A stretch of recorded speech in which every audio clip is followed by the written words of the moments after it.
Yo, what's up, everybody? Happy Monday and welcome to the gym. Thank you so much for being here. Oh, anybody catch the conclusion of the Toronto Regional Championships?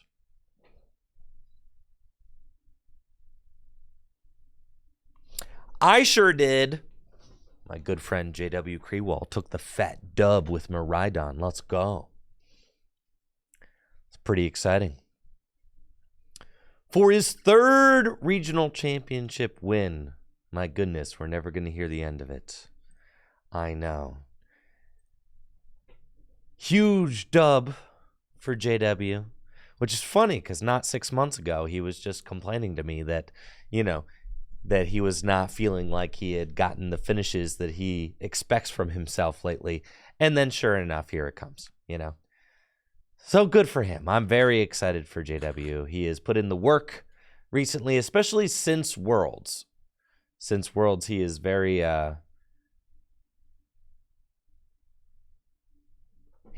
much been putting in the work to earn these kinds of finishes lately. He's been playing for a long, long time, has been a successful player for a long time. And, when you are a lifer like we are, there's always ebbs and flows and ups and downs to any competitor's career. And to get to see JW's, career take another huge upswing is really awesome. So I am beyond excited for him. And of course, it is always a treat getting to watch JW in full ego mode. Yes, I've got blonde hair, all right? I was Ken for Halloween. I was Ken, all right? I didn't go to Toronto because I was busy partying.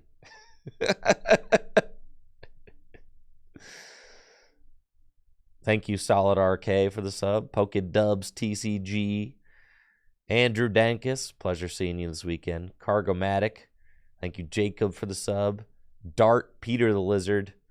Ultiel, Matt Wish, Knife Laugh Love, Wolfie, and Barodactylsaur. Thank you.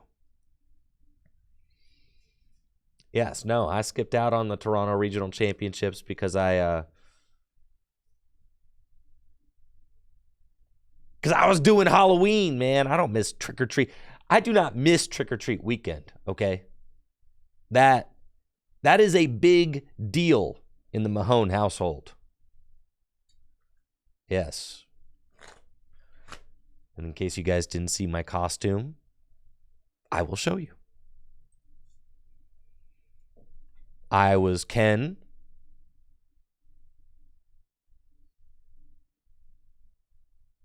And Natalie was Barbie.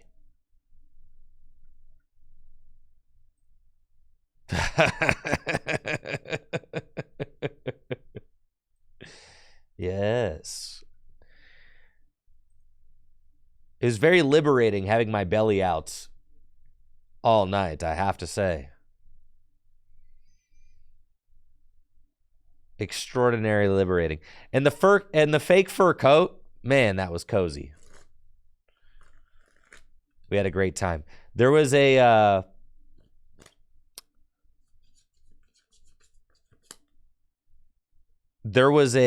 little girl, probably no older than 7, who showed up for Trick or Treat in like an identical cowgirl Barbie costume to Natalie, and she was so excited that there was another cowgirl Barbie. It was the cutest thing I'd ever seen. Oh, it was adorable, yeah. But I love Trick or Treat time because Oh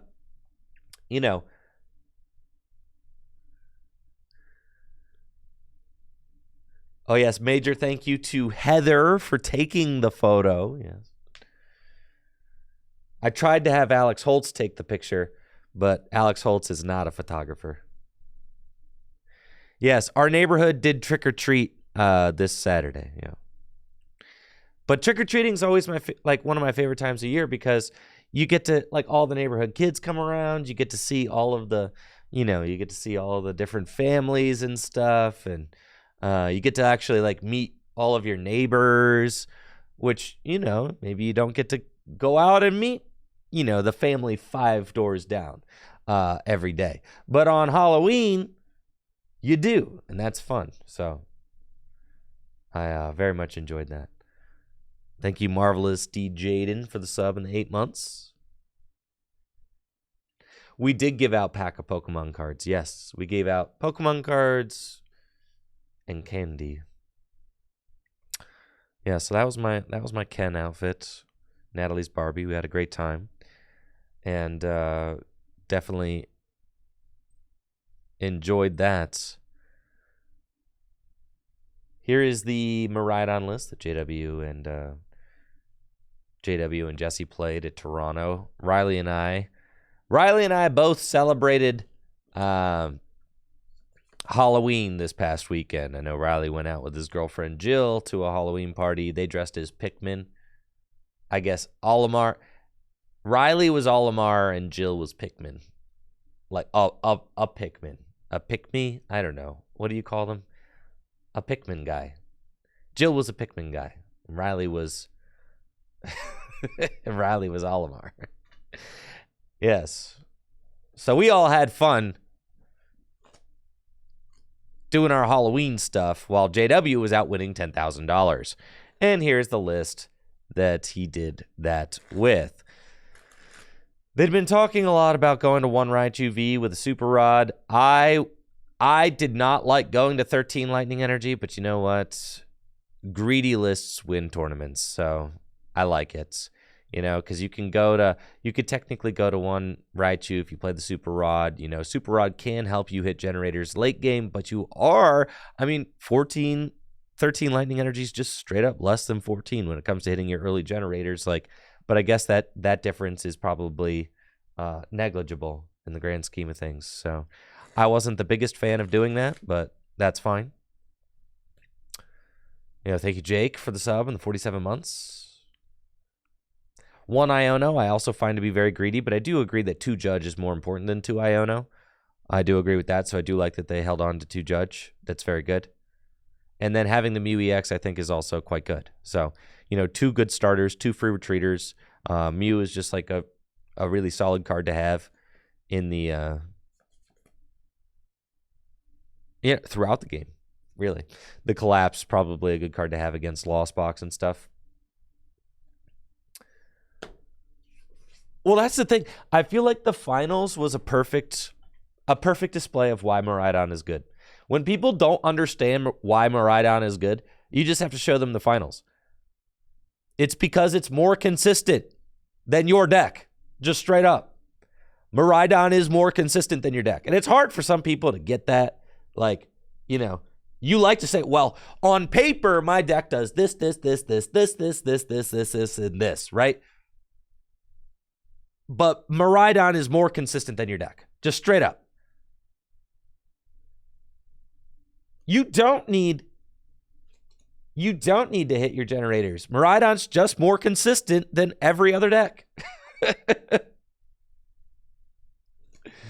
Thank you, Insocience, for the sub and the 14 months. Appreciate it. It's like people don't get it. They're like, Miraidon just seems so bad. Like, well, yeah, it's bad against a fully powered up Guardy deck. Sure. It is bad if your opponent's hitting everything they need, right?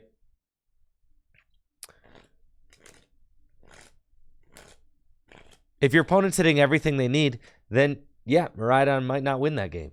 But Miraidon can put your opponent in a lot of compromising situations where they don't hit everything they need, right? You're playing Path to the Peak. You're playing Judge. And you're just swinging every turn.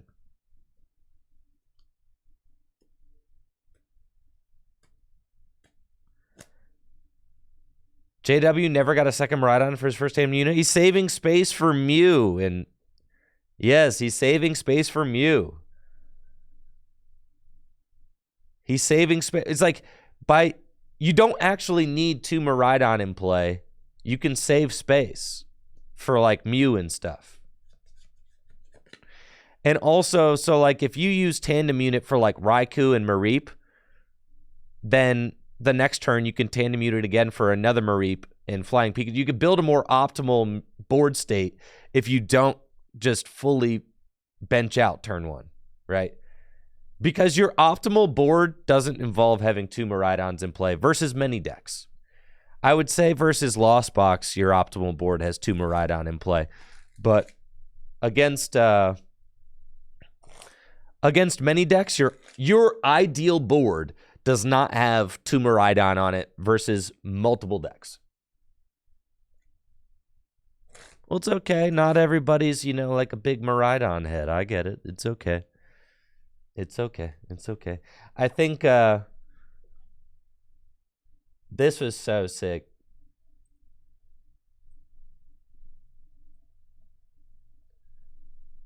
Let's see.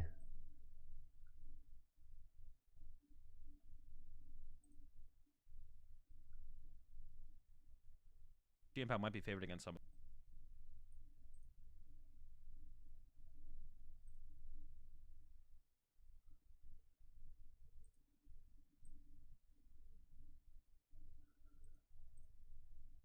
Box as well, though. I think GM might be favored against some of them for sure. Miraidon outright bad matchups.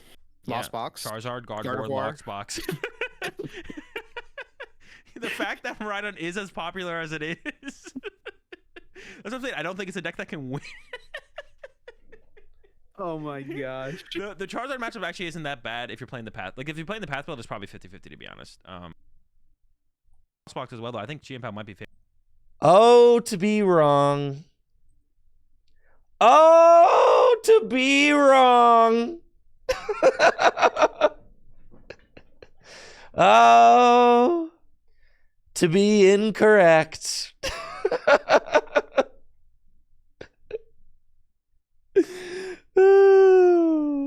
Love it, baby. Love it. Now, Azul was killing it again, obviously. Another top 8 with Charizard. This time he got top 4. I mean, just, he's on fire right now, too. But JW with the top 4 and the win. My goodness. My dude, I want you guys to understand. Like, I was talking earlier about, like, arcs. Like you could play for a long time and not have back-to-back. Like, look at this, dude. Look at my man's, like, tournament history. He's a long-time player. JW has been around for a long time. Thank you, Davey Broy, for the sub in the 14 months. Appreciate that. You got 2016, 2017, you got 149th place at Fort Wayne Regionals. 2017, 2018 season, you got 143rd place. That's a whole season. You know what I'm saying? Like, that is an entire season.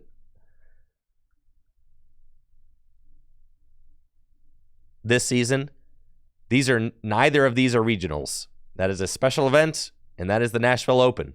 Neither of those are regionals, $0. Then in 2020, he won a regional, and then backed it up with 121st place at a Limitless Online Series qualifier. It's just like, my bro.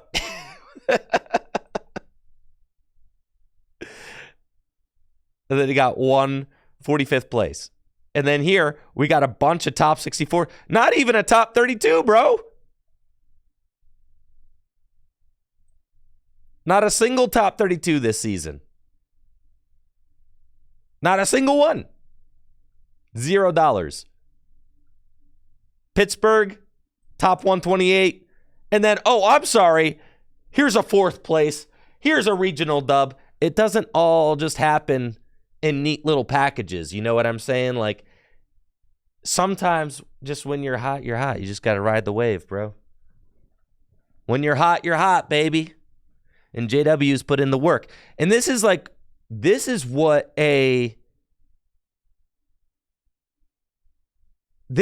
is like so real, honestly.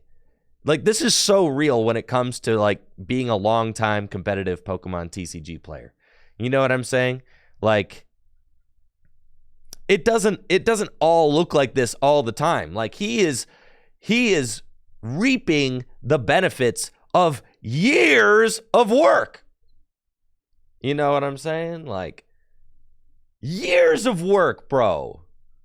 He has been putting in work, and, you know, he's had a spike for sure. But he's put in years of work for a month like this. And it's like, and he knew that Miraidon was hot for him right now.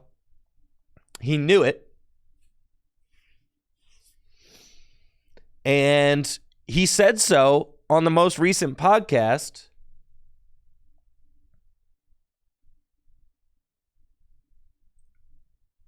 All of the people. He said so on the most recent podcast. He's like, yeah, man, I'm taking Miraidon. Straight up. He's like, I'm taking Miraidon to Toronto.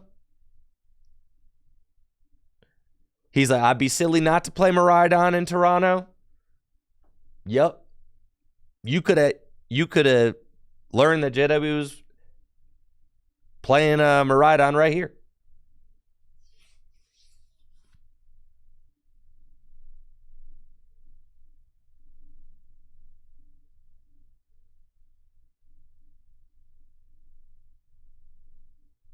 Oh, congratulations to your friend Jake, Jonathan. But yeah, that's what putting in the work looks like. You know, it's not always glorious. And you could, like, being JW's good friend through this era right here, like, I could tell you straight up, JW was not happy here. He was like really starting to question a lot right here, right? And understandably so. Like, if you're JW, he's a very competitive person, and it's not from lack of working, and it's not from, like, you know, lack of being a good player.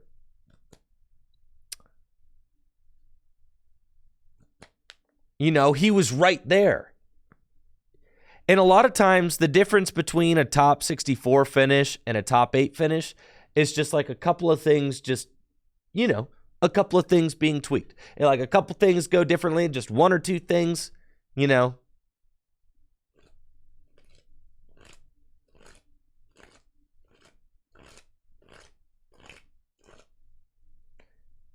So I could tell you to hang on and just like kind of trudge through that era. And that's like years, frankly. I mean, because you got to figure the last time he felt successful was this regional win here in 2019, which was pre-pandemic, right?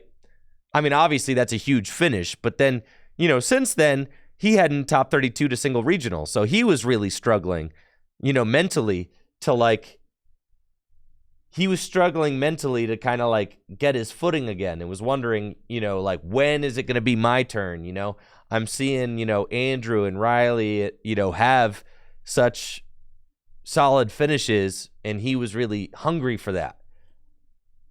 And then, of course, has to go in top 4 and then win a regional back to back. Like, what the heck, bro? Of course. Of course. So that you got... Let's see. We got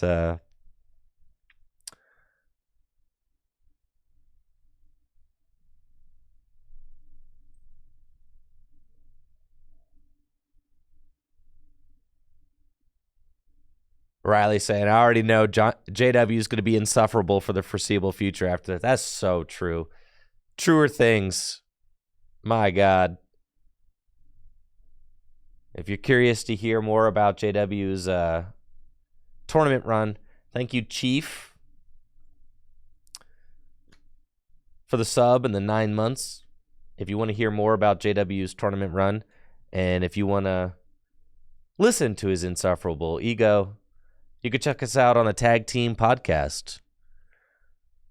You can find it on Spotify and Apple Music, or also right here on the Tricky Jim YouTube channel, where I produce them with nice video and, you know, some overlays. Like you might get a Pokemon card, tournament results, things like that, create some nice visual effects.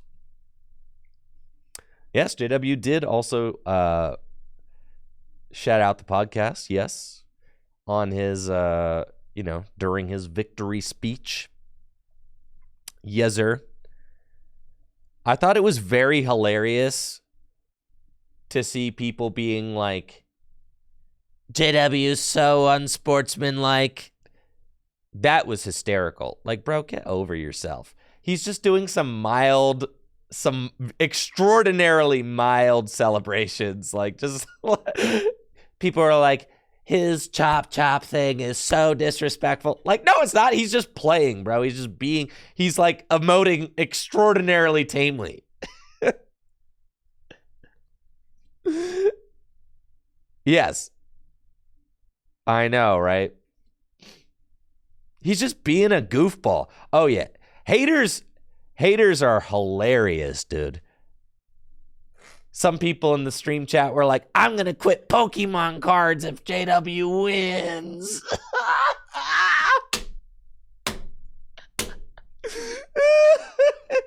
I'm going to quit Pokemon cards. Oh, man, I'm going to sell them all if this guy wins. I know. God, it was hilarious, man.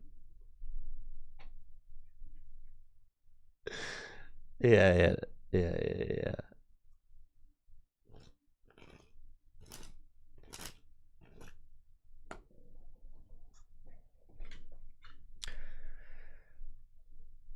Yeah, also, JW's one of his emotes on his stream is like is the Machop, bro. So the chop, it's the Machop chop.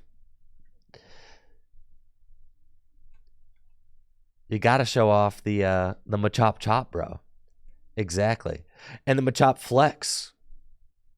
It's the most JW thing that you could possibly see. I mean, for those, and that's the thing. That's just JW. Straight up. That's just who he is. Now, many of you probably weren't around for the last time he won a regional championship in 2019, but I'm pretty sure during his 2019 victory speech, he opened by saying, history remembers winners. He opened it by saying that history remembers winners, bro.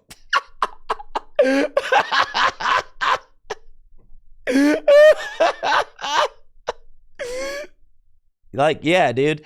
I'm just saying, like, he's hilarious, man. He's freaking funny. It's all a joke, dude. It's all a joke. If you don't get the joke, you're not in on it. There's straight up. Yeah. I was hoping that maybe we would get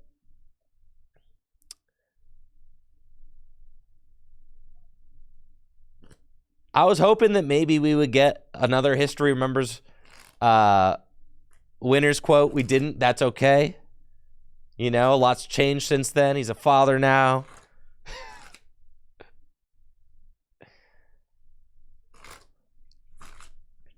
He went toes out at the regional. I think that is disgusting, frankly.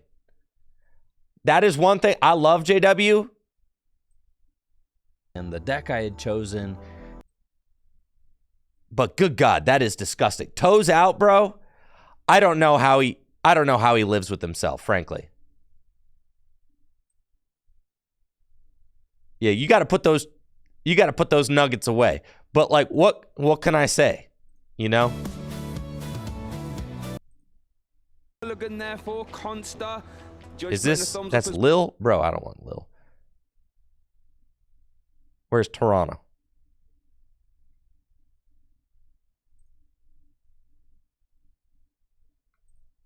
JW, the winner of our Toronto regional here.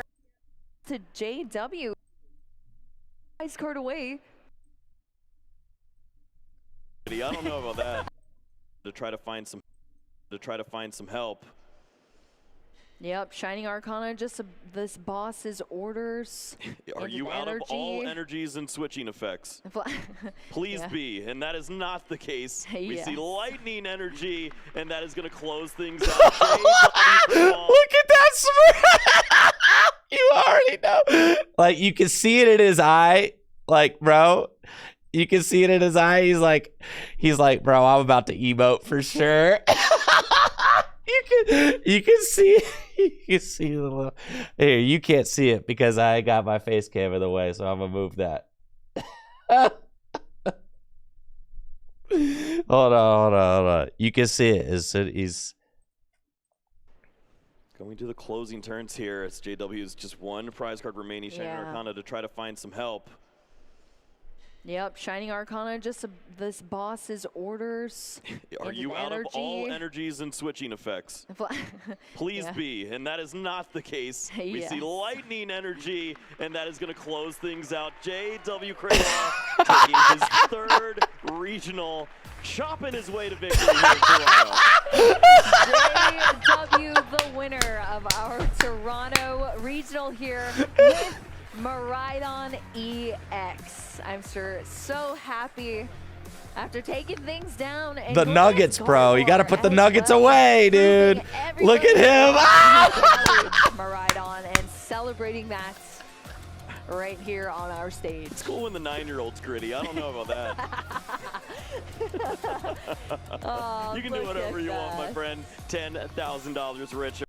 And to get to celebrate with your brother too, like, that's such a magical moment. I'm so happy for them. Like, you know, what a wonderful experience to get to, you know, to have with your brother. And yeah, just so great. Yeah, hilarious. Absolutely hilarious. I mean, this is the guy who brought you Moist Shuffling, all right?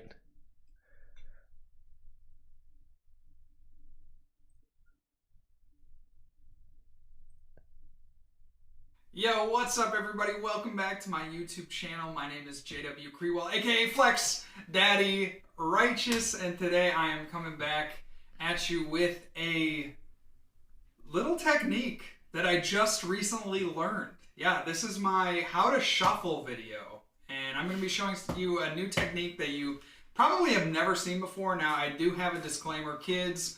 If you are under the age of 18, please ask your adult. I am a licensed professional. I know what I'm doing with these cards, and so I just want to make sure that there are kids out there. If you're watching this, you know, just this is an advanced technique. So I need you to make sure that your adult is okay with you doing this before you do it. So those of you over 18, though, I know you can handle yourself. So first, you take your deck out of the box here.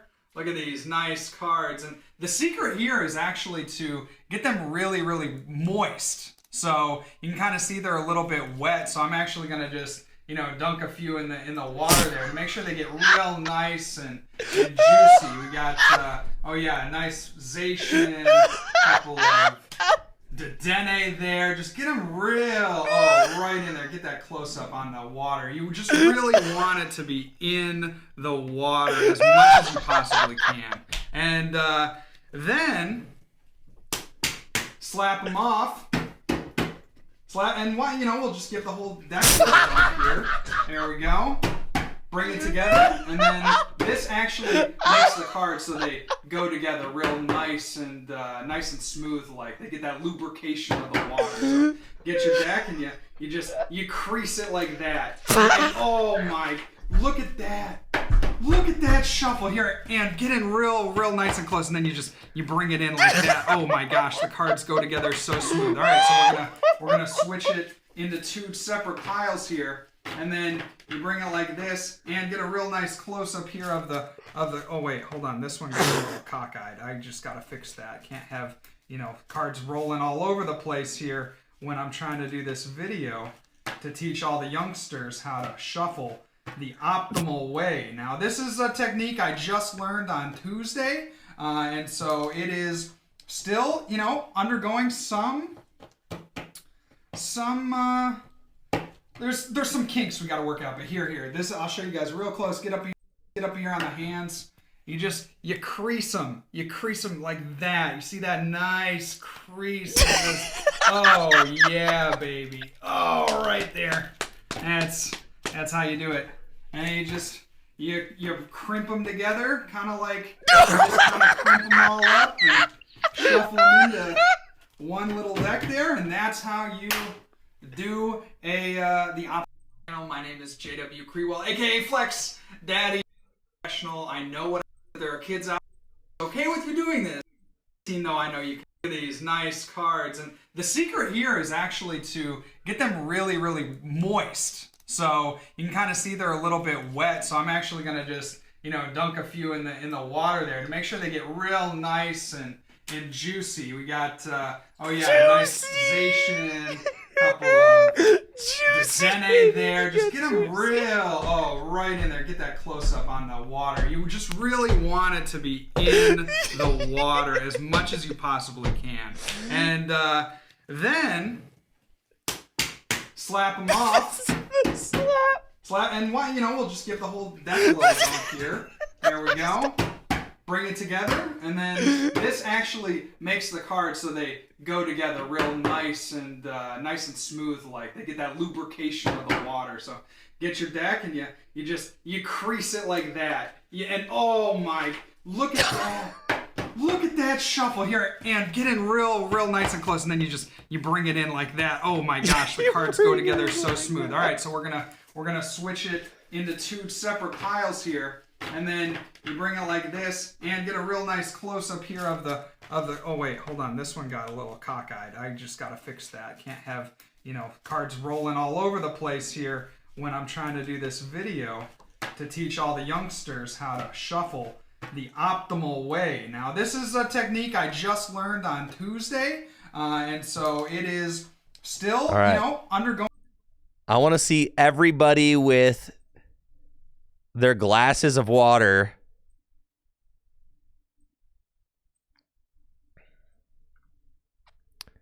at the next regional.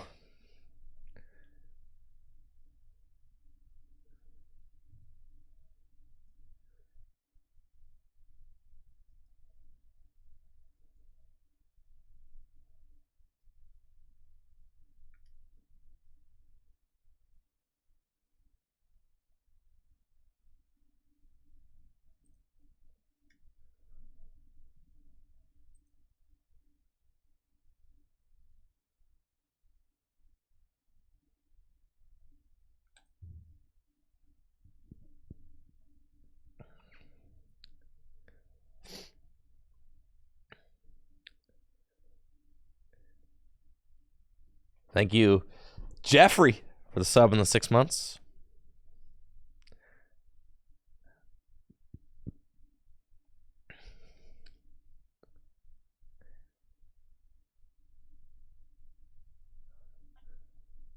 Man, so that's JW. Very proud of him. I mean, he's been putting in the work for a long time. He's got a YouTube channel, but he's got a lot going on. He's a husband, he's a father, he's a busy man. He's got a full-time job. He's not a full-time content creator, he's a full-time, husband and father though, and it's like living his life, playing Pokemon cards.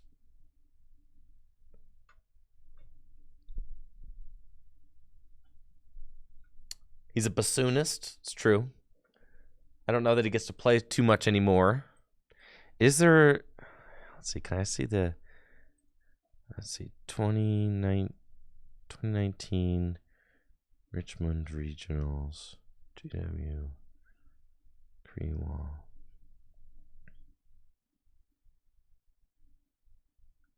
No, that is cross country.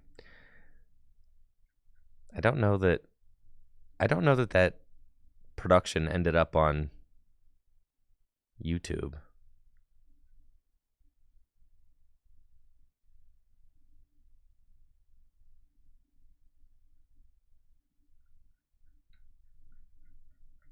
I think that this is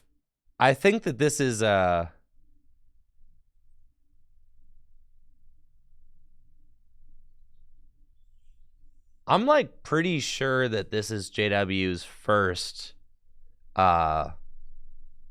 regional win at a tournament produced by TBCI, which is also like a really big deal, right? Because even on the 2019 one, like I think he won that regional, but I don't think they had, I don't know that they had an official stream there, or else it would, evidence of that would be on I think it was an unofficial stream.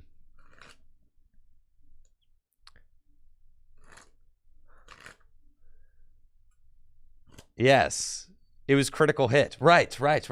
So this is JW's first regional that he's won that's been produced by TPCI. Which is funny because even the regional I won in 2015 was produced by TPCI. And he won one in 2019, which wasn't. So that's like, you know, that's pretty funny. And also a big deal, you know, for him. He's very excited. I know that because he's always been upset that his regional wins were not like broadcast, right? Yes, my 2015 win is on YouTube. Yeah, you can just look it up. It's St. Louis, 2015.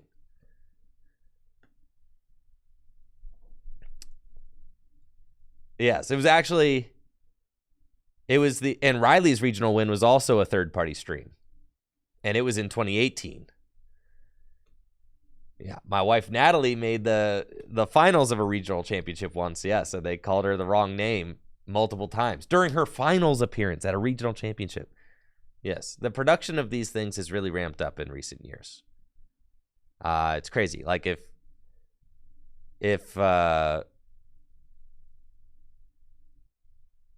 yeah, you've been playing the game for a long time. I mean, the production of these events now is higher than they've ever been by a lot.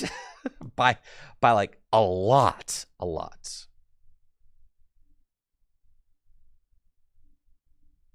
For sure. So yes, major congratulations to JW. We got maintenance happening tomorrow on the Pokemon TCG Live. So probably won't be streaming.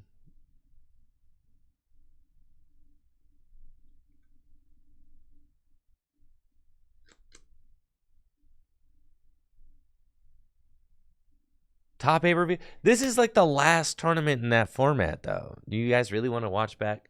You want to watch back all of that? Listen, JW smacks a Lugia player, okay, in top 4, and then destroys a Guardy 2-0 after they dead draw in the finals. That's exactly what happened. It's like,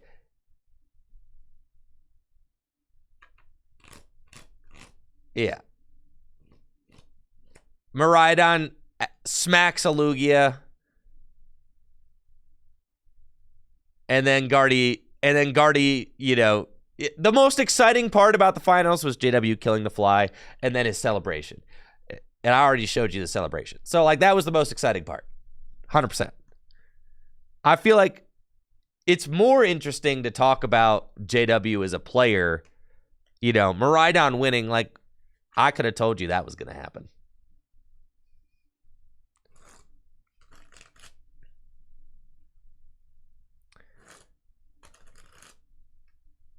Show the fly kill? All right, I'll show the fly kill. Fine. Because that was the most exciting part of the finals, so I'll show it.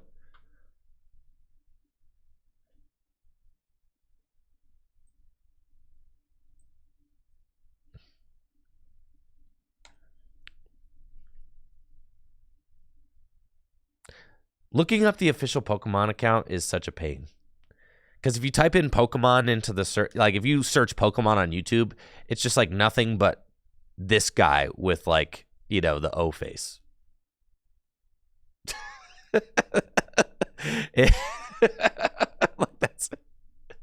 This is all I see, bro.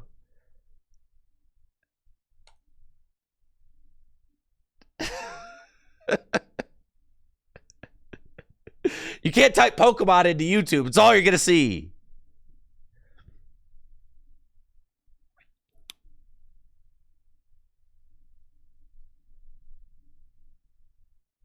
There you go. You got to type Pokemon official. That's how you do it.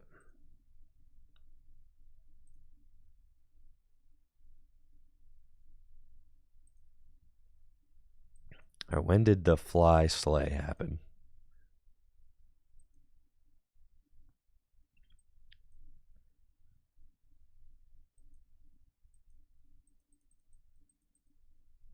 Anyone got a timestamp? Wait, you can go to history on YouTube?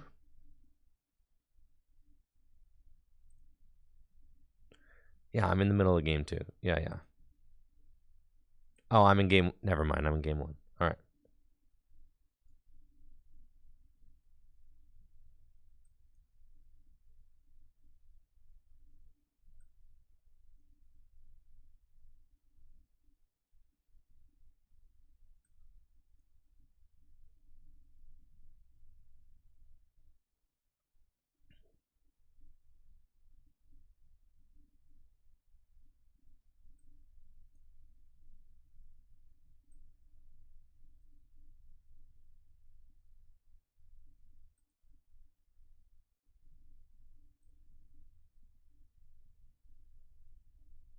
Like you're just... Hey, Did he do it? You get it? Oh! We got the fly! All right. Here for Demetrius, I mean, I feel like you're just... Hey. Karate Kid, bro. He got that Karate Kid in him. The fly was metaphorical, chat. The fly was symbolic. Absolutely. Here for Demetrius, I mean, I feel like you're just... Hey. Did he do it? You get it? Oh! We got the fly! All right, now take it off the table. Yes, please. Please take it off Can someone the play a table. stadium? Can we get some hand sanitizer in there as well? Oh my gosh, almost put it on top of the disrespect to cut the deck onto the fly would be shmoney. Oh my gosh. Here for Demetrius, I mean, I feel like you're just... Hey. So sick. I would say, yeah, the fly swat was a power play. 100%.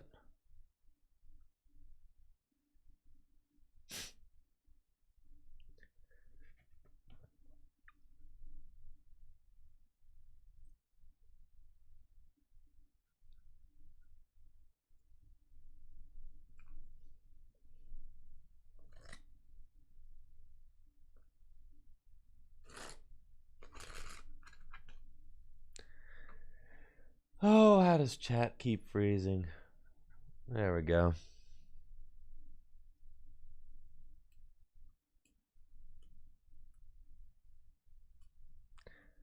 I know it's tough. His opponent prized 2 Ralts game 1, game 2 starts with 1 Ralts. Like, yeah, Miraidon's gonna win those games for sure.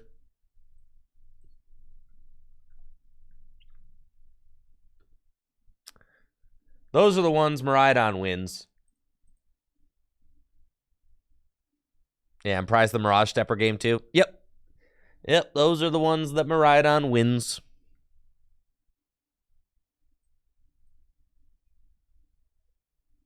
%.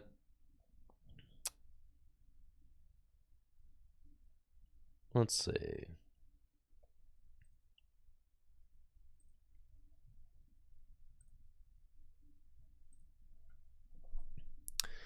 So we're starting to see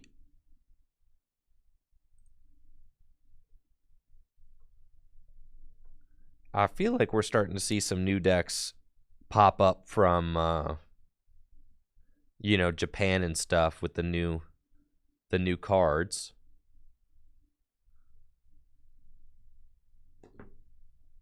How do I find anything on my desktop? I use the Finder.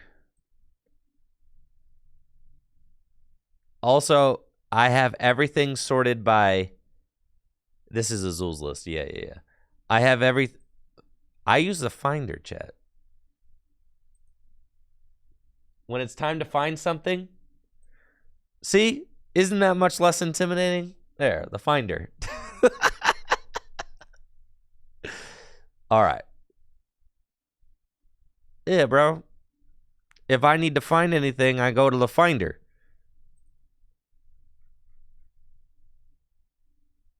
So then when it's time to find stuff, I open the Finder. And then it's all chronological. So then all the most recent stuff is right here at the top. So it's all right here. Yeah. And then if I ever need to find like a scan, you just go to the search function. And I'll be like, all right, I need I need Gardevoir, right? You type in Gardevoir. Boom, there's a Gardevoir. Easy. Yeah. There's a Gardevoir too. There's Radiant Gardevoir. Yeah. So anything I need to find, like say I need to find Miraidon. Just type in Miraidon. Here's all the Miraidon stuff. Here's my image of Miraidon. Yeah. We're chilling, bro. It's way faster to just type in what I need to find than it is to go hunting through folders for it, right? Like, why would I spend time clicking through folders and looking for stuff? I pretty much don't do that.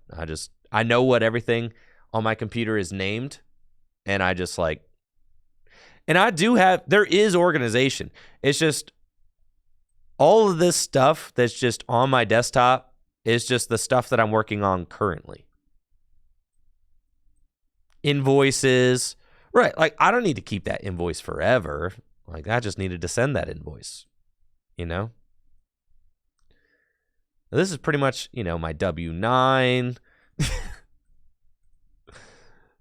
Yeah, all that.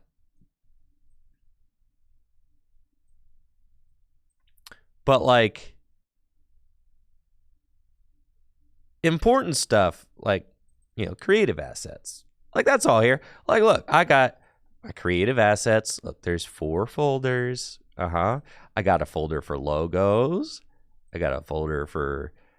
photo stuff. I got a photo for audio, and then I've got a bunch of stuff here, right?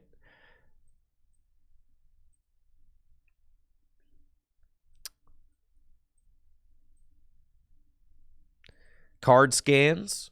I mean, all my card scans live here.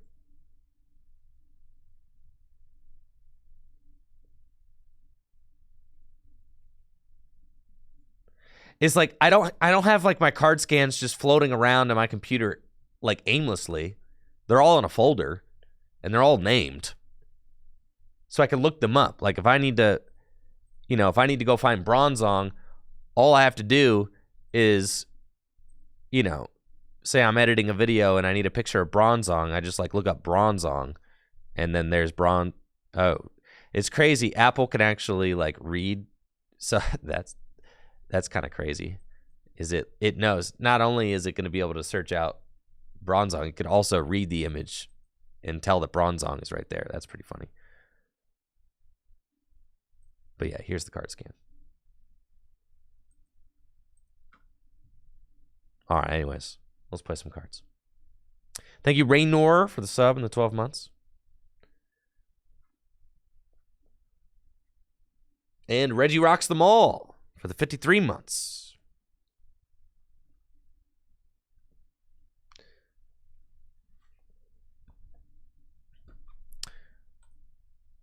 I have not personally experienced any issues with Dragon Shields. I've had nothing but good experiences with them. Dragon Shield did address that they had like some factory issues like over the summer. And but that's the thing, is that those boxes are still on shelves, unfortunately. So if you just hit up Dragon Shield, I mean, they'll replace them. Yeah, 100%. if you're having quality issues with Dragon Shields, you know, if something's messed up right out the box, just hit up their customer support, and they'll get it sorted out for you. You don't have to worry about that. Exactly. Like they're very aware of the of the factory issue that they had. So, they will get that sorted out for you for sure.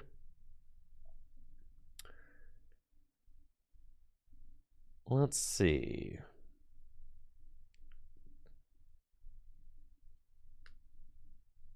Oh yeah. No, and that's the thing about Dragon Shield that I really love is that, like, I mean, they're just a good organization.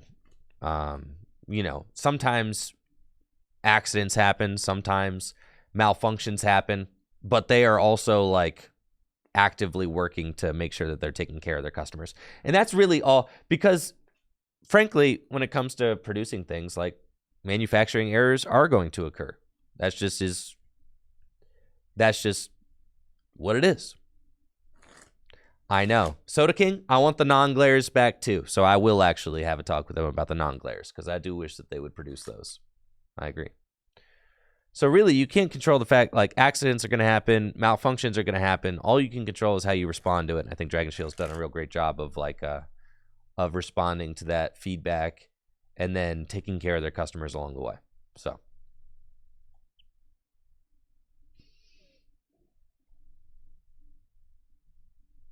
I know. The non-glares are good. They were my favorites as well. So I am going to, I will hit them up and see what they, if they've got anything like the non-glares in the works.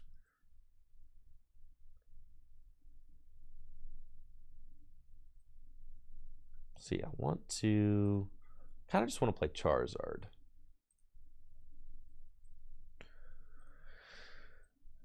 Because I haven't spent a lot of time on stream playing Charizard.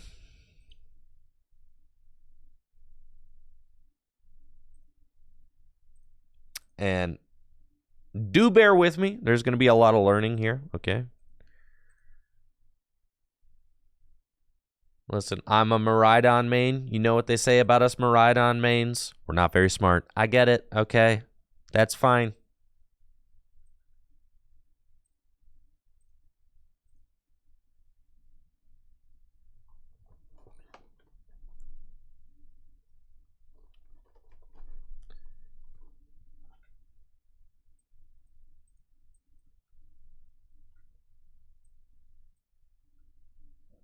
I'm pretty sure it should just be, like, self-explanatory, right?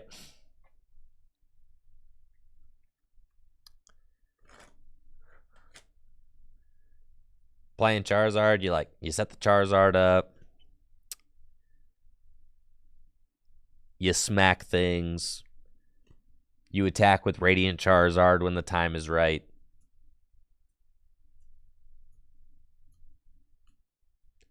Use Pidgeot, etc., etc. What deck am I most looking forward to updating with Paradox Rift over making a new archetype? My Dragon Gym Leader Challenge deck. But outside of that, wait, why? The promo? That's crazy.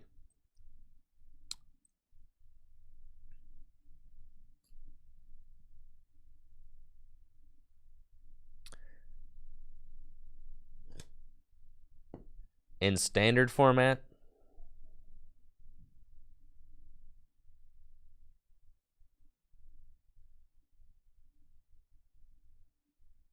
I mean, I'll probably update my Miraidon deck, but then I am also somewhat concerned about Miraidon's ability to keep up with cards like Golden Go. But then Golden Go might not even be a good deck, so then you might not have to worry about that.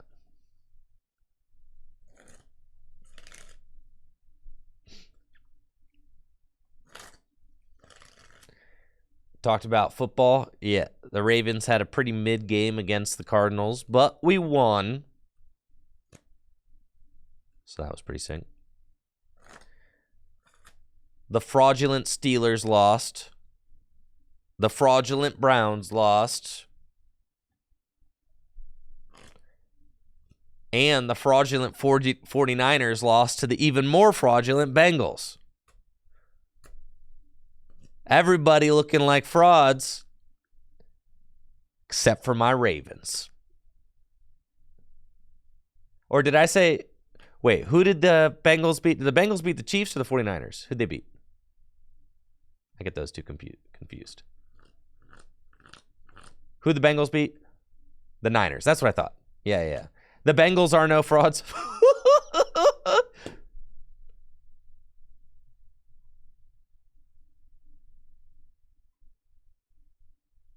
Chiefs lost to the Broncos? Holy cow.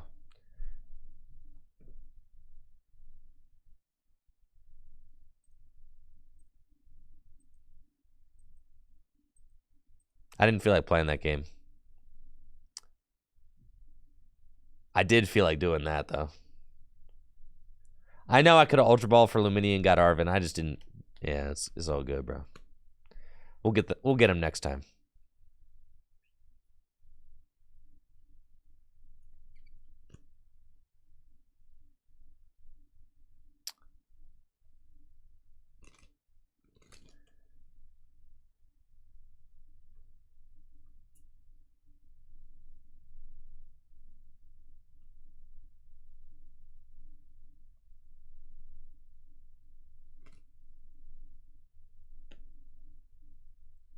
I think we're just going to keep going for... Now, this is an opening hand I'll play. Sure. I think we're just going to keep going with the new deck. You know, naming... thing. And just rock with that. I'll probably end up doing a Bennett EX YouTube video this week. It's Halloween week, right? So I think that probably makes sense. I did some Bennett gameplay last week, which is pretty chill. Okay. So we got Arvin. We got 4 Sealstone. We're playing against an Arceus deck. We got Pidgey in the active spot. We're going to need a couple of Charmanders. First and foremost. So we'll get those. And then we can just Darvin again. But there's not even any tools in the deck. So what's the point? I guess the point is we're going to get more basics.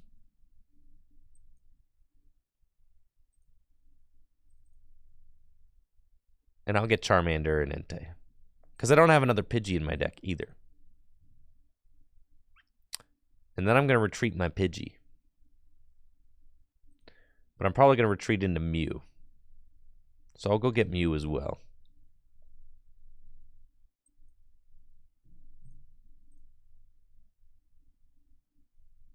This seems good. I was getting to the Mew. Hey, you guys are not patient. All right, here we go. Patience. It's patience, chat. Patience, chatters. Patience. Actually, I think I want... So they could path me, in which case I want the vacuum, and then I'll force Sealstone for, like, another piece. Yeah. I think I take the vacuum here because I don't really have, like, the hand... I don't really have the hand to Ultra Ball and Vacuum.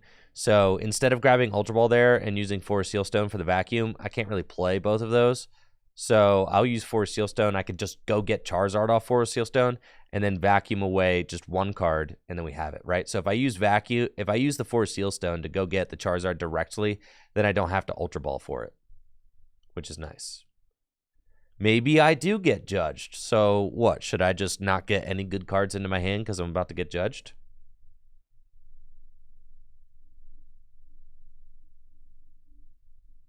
You have to prepare your hand as if you're not going to get judged. Doesn't this deck play like 4 Arven? I'm not going to attach the only... Oh, no. This deck only plays like... I don't have any other stones in my deck. And the deck plays like 1,000,000 Arven, right? Yeah, the deck plays 4 Arven, and I don't have any other stones in my deck. Like, they could easily vacuum it, right? And they have Starburst, so they could Starburst and go get the vacuum. So I'm like, no, I'm chilling, bro. The deck plays 4 Arven.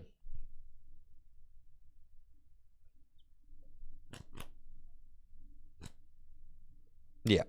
But there is a yeah, they already birthed now, but what I'm saying is last turn last turn, yes, attaching the stone is like reasonable, but also I don't think it's totally necessary because I don't have any other 4 seal stones in my deck. This is the only one I have, so I'm going to protect it, right?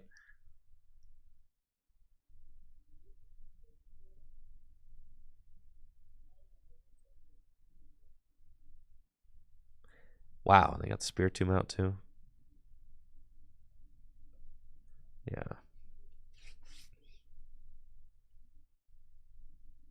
Okay. And this is exactly why I got the vacuum instead of the Ultra Ball, right? Because as I predicted, they did path me. And also, I would not be able to play the Ultra Ball and the vacuum out of this hand. So I have to go here. I have to go here.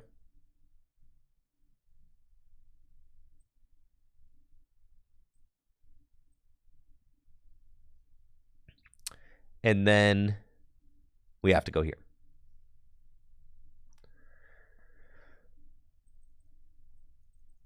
So the awkward thing is that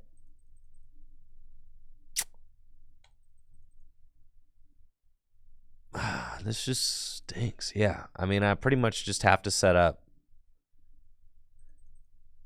If I set up Pidgeot, I can't Fleetfoot because of the Spiritomb on my opponent's bench. I was thinking about Pidgeot to Iono, and then you're just hoping that you rip it, but that's probably what we have to do, right?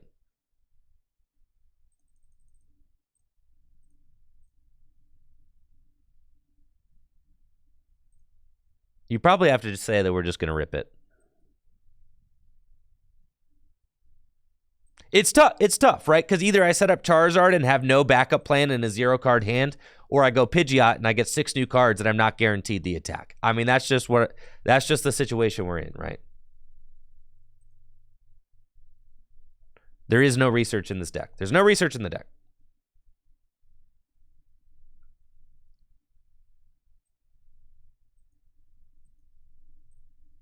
This is how we do it. This is how we do it.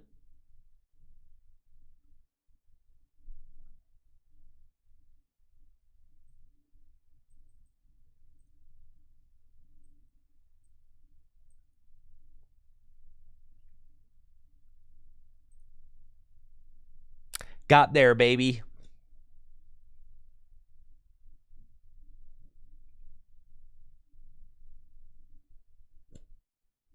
I'm just saying I have played this opening very well. I have made all of the correct calls so far. This game has played out exactly as I thought it would.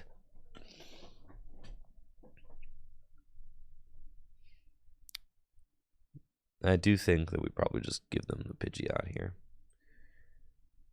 That's fine.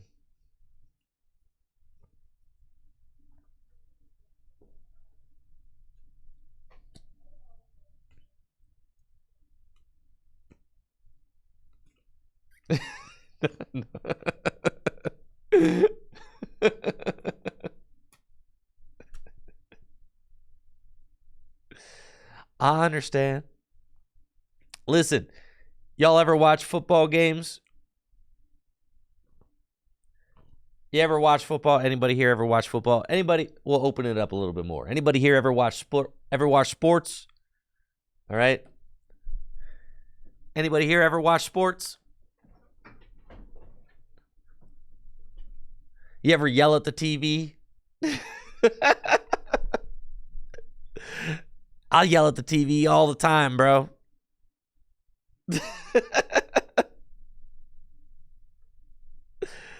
Yeah, I get it. I need more Charmanders. This is devastating. I should probably Arvin for Rod, put the dudes back into the deck, and then go Pidgeot for them.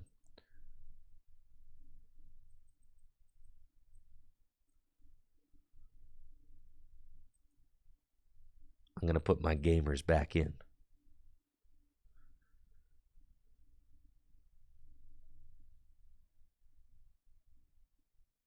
That's fine. Quick search. I gotta get another Charizard set up. For show. For show, for show.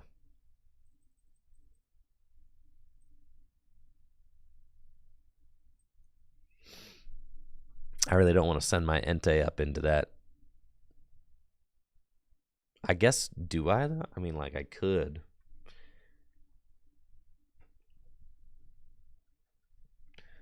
Or I send up Charizard and could potentially save the Entei from this choice belted thing. I force them to find a boss. I know. No, this one's doing 230, bro. My Entei is not going to live. I feel like...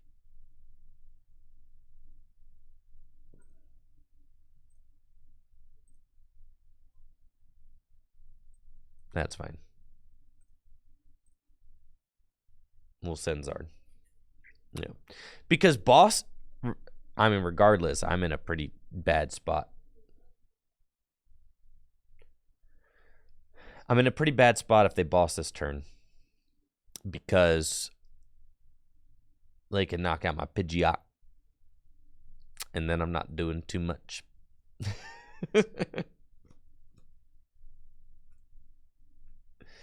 Yeah, we could get the Nest Ball. But to be honest, I kind of want the Nest Balls in the deck because I need other basic Pokemon too. So it's tough, right?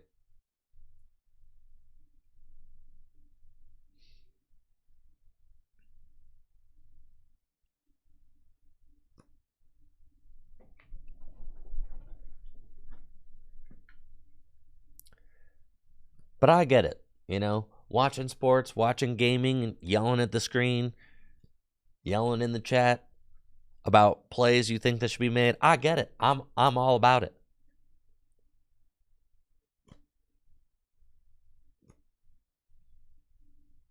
It's part of the deal.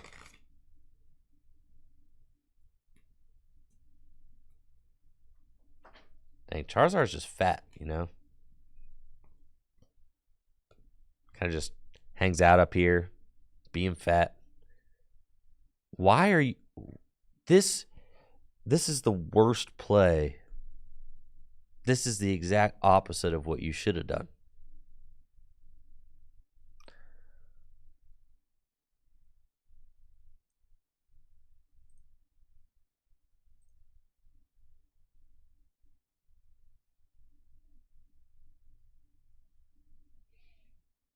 Cool.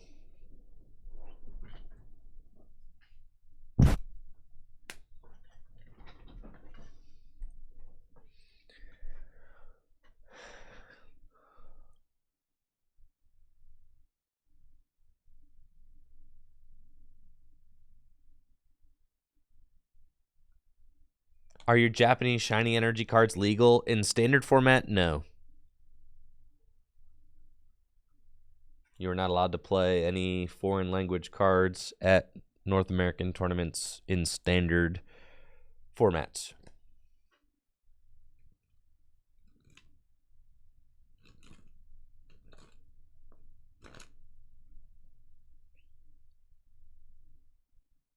But in Gym Leader Challenge, now that's a format. Knock yourself out. Nope, not even energy. I don't make the rules, man. Got a problem with that? Take it to TPCI.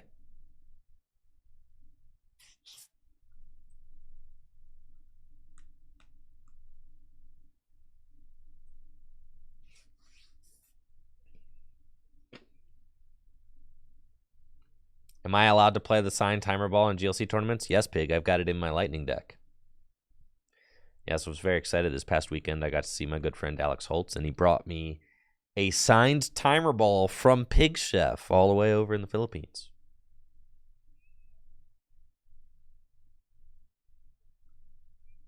Extremely rare Timer Ball right there. I'm sure that Timer Ball will be very blessed and never flip double tails.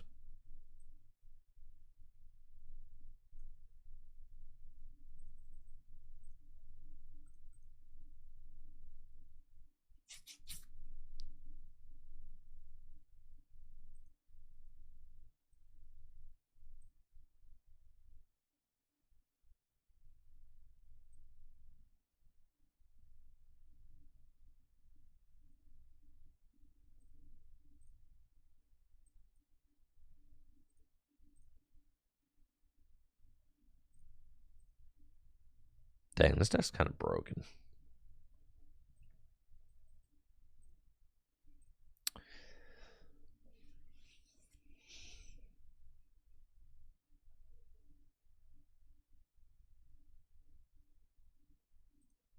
They haven't even attached an energy yet.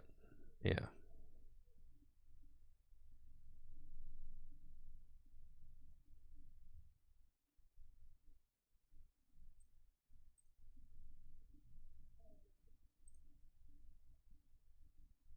That's cool.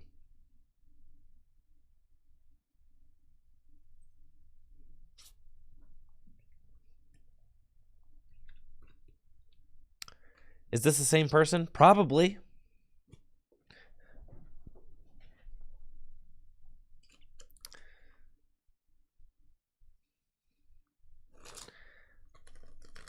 Why 2 Pidgey? Because of the vibes. I don't know. I feel like sometimes you lose with Charizard just because you get your Pidgeot knocked out.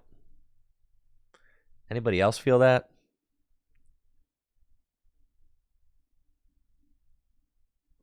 Anybody else notice that? You get your Pidgeot knocked out. That's bad.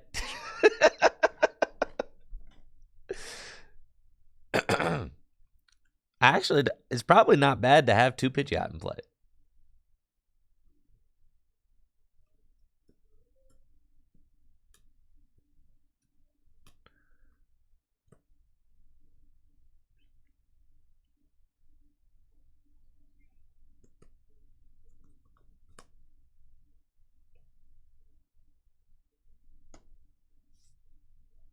No, you cannot quick search with both. It's just a defensive measure, chat. It's just defensive, all right? It's defensive. That's it.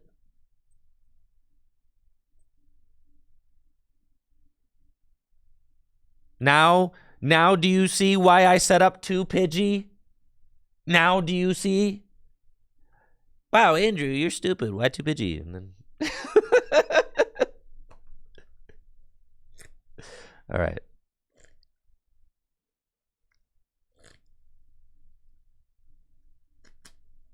Seems fine. It's just because you just got to get established at all costs.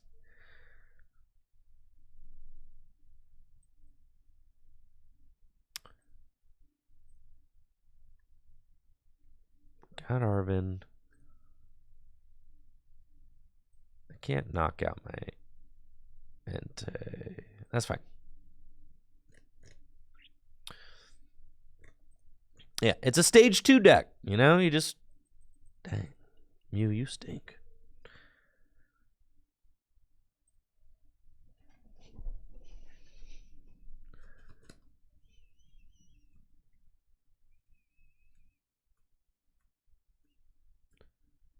This is the same exact person I just played against, isn't it?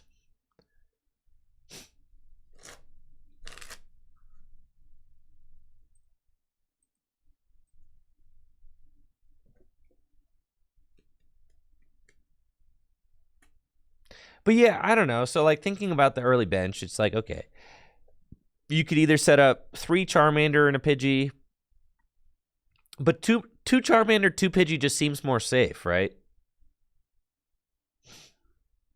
I don't know. I mean, you could go 3 Charmander, 1 Pidgey, but that just seems like kind of a glutton for punishment.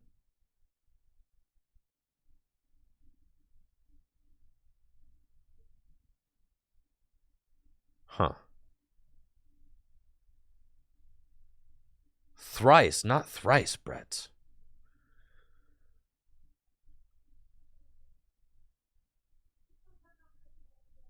And sure enough, here we are, having a very mid game on our hands, aren't we? Okay, so we're going to evolve here.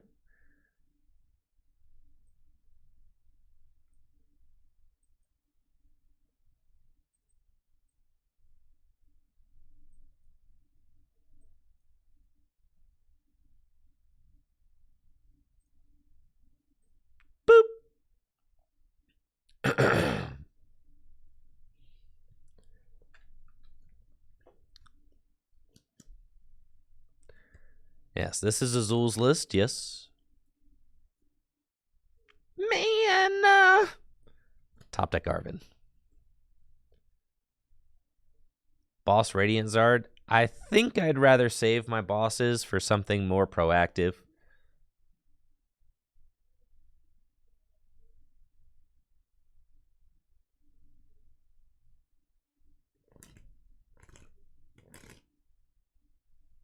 JW's list is on Twitter. I don't know if it might be on Limitless.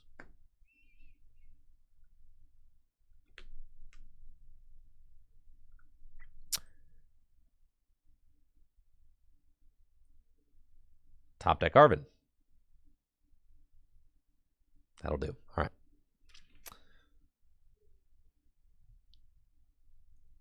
Well, you see.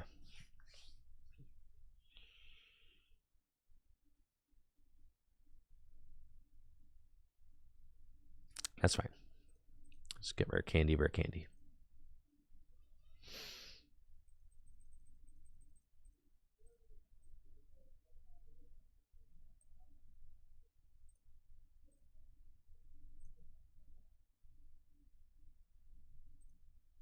And now you see, if I only had 1 Pidgey in play, my opponent could have bossed my Pidgey. But having the second Pidgey allowed me to guarantee that I got the Pidgeot out, which is why I benched 2 off the rip.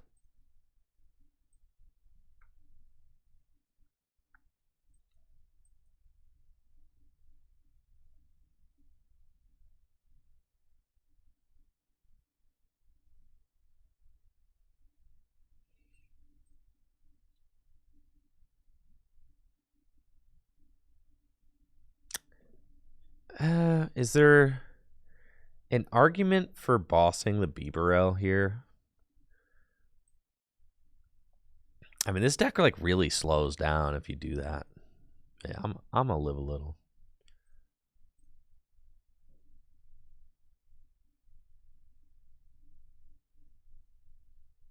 I'm living a little.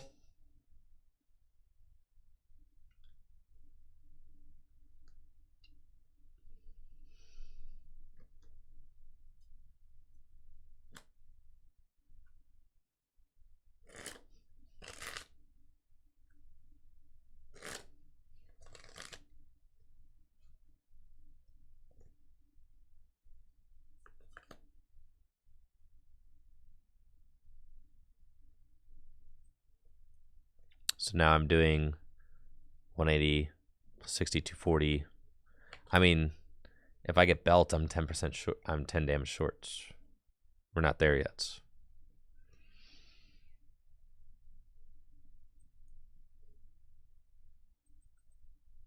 I'm out of rare candies. Holy smokes, bro.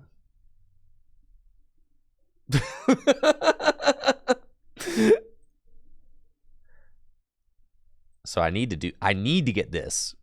And I need to go here. And I need to quick search for a Charmeleon right now.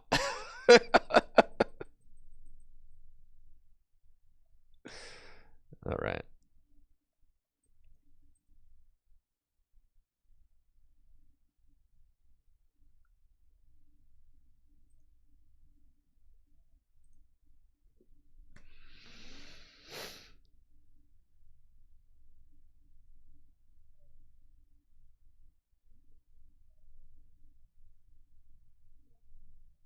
This is bad. This is real bad. This is bad, okay? Alright, hopefully they just don't set up Bibarel and then I can Iona them convincingly.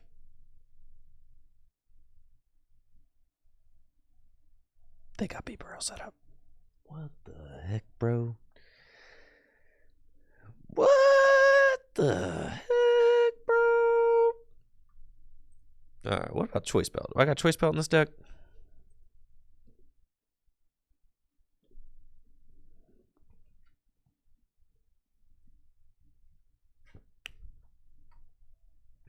Huh.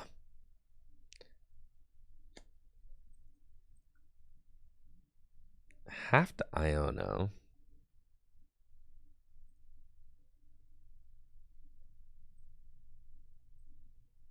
No, I don't. They have 7 cards in hand. So, let's see what we got.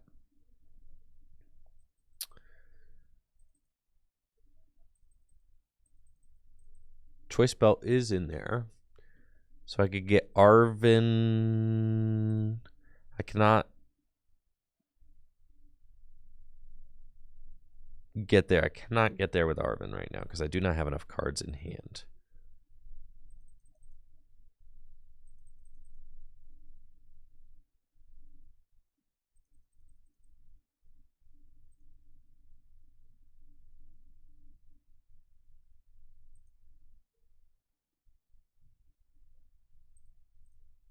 I feel like I just have to kind of, I don't know, and it just feels so bad. I mean, just a little bit short of everything that I want to do. I like can't.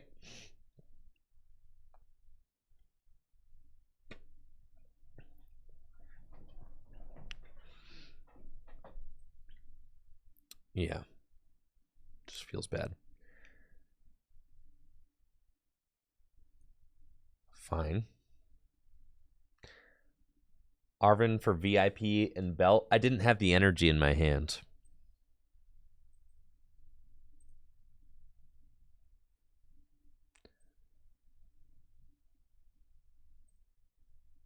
I didn't have my energy. I didn't have an energy in my hand to be able to attack with Charizard. Radiant Charizard.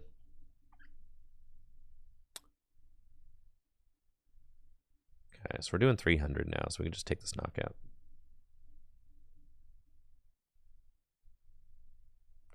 I wanted to Radiant Charizard with the belt. Yes, yes, yes, yes. What I'm saying is I wanted to Radiant Charizard. I could not do that.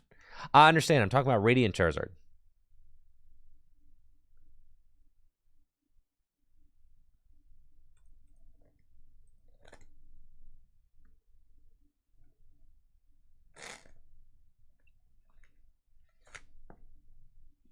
Yes, I didn't have the energy for Radiant Charizard. So I could have Arven just for Charizard, but that felt like why would I Arven just for Charizard? It feels like it keeps me like too low on in my hand size, right? I felt like we needed to reach a little bit and like do something.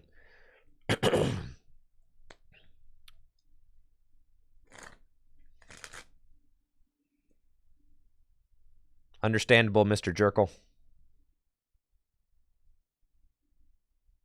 Why not bench Charmander to rare candy into another? Well, you see, I had no rare candies left in the deck at that point. You see?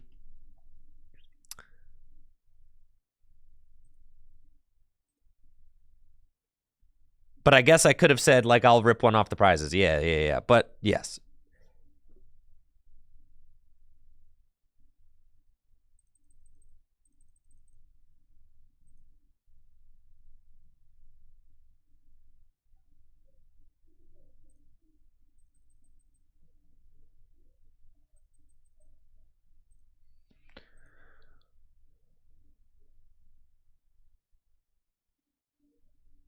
I mean, so all they need is Energy Boss, and they can knock me out.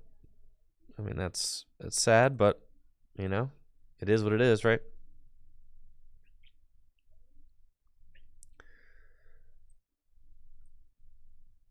Boss their Charizard? That's true. We do that. Yeah. You're 100% correct. We do boss their Charizard. That's the most dangerous thing on their board. Yeah. Okay. 100%. Because 180, yeah, is not going to get it there. So we do that.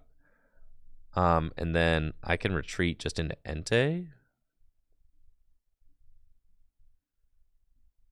We could take the knockout with it, but Entei's kind of fat. I could just take the knockout with Charizard EX. Yeah, we just do that. So then they have to rod back in the Charizard. Yeah. 100%. GG's. Yeah. Okay. They have Burrell out, so there's no point in using Iono there. Yeah, bossing Charizard was definitely the play there. And I could have lost City off quick search. I could have. You're right. Yep. I think that was probably the optimal line. 100%. How's the opponent just give up when they realize they're getting smacked? You ever watch the movie, or you ever watch the TV show Queen's Gambit? Or Queen's Gambit. Yeah, Queen's Gambit. You know, and they flip the king over when they know that they're going to lose. It's like that. It's like you know you're bodied, so you just knock your own king over.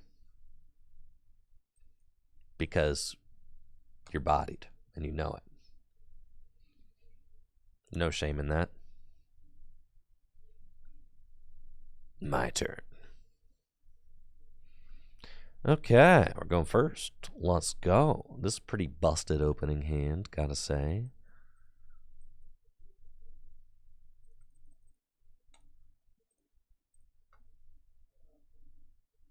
I feel like it's even kind of greedy to go for Mew. Like we just don't even need that. We're just chilling.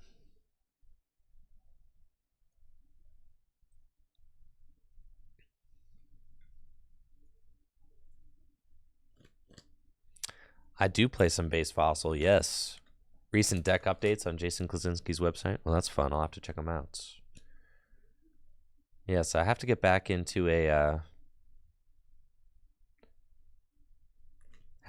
doing some retro here on the channel. I don't have any tabletop planned for this week. Currently. We got the set comes out on TCG Live. When does the new set come out on TCG Live? On Thursday? Is that the plan?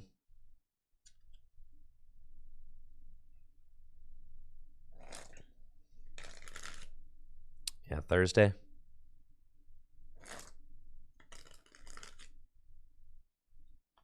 I assume it's Thursday. And then, are they having maintenance on Tuesday and Wednesday?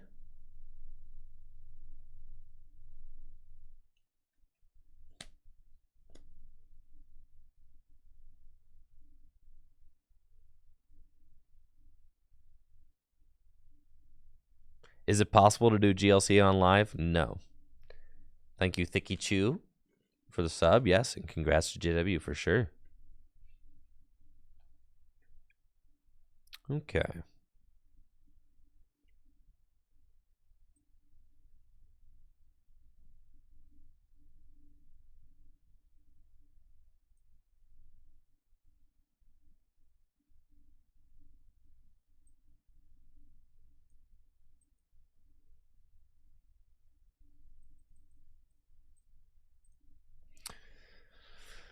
We can get Ultra Ball.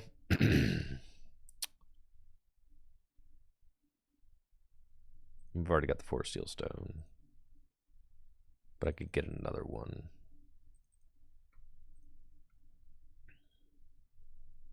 So that I can Ultra Ball it away.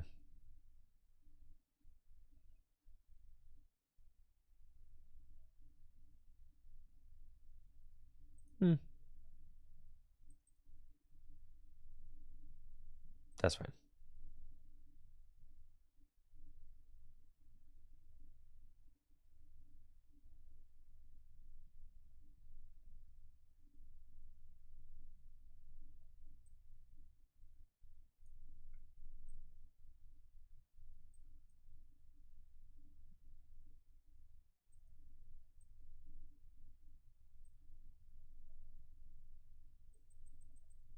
grab Pidgeot. Thank you, Max Pot, for the sub and the year. Rare candy into Pidgeot. Quick search. And we got to go get another rare candy. Yes, sir. And then we rare candy into Mr. Charizard. And do that whole ability thing. And there we go. And we're swinging. So, we took an odd prize in the Charizard mirror. Now, what's the meta for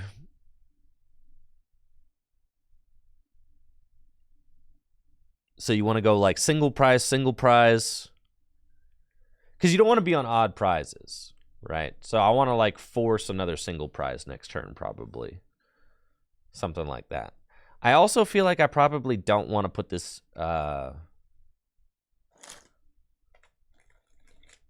taking the Charizard. I don't think taking the Charizard's a mistake so long as I even it out eventually, right?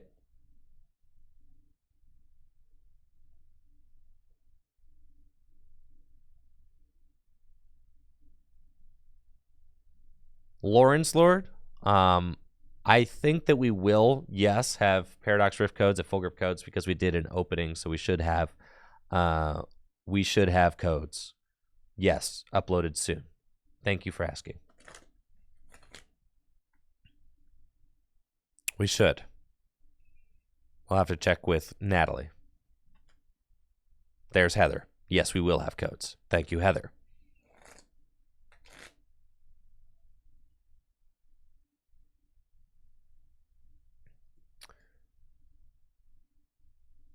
So then if knocking out the Charizard's a mistake, then what do you do?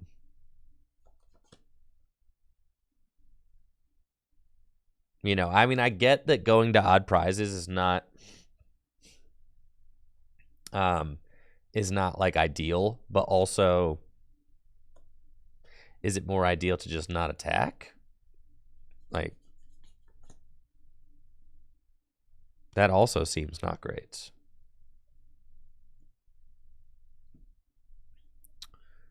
I feel like now I'm just like, okay, cool. We'll bring up Charmander, knock it out. Right? Go back to even.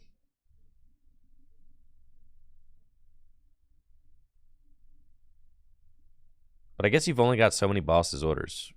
But that's fine. I can afford one. Yeah.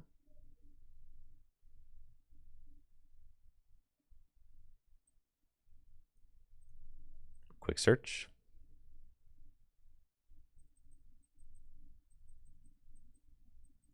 I do not have...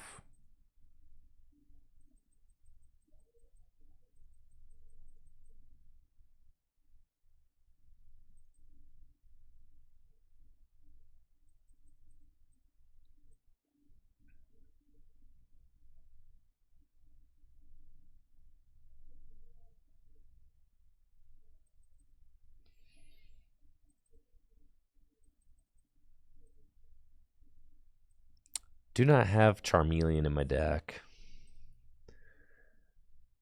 So, I mean, I could put down the Luminian and Luminous Sign and just get the second Charizard established right now. Then I've got Luminian on my bench, and I can pick it up later. If they gust and knock it out, that's probably okay if they do that.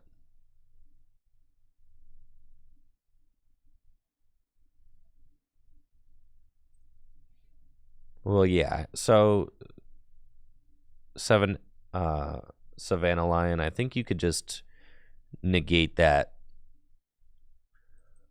by just going boss this turn, which I was planning on just trying to go back to even prizes by taking another knockout, right?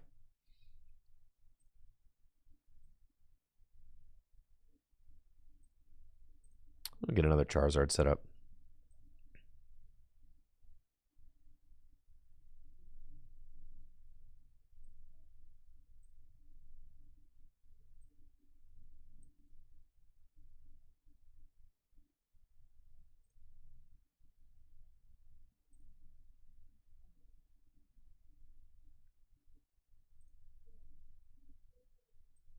much HP do I have left? 210. So that's definitely a knockout with Charizard if they take that.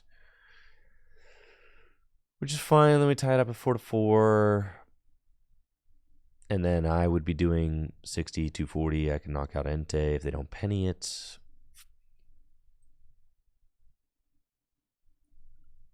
I feel like I will retreat and force them to have it. Fine. Yeah. That's what I'm doing. Yeah, force them to boss, right? If that's what they want to do. I think that's fine.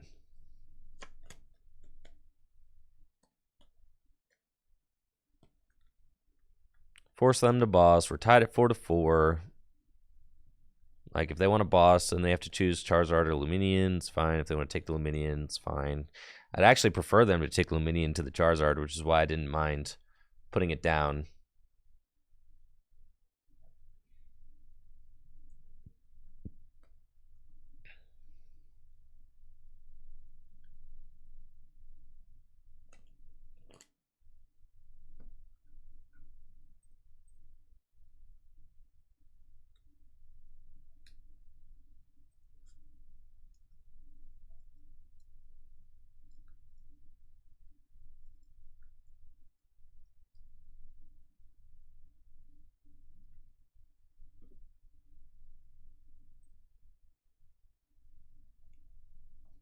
New poll just dropped in the chat.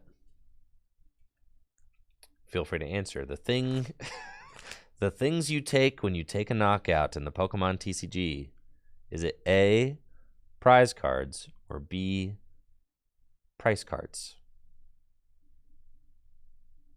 Let me know your thoughts.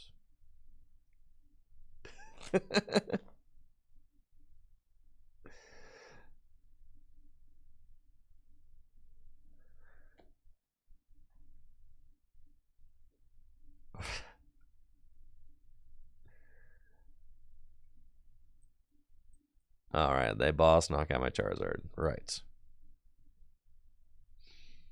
So now,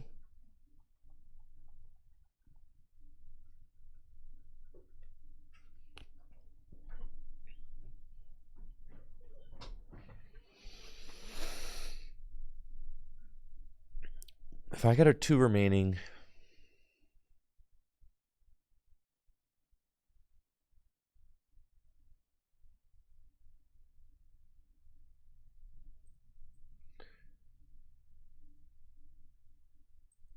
it's fine.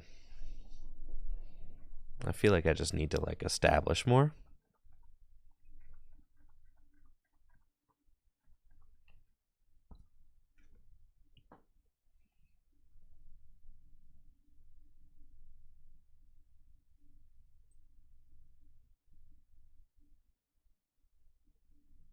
I could rope, but I feel like hitting into this Charizard is probably just better than hitting into the Pidgeot because I don't want to boss next turn. So just force this thing. So that's fine.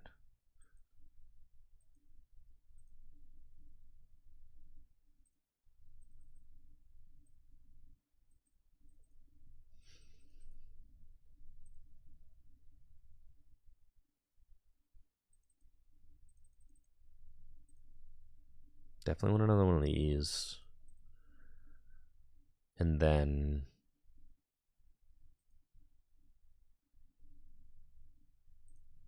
quick search. That's fine. And I'll thin the Radiant Charizard out of my deck.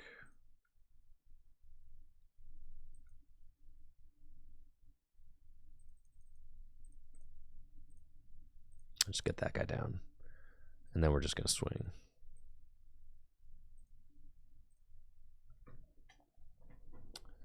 No, thank you, Mythic Alex, for the sub and the 29 months. Appreciate it. Yes, that's fine. We can just swing 240. Fine. And now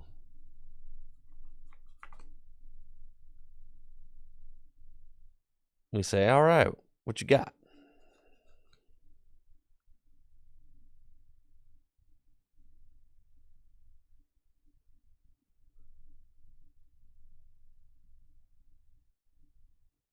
Thank you, GoPro. I appreciate that. So if they want to boss my Lumineon, they can do that, right? But they would have to boss my Lumineon and set up a new Charizard, and then I'm going to Iona. It's like, so they probably can't afford to do that because then they won't be able to finish off the game. So you need, like, they need to set up another Charizard.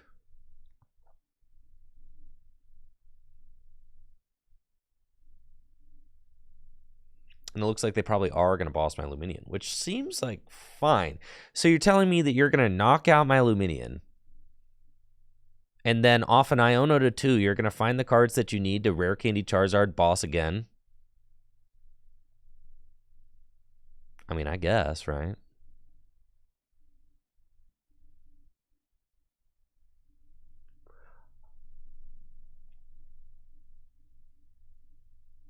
Like, that's what you're saying? Because you just retreated this Charizard. So, but you got the energy. So now all you need is energy boss.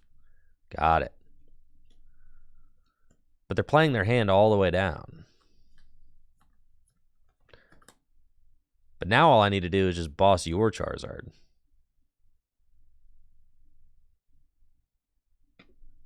But I need a...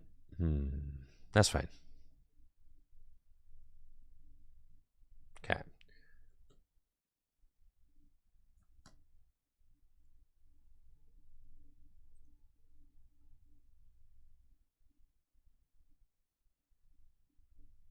That's fine. Do wish I had an energy here, but I don't.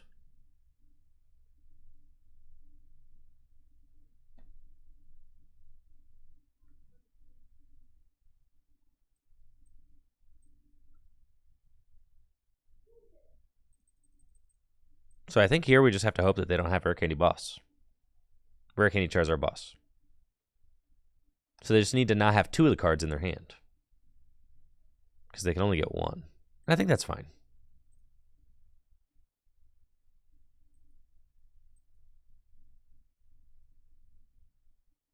Boss Pidgeot? No, I think... well... there's certainly an argument for bossing Pidgeot. Yes, I think that's actually probably correct. Yep, you're probably right. It's fine. This is where we're at. Send it. Yeah, bossing the Pidgeot, there's definitely an argument there. Because the Pidgeot gives them the combo completer, right?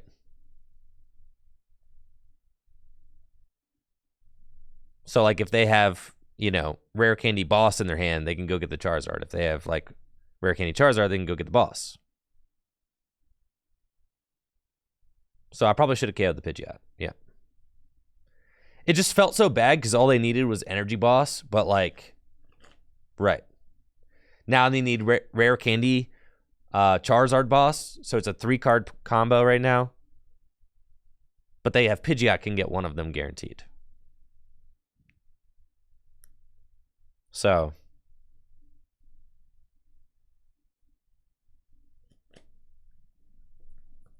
yeah. Like, at first, it seemed like they were so close to the win with that Charizard on board. But now that I'm thinking about it, probably the Pidgeot was the play, but it's fine.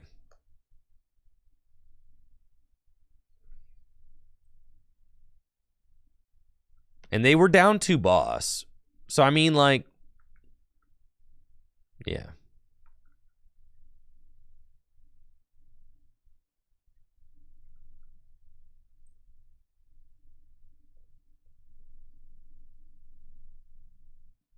It looks like they do have the Rare Candy Charizard, so all they needed was 1 more piece, and they didn't have it.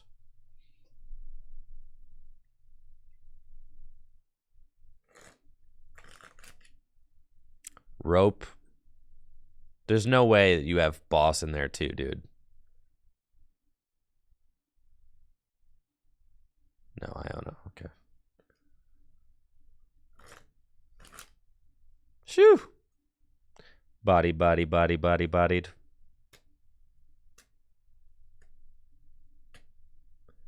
GG's, mate.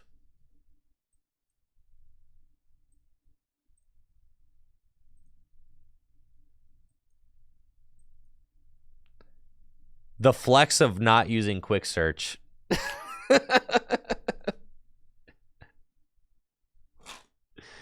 Oh, yeah.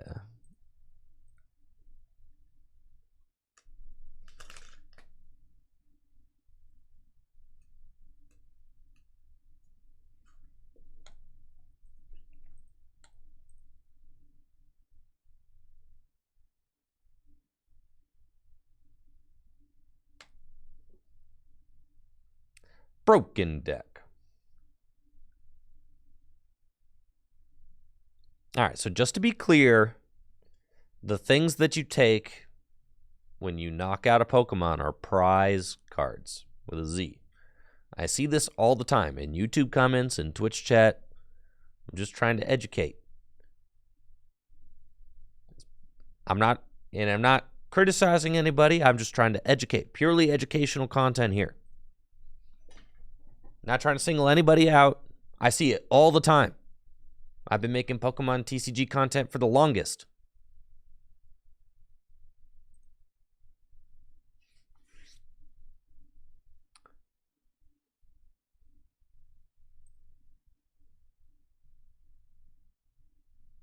A lot of price card people out there. It's not price cards. It's prize cards. The Z. No bar. Not called that either. No.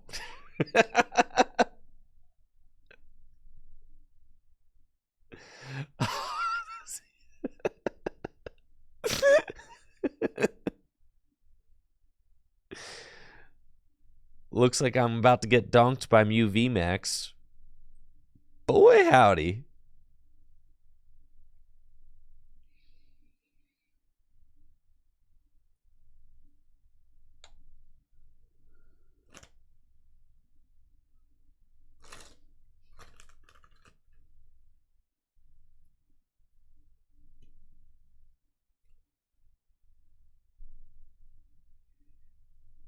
Please, no Fusion Strike energy. Please, bro. Yes, Clam Burglar. Me too. Clam Burglar says, anybody else in chat staring blankly at this stream while trying to will yourself to work every single day? Yes. Yes, this is our safe space.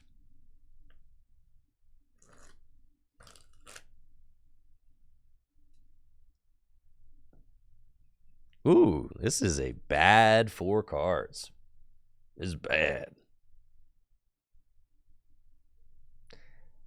This morning,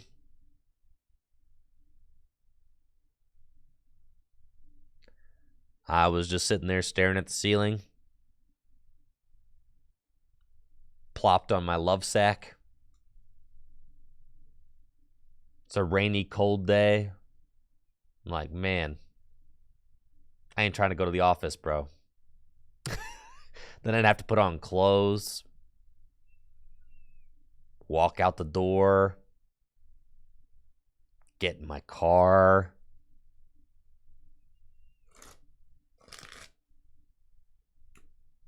Man.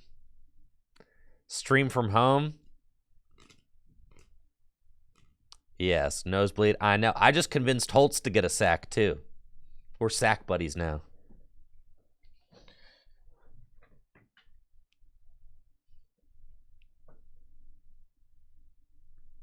We got to go to the Love Sack store and pick out a nice sack fabric.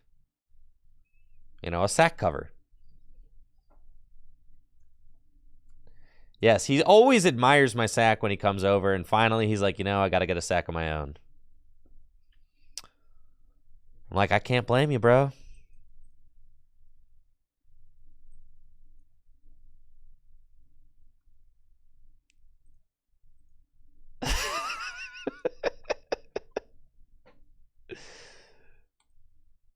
Yes, love sacks are expensive. They're an investment. And they come with lifetime warranty, baby. That sack will last you a lifetime.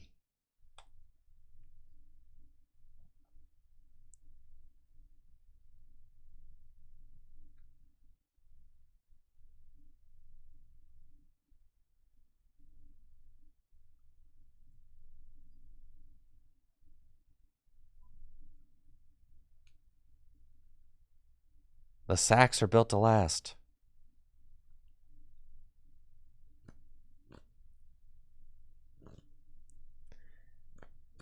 This is crazy. Isn't this supposed to be a good matchup, bro? Like, what's going on here?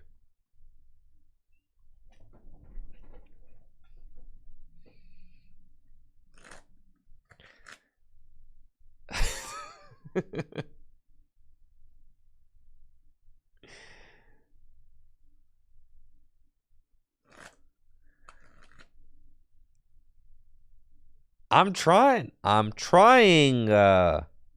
to set up a Charizard. It's proving to be difficult. I gotta say, thank goodness for this Blazing Destruction attack. It's the only thing keeping me in the game. How come you get to Path and then you get to... And then I discard the Stadium for you, and then you just draw more cards. It's messed up.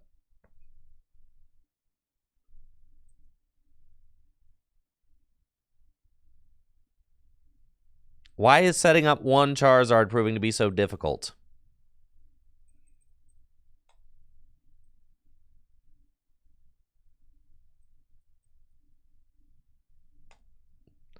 How many paths can they play realistically?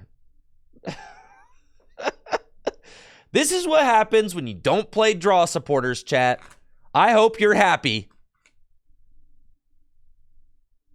This is what happens when you play one Professor's Research in your deck.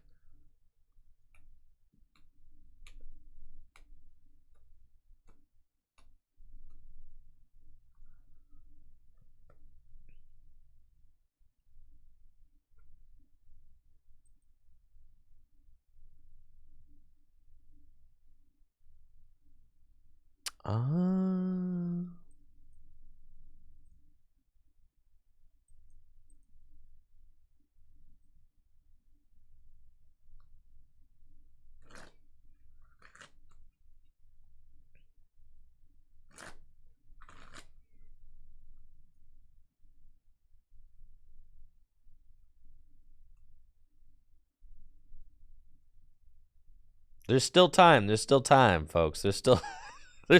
Maybe I'll top deck my one of Research.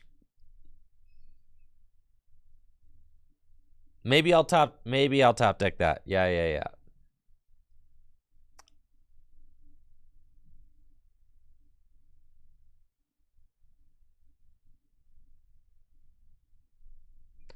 Yeah. This is still winnable, bro. It's winnable. The fries card has me dead, bro. Not the fries cards, bro.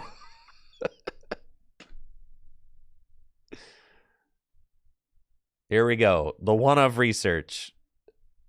Please get me out of here. All right.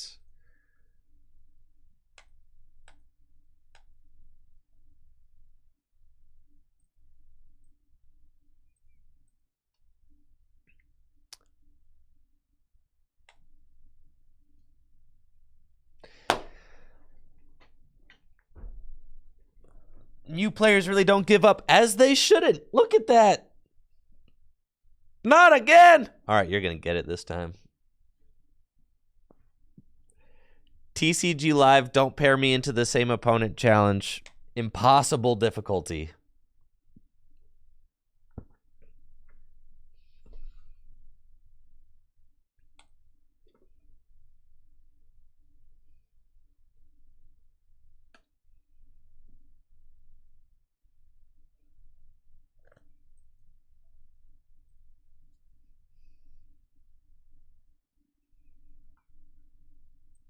Yeah, that's a fully blinged out Mew deck.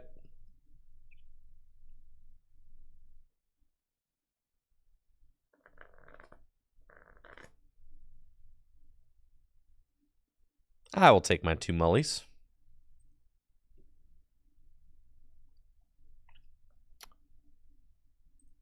Yo, give me the VIP pass right there, baby. Let's go. Perfect. This deck is so sick, bro. Man.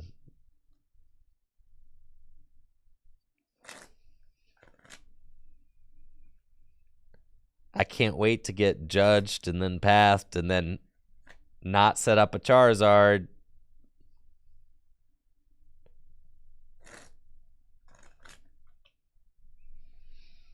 Yeah, this seems bad. I've been working on not bricking. Yeah. It has not been working. Just draw better. You're so right. Here comes the judge.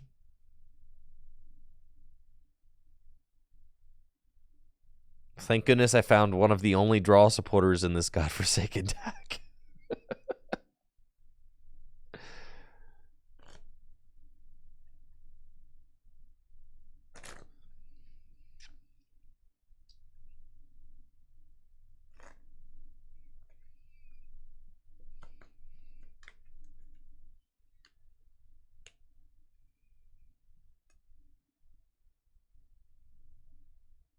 Maybe there's a Charmander in my deck somewhere. I did have Arven in my hand turn 1, but since it was the first turn of the game, I was not allowed to play it because I went first. You cannot play a supporter on the first turn going first. Them's the rules. Listen, I don't make the rules up, okay?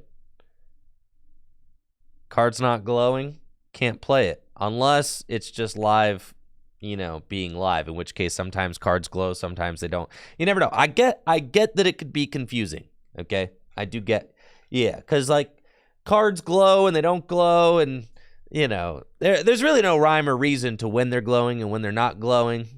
I get it.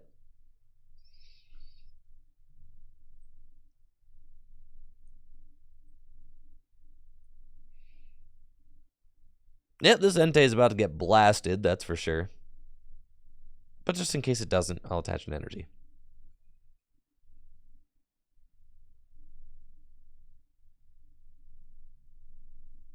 Okay, 1 Charmander.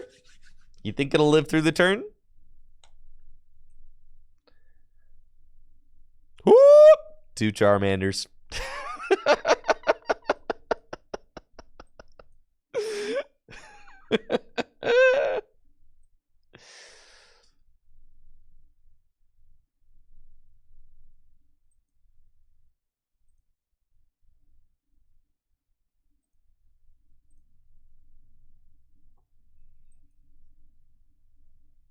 Oh, baby.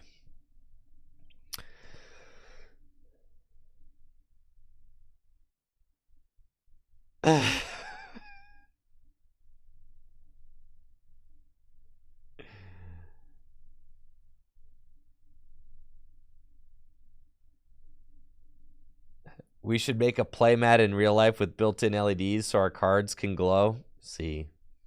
There we go.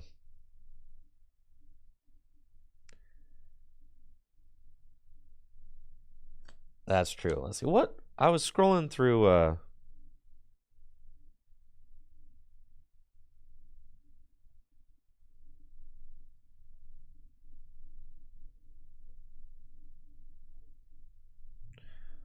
I was going to talk about I was scrolling through Twitter and found some cool lists. Let's see. What do you guys think about Goodra? All right, the same dude keeps top 8ing with Goodra. You think the goo is back? Is the goo real? I was thinking about Goodra more, and I was like, why is Goodra... Why are we still trying to make Goodra a thing? Well, looking at it, it's more like a Lost Box deck with a 2/2 Goodra line in it. And it makes sense, like, because Goodra's probably pretty good against Charizard, right? Listen, I had a little bit of a goo fling back in the spring. I did. I had a goo fling. All right. So I understand the ways of the goo. I get it.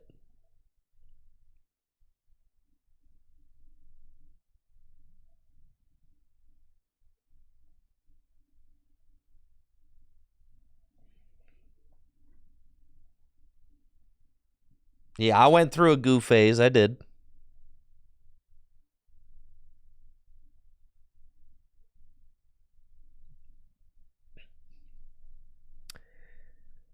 Yeah, and Zamazenta, frankly, Zamazenta, you know, seems good. Sableye good. It's just a 2/2 Goodra.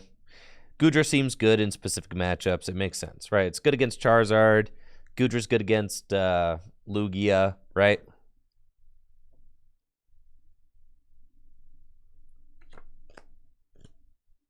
But it's bad against Guardy. Was like the major issue with Goo is like I was like, I just am not beating Guardy with this. So Goodra's probably also very good against Miraidon. All right, this hand looks bad.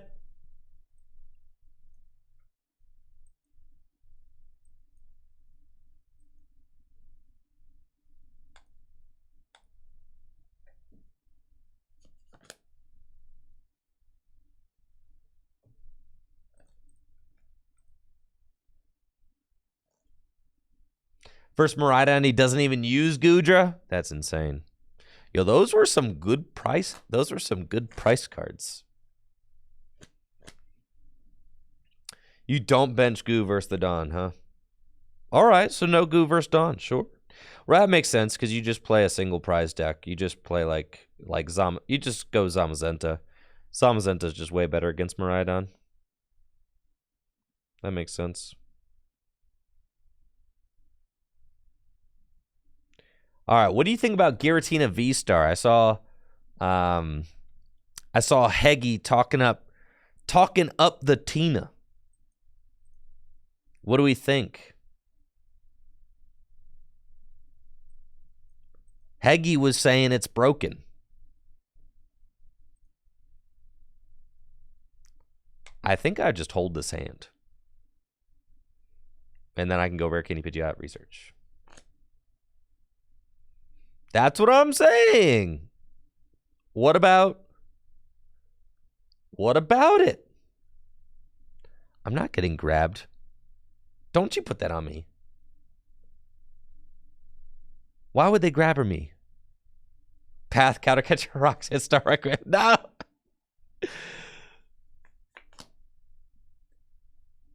They're not going to grab me. I'm going to get to hang on to the... Okay, I'm going to admit to you, I was immersed in the conversation about Giratina V-Star, and I did forget about the potential of them grabbing me here. I did.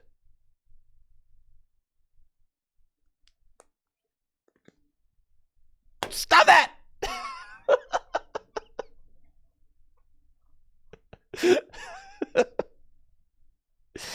Thank you, Johan, for that sub. I appreciate it. Thank you.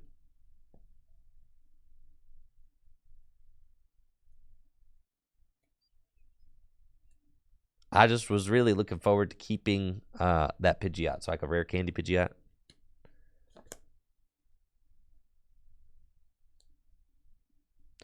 Man, another path? You've got to be joking me. All right, I'm going to set up a Charizard, bro. All I need is one. One single Charizard EX. That's all I need.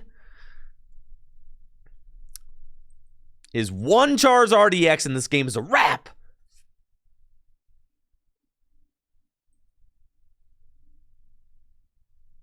Yeah, you're done. Okay.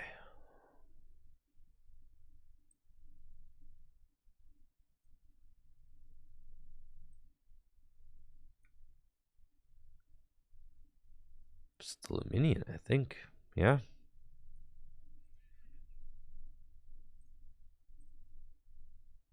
I guess it could have been the 4 Sealstone.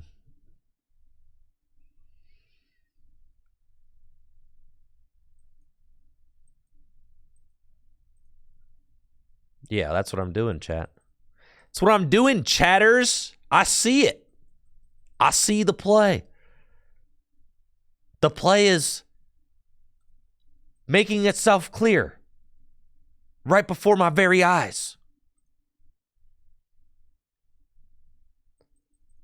I see it. I see it all. It's happening right here. Look at all that.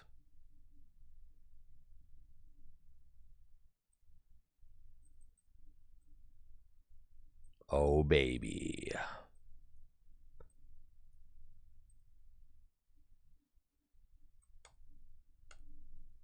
540 damage, you're out of here. Goodbye, Mew. That's right. Can't grab me. I got a 0-card hand, baby. Plus 3. I guess you could grab that.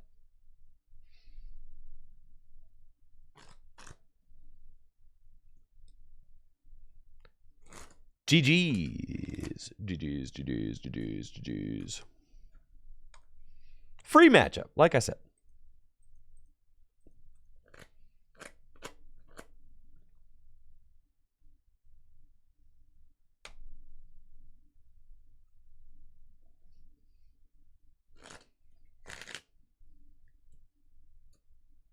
I know. It's almost like Professor's Research is a good card, and we should play more than one.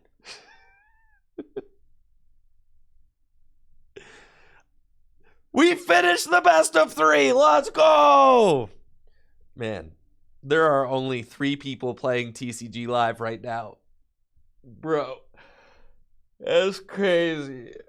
It's me, them, and maybe one other person floating around waiting for a game. I'm going to let them go first to really emulate the best of 3 situation.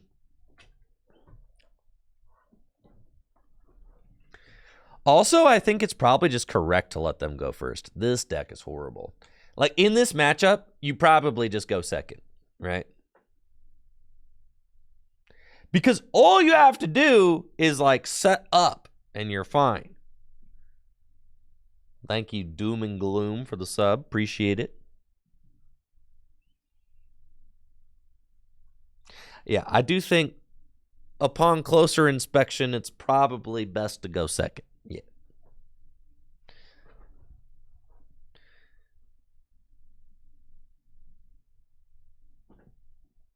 This deck, I should bench my second Pidgey. You're right, but I'm not used to that. I know I didn't. I know that's my fault. All right. You're right. I didn't overbench to play around Grabber. And I didn't get punished. Let's go. And I didn't get passed. Oh, they are. Yup. We're in here. We're in there, baby. Y'all are so mad right now. You're so mad. You're livid. Look at that. Never punished, baby. Give me those guys right there. And then guess what? I gotta...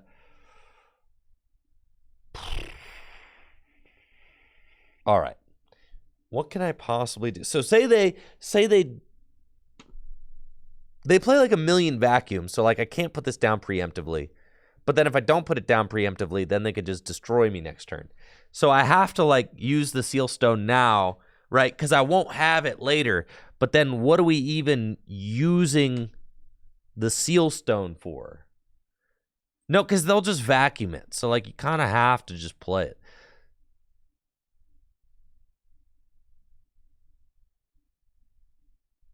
For a research, I was also considering for Mew.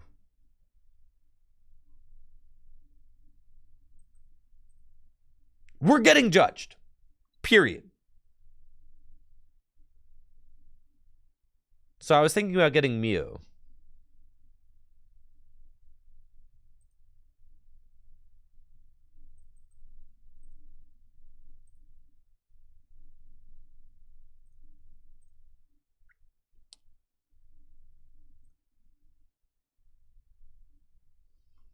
I was thinking VIP pass for Mew, but then I was running out of time, so I just grabbed the research. Listen, bro, it's going to get judged anyway. Why not save it? Because they could vacuum it. That's why. This deck plays a gazillion vacuums.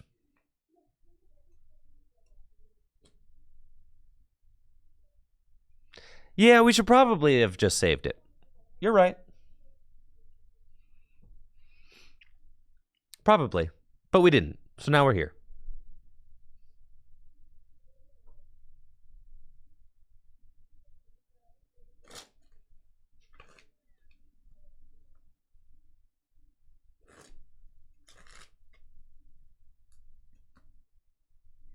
Yeah, we should have just saved it. It's cool. We top deck here. Easy money.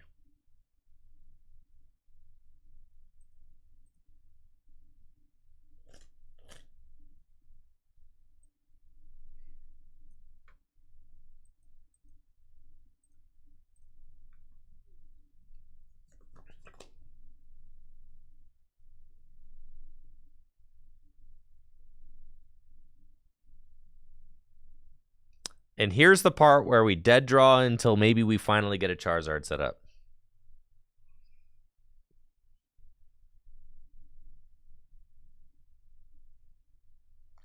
It's so insane to me that this entire matchup is just like hoping that the Charizard deck bricks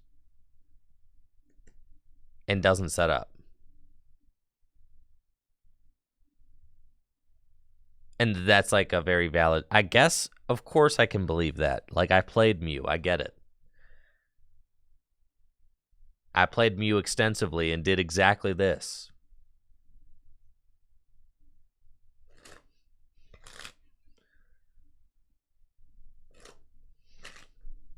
It works, of course it works. Especially because no one respects the strategy anymore.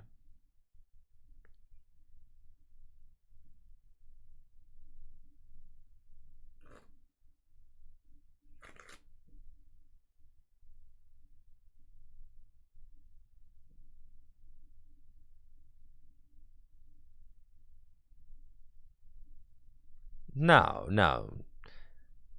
This double turbo destruction Mew has been a thing for a long time. Since Pramawat was like one of the first players to really do the non-fusion build of Mew, Michael Pramawat. But I did partake for a long time, yes.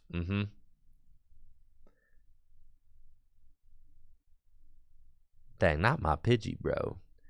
It's cool. I'll probably top deck my one of research, probably.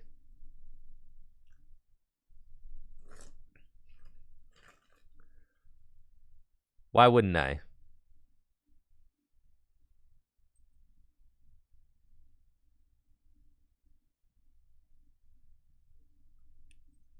Nah, bro.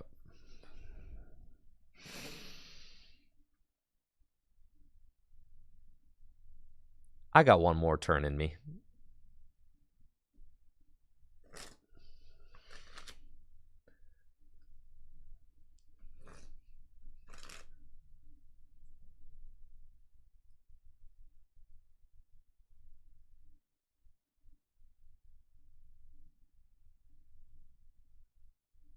All I need is one Charizard, bro. But see how many vacuums they play? That's why I wanted to use the... Yeah.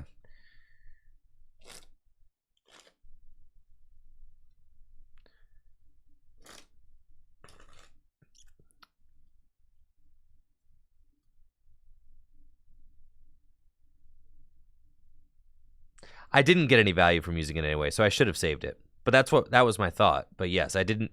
There was no value to get. The value would have been putting Mew out, so I should have done that. That's the only thing of value. But then, for some reason, I ran out of time and just clicked a card. Yeah. The only value that I could have given to my board state would have been putting Mew from Celebrations onto the board. So we should have done that for sure.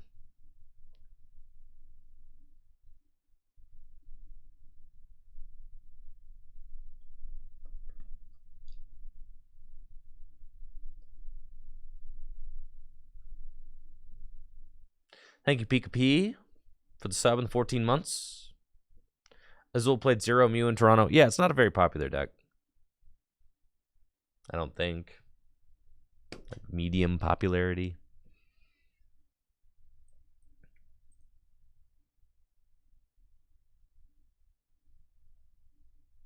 Jesse hit 3.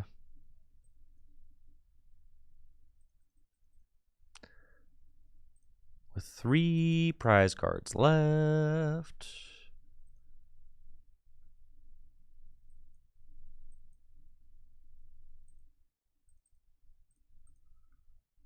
don't think that there's anything we could do.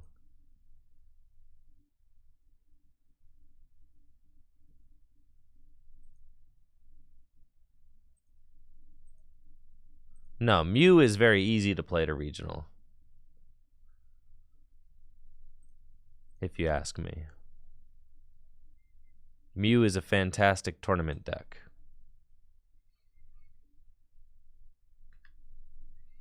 Yes, I consider Mew to be a very strong best of 3 deck.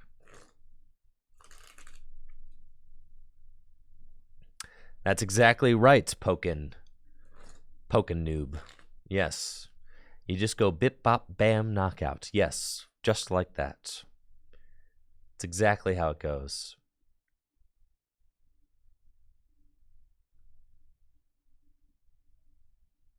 Is it possible for me? No. Dang, that's crazy.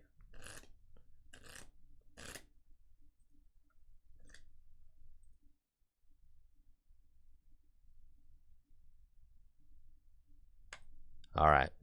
Maybe I'll play against them a 4th time. Possible.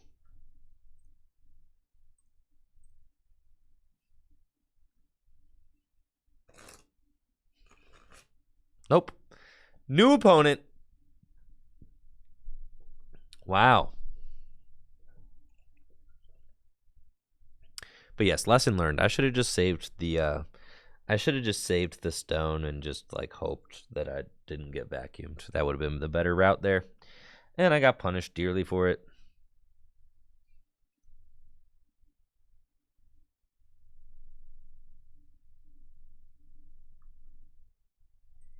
Ooh, I wonder what the Twitter replies. If anybody has seen Moist Shuffling for the first time now.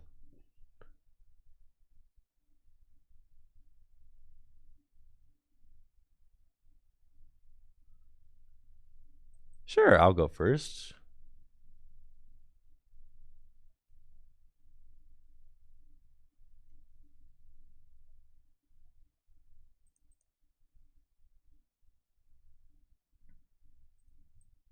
Nice.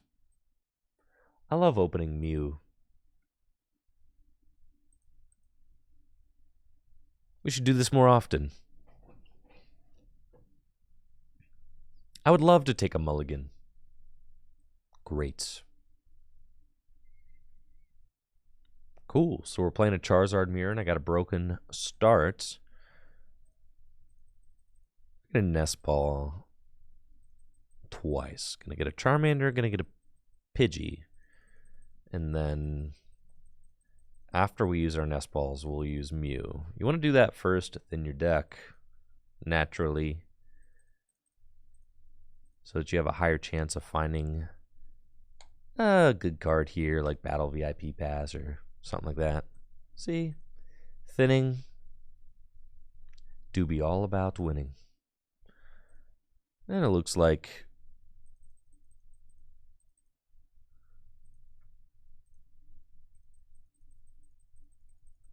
I don't have Pidgeot in the deck. It's cool. It's cool. We're going to get the Pidgey out for when the Pidgeot shows up. when the Pidgeot decides to stop being lazy, we'll have it all right there ready to go. Yeah, we got Pidgeot and the prize card. The prize cards, yes.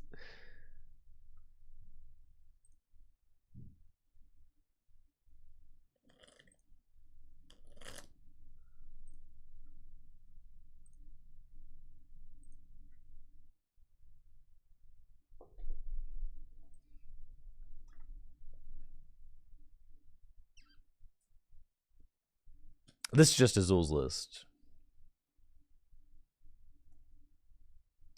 You know, Riper, I'm glad that you're enjoying the Toad Scroll deck. I've gotten quite a few comments about the Toad Scroll deck. People seem like they're having a lot of fun with it. So, that's wonderful. Wonderful. Okay.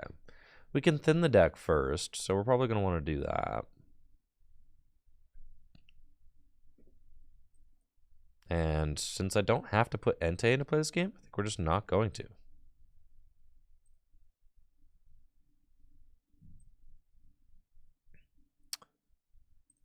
Rare candy here.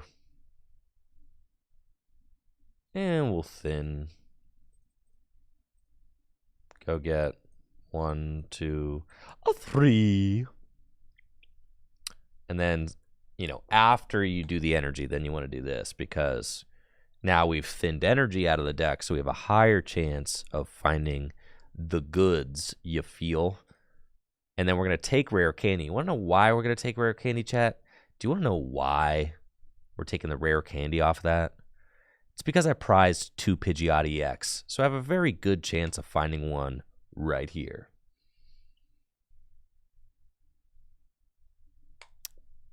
Boom. Pidgeot. See? It's plays like that. Plays like that that make a difference, chat. Boom. Why didn't I boss the Mew? Great question. I didn't boss because I'm going to odd prizes now. And then next turn, I want to go back to even prizes. In order to do that, I'll need a boss. So why would I play one if I want one next turn? You feel me? That's what we're doing.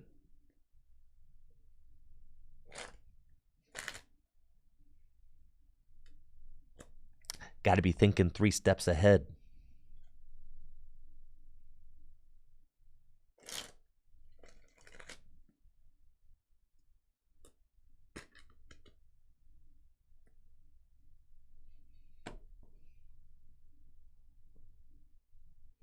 It's important to get back to even prizes eventually because if you are on odd prizes and you stay on odd prizes, then your opponent can do 330 damage at the end of the game, which you don't want to allow them to do.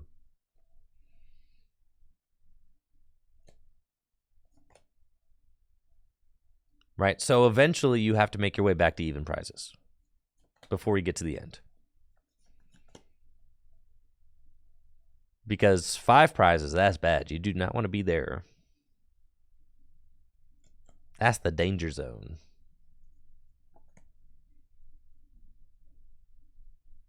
And the thing is you wanna do the bossing early because eventually the board will just evolve up and can just be all big guys too.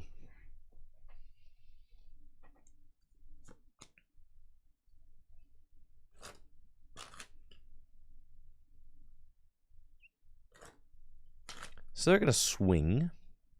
Okay.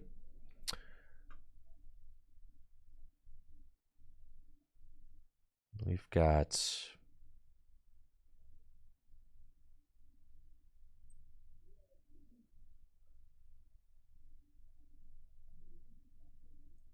escape rope.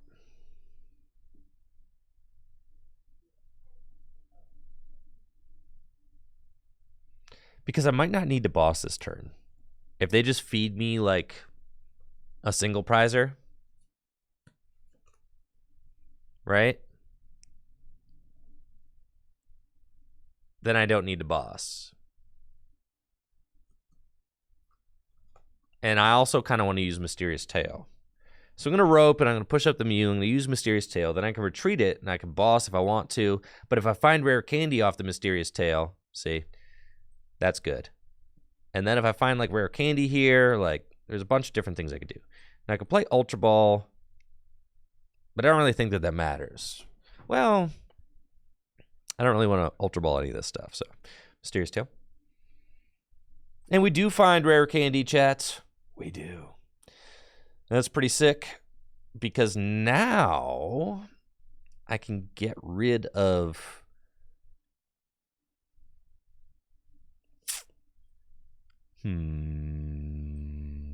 these. Get the Pidgeot. And then we go Rare Candy Pidgeot. That wasn't a never punished play. That was a good play. That wasn't like a play I should have been punished for. That was a smart dig there. Oh, I'm gonna give them 6 new cards. I don't want to do that. At this point, I don't even think it really matters. Okay.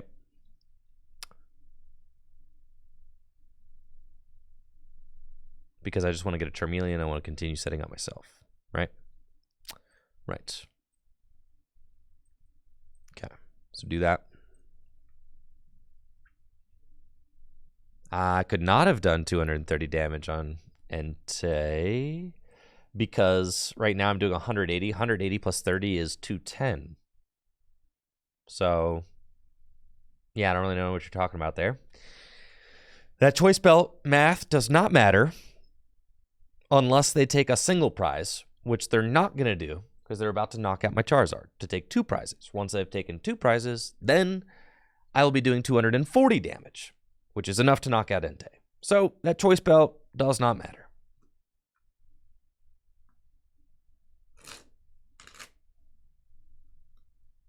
All I need to do is just keep up the race. All I need to do is I take those 2 prizes, right? I go 1, 1, then I go 2 on the Entei, then I go 3, 5, 6 on the Pidgeot, right?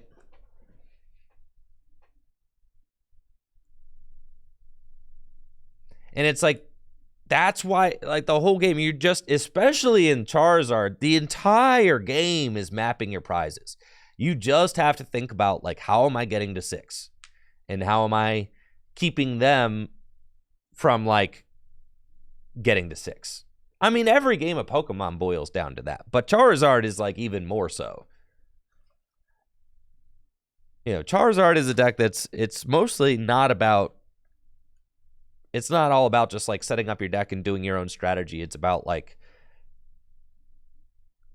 it's about mapping, which is exactly why they played the penny on the Entei there, right? Because they see I'm trying to map my way to 6, and that Entei was going to be a key part of it.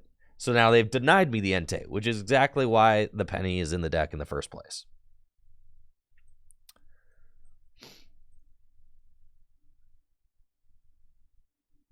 Okay.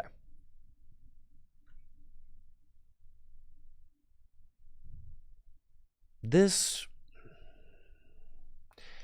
is probably a fine turn to just research, honestly. Or no. Let's just play more conservatively. Yeah, that's fine.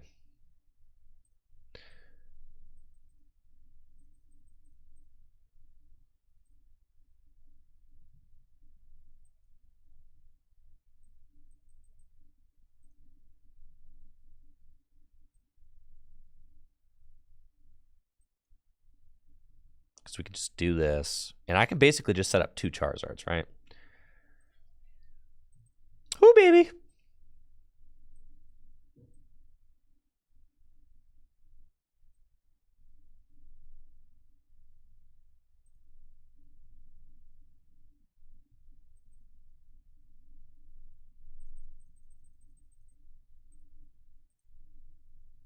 Should have done that first, but playing sloppy.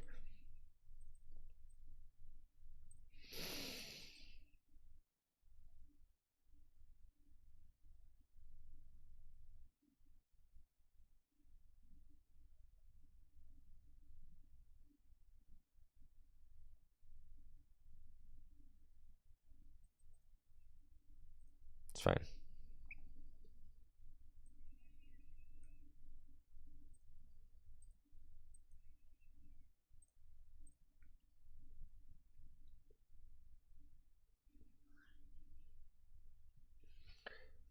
I'm still winning the race here.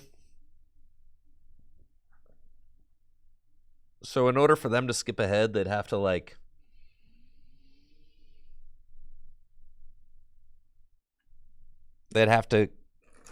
it's tough. Like, because how, even in your opponent's position, what is your play?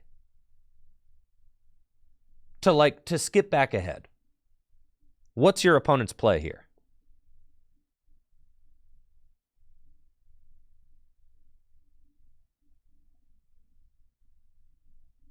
You know, it's pretty easy for me to see my route.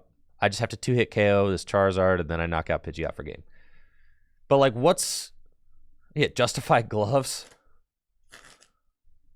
Retreat Zard and Collapsed? Yeah, but I mean, like, the Zard lists aren't playing that.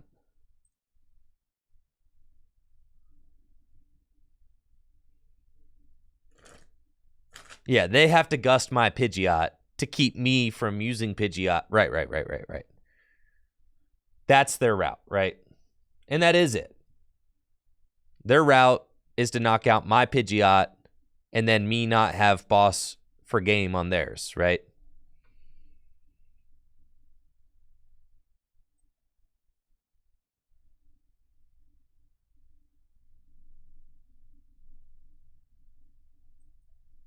Which, you know.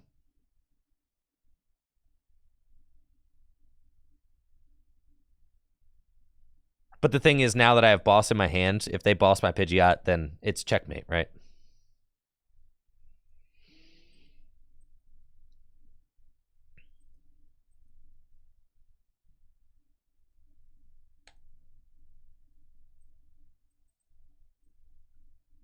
So I'm pretty sure...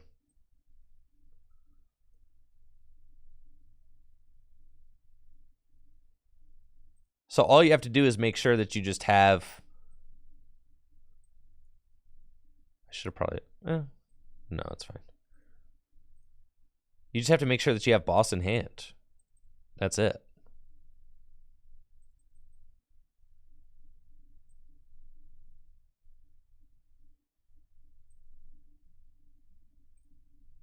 I don't think that there's anything else that I really need to do here.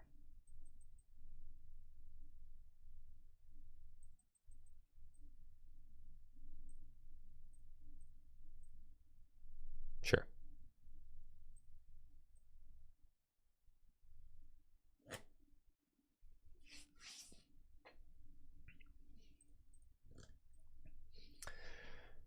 So here, yeah, I guess they could Iono Path. And that's why some lists, some Charizard lists were playing Path. Right? Because Iono Path is the only really, it's the only out. When you get to this point of the mirror match,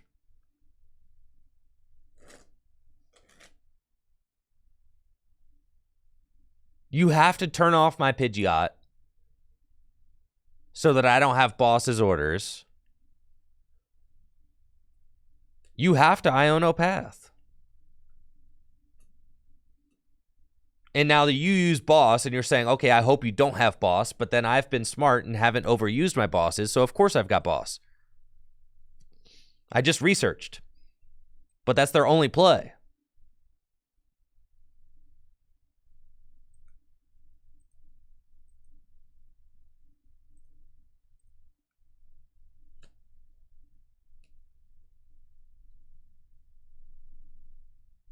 GG's.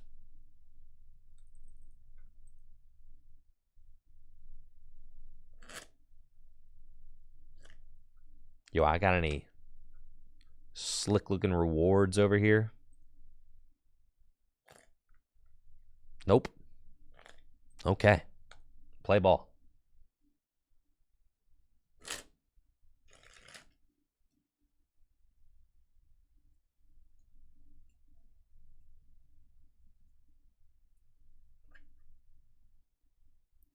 I don't like, yeah, and as far as attaching that extra fire energy to Mew, I don't like overcommitting every single energy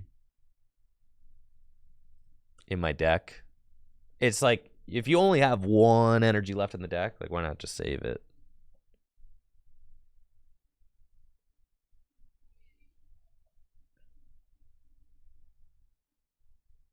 The most fun Paradox Rift deck I've tested so far, it's between Roaring Moon and Golden Go. Golden Go. Golden Go. Those two. They're fun.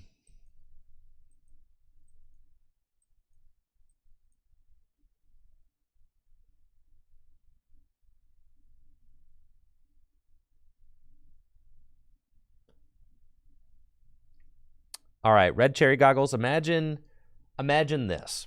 Imagine, so when I decided to keep the fire energy, right? Imagine this. My opponent plays one crushing hammer on the active and passes. It's just like there is a route for me to just lose if I commit that final energy, right? And then committing the final energy does nothing for me. But if my opponent plays a card that removes an energy from my active, I could just lose. Now, what are the odds that they play a card that removes? Not high, but it's possible, right? So like you just keep the energy. You keep the energy so that you eliminate that potential lose con. Exactly. Precisely. Yo, I got any Pidgeys over here? Shout out to all the Pidgeys.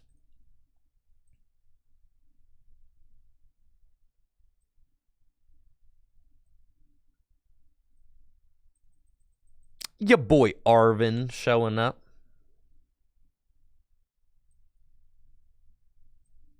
Broken deck. We got a broken deck here, boys and girls.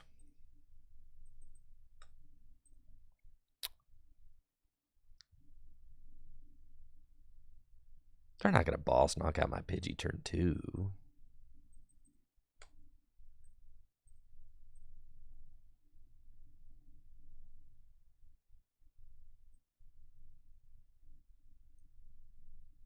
Yeah, odds are they play Arvin this turn, so I'm just going to hold the Forest Seal Stone.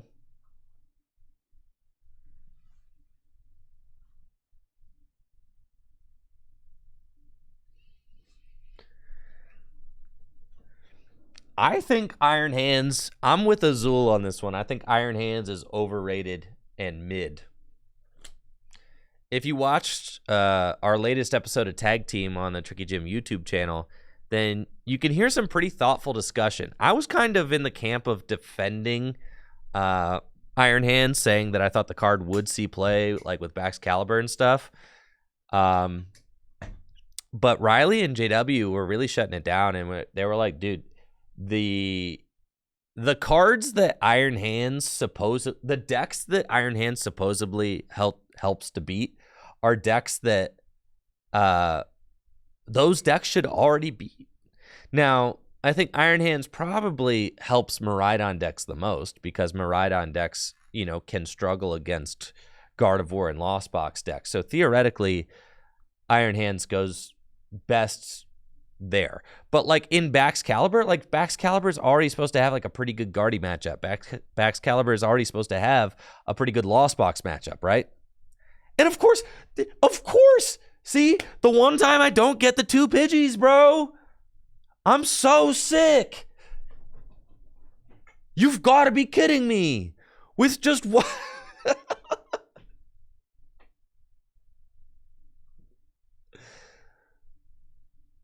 Yes, well, Azul also thinks that Miraidon is mid, so clearly we're not seeing eye to eye on that.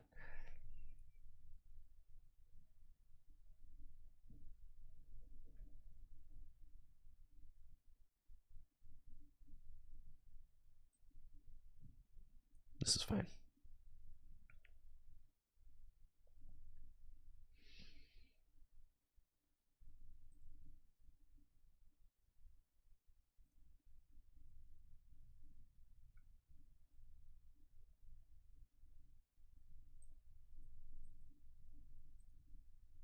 Miraidon. No, Miraidon's a sick deck.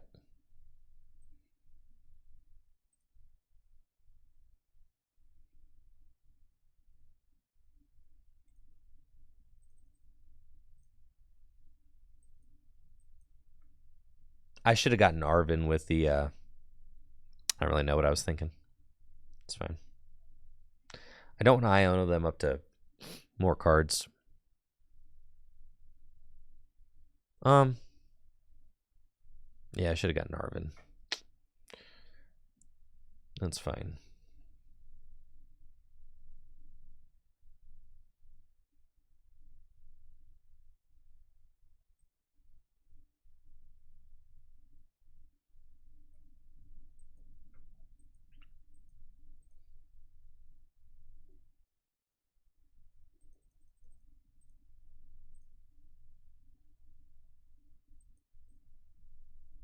So now I'm just not going to play supporter for no reason. All right, so 120 plus 210. That's enough, yeah.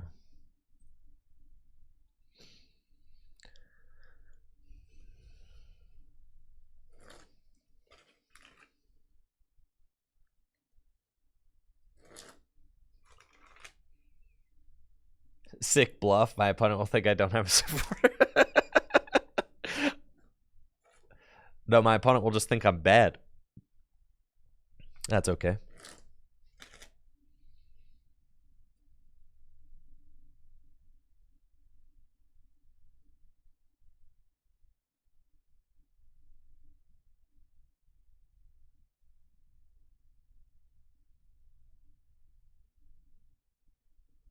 Every deck is the secret of standard is that every deck is mid in its own mid way. Every deck. People just like to pick on Miraidon for being mid, but it's the pot calling the kettle black, bro. All y'all's decks are mid. All of them. 100%. You know what's crazy about this Charizard deck? It's also mid.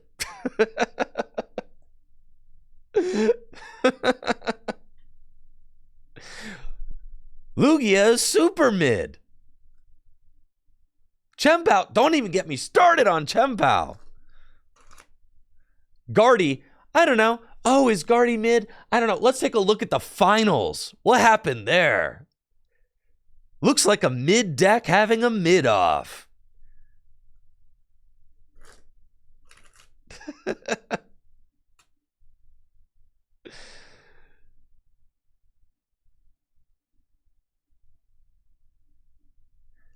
So what's funny is since every single deck is mid, right? Every single deck is mid. And because every single deck is mid, that makes every deck capable of doing well. Which actually is pretty exciting. Oh, I should have. Yeah, it's cool. Fleetfoot.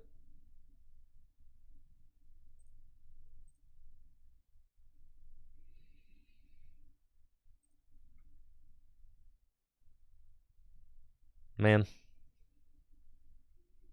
I needed an energy there.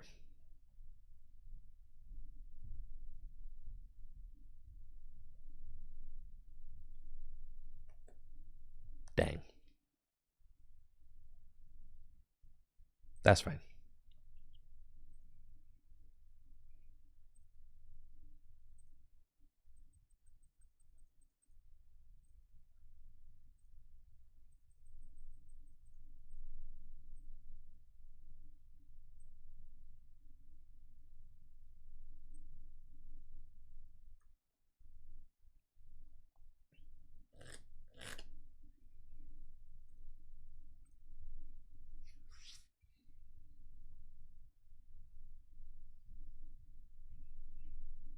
But that's the thing about all the decks being mid is that that's actually just a good format. You don't want all the decks to be broken. Do you remember Lugia V-Star pre-rotation? Y'all want to go back to that? Is that what you want? No. All right.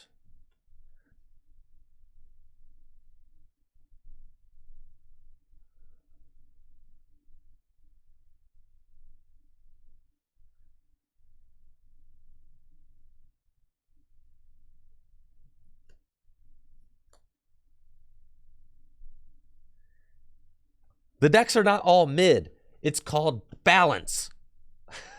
They are balanced. Wow, when we have a balanced standard format. Whoa.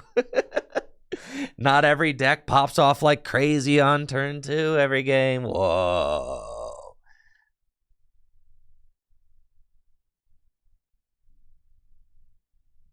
Is it balanced? Yeah. Look at most decks' matchup spreads. It's a bunch of 55-45s. And then you just had an upset in the finals where Miraidon can beat Midgardy because Midgardy has a mid-finals appearance and Miraidon capitalizes as it always does.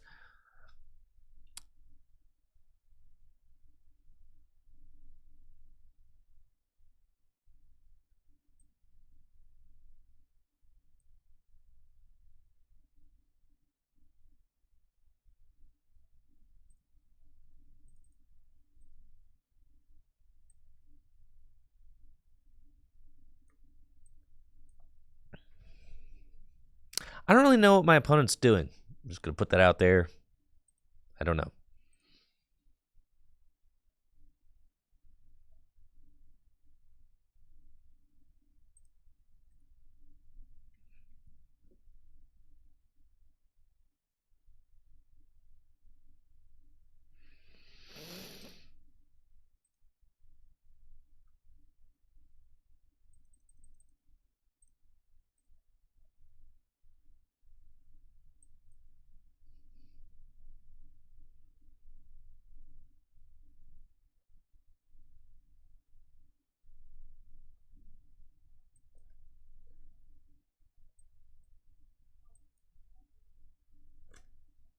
Arguably should have been this. It's fine. We'll get there.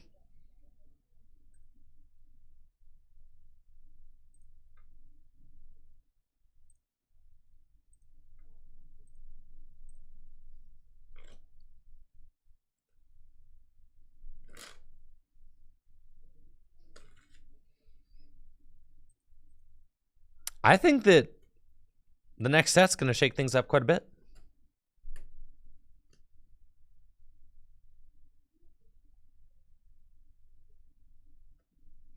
Lost Box.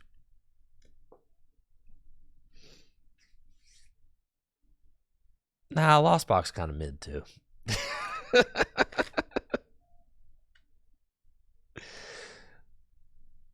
Yeah, mid box, bro.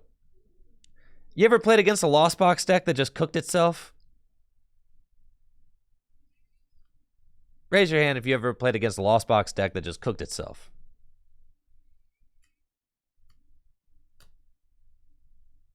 I have, for sure. Or they just go flower selecting, and they're like, dang it, that's a game-losing flower selecting. Ah!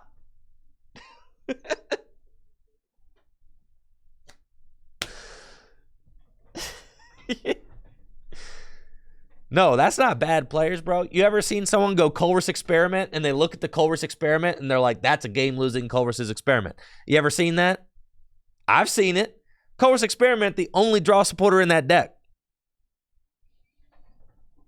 They have to play it. And yet, it could also just lose them the game on the spot.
All right, now I've got no liabilities on my bench, and they've got 3 prizes left to take, which is essentially 4 prizes left to take because, yeah.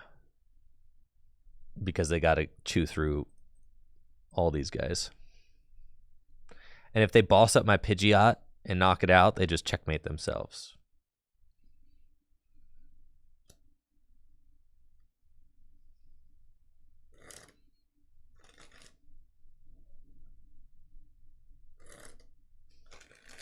But this is just what good game balance looks like, honestly. I feel like the game's just in a pretty fine spot.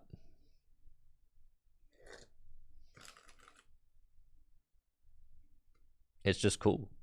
And then you can have all your favorite content creators call all the other decks mid, and on one hand they're right, and on the other hand, when all the decks are mid, then that means that they're also all good. You know, when I say Guardy's mid, on one hand, I'm correct. On the other hand, it's also one of the most powerful decks I've ever seen.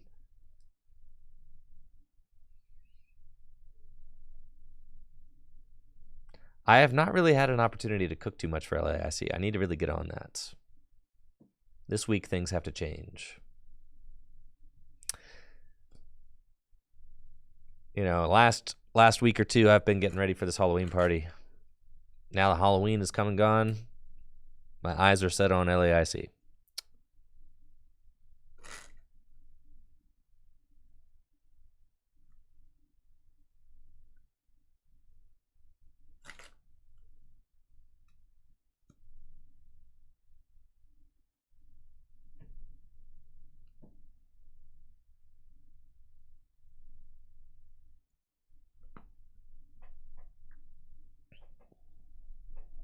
Live is down tomorrow. Yes, so I don't have a stream planned for tomorrow right now.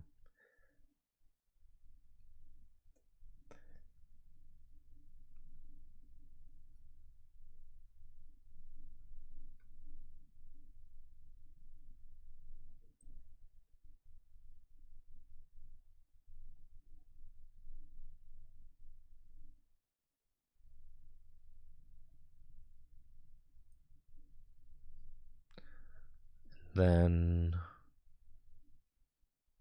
I suppose we just Iono and swing.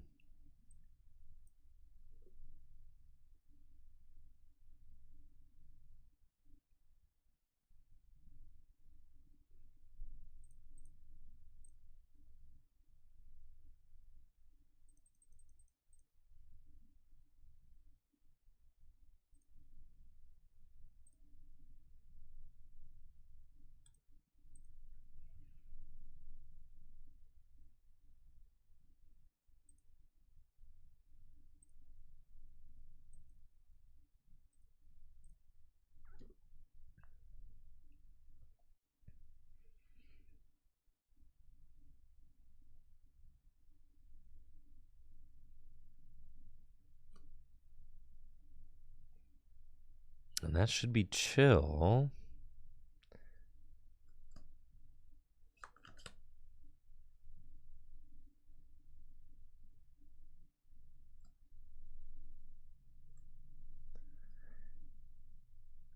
I'm trying to figure out, like, how am I going to get Roaring Moon to beat single prize decks? That's all I really need, right? I can get Roaring Moon, or if I get Golden Go to beat those single prize decks, that seems like cash money right there.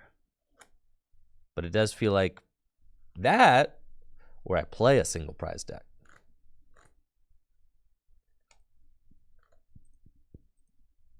Brute Bonnet. Brute Bonnet probably just does it, right? Yeah.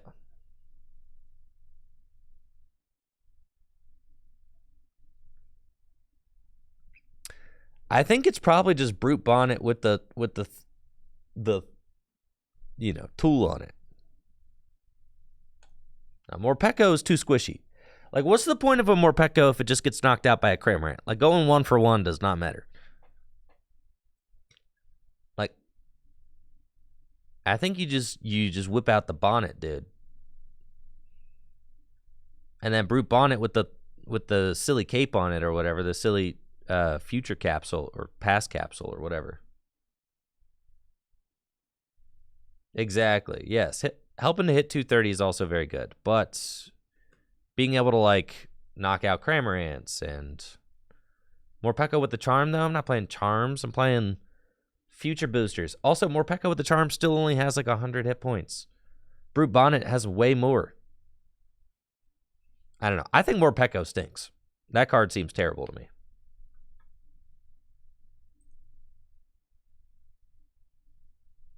How does Brute Bonnet not just seem like a million times better? Like, Brute Bonnet actually does something.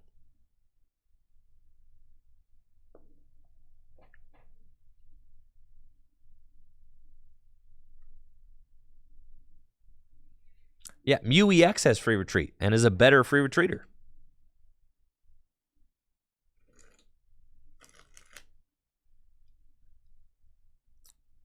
Charm makes Morpeko out of 120 HP. Yeah, and Brute Bonnet has 120 HP regardless. And can poison to help hit 230 in the mirror and against Iron Hands. And against Dragonite.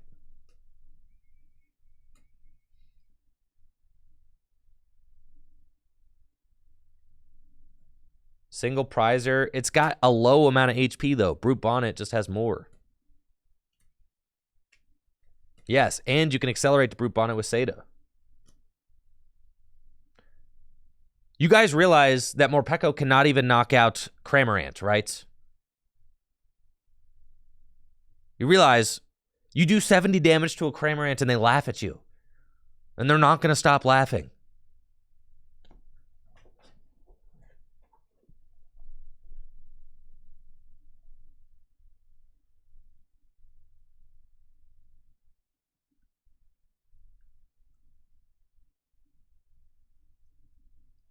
Yeah, I don't see the Morpeko at all. It takes out Comfy, sure, but you can use but then you just get returned by a Cramorant and it's not worth it. It doesn't have enough HP, doesn't do enough damage. It's not worth it, I promise.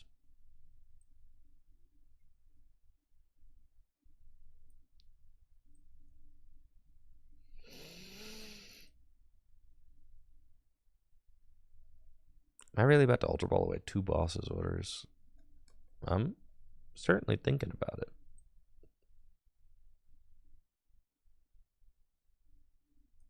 Probably go boss in a rope. It's fine.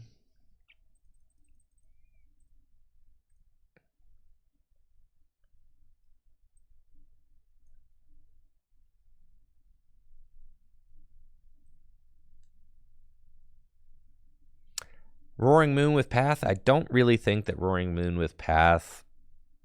Yeah, you probably could play a slower version of Roaring Moon that plays Path. Yes. But I do think that,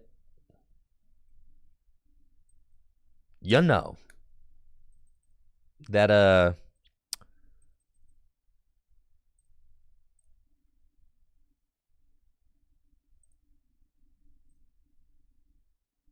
I do think that the old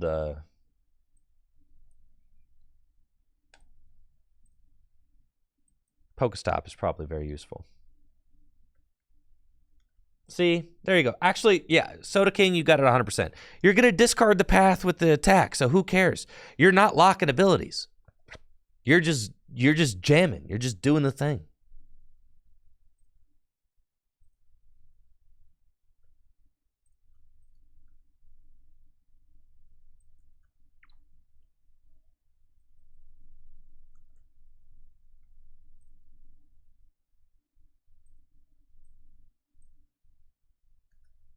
I don't think that Roaring Moon needs Darkrai either, if I'm being completely honest.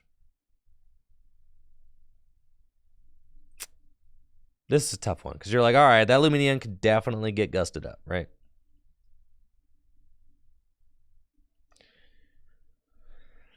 So then we're in this situation again where it's like, okay, do we want to try to use the Forest Sealstone now if they boss this,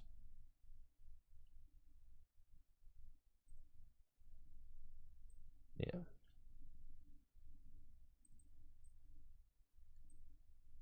think we'll just go here.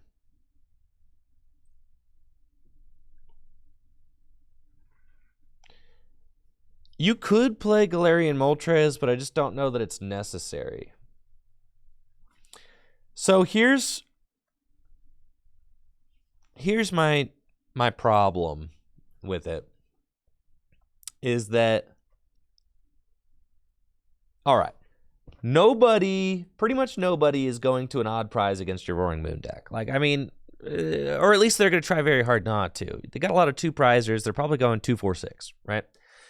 So at the end of the game, you're slapping down Galarian Moltres, and for what? You're slapping down Galarian Moltres to do 220 damage and only have 120 HP. It just doesn't feel like it's doing enough for the investment you put into it. And it's like such a situational attacker. Like you're playing a deck where you're just discarding everything constantly all the time. You know, you're using Pokestops, you're sprinting, or not sprinting, but you know, the thing where you squawking in season. I guess I've been not impressed by Galarian Moltres. It doesn't do enough damage. Even 270 isn't even the right number.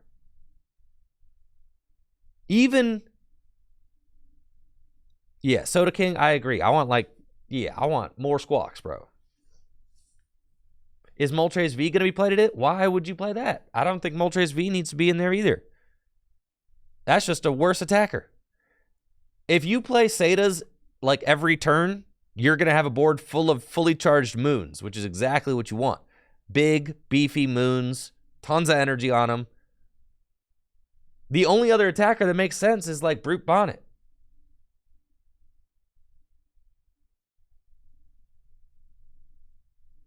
Brute Bonnet.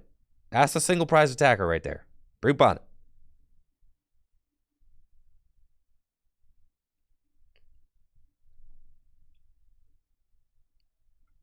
Well, now I wish I hadn't used my stone. See, I think I just need to like say that they're not going to boss up my stone guy, right? All right, cool. We got this. We're chilling. Never mind.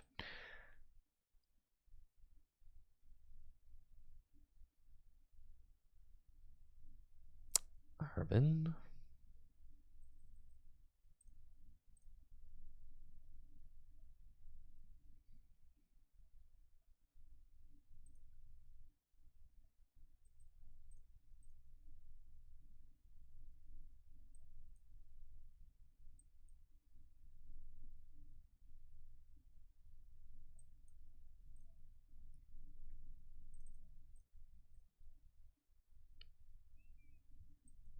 Okay, rare candy into the lizard.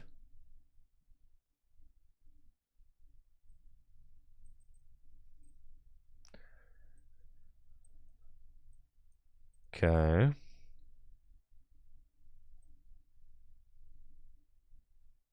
And so we're at 210, 240, so that does not matter. We could just do the, well, it does, because it could save from a switch card. Okay, so we'll put that there. And then do that. And then we're going to try and take a double prize coming up. But they can just Raichu me. I am so bodied. Oh my gosh.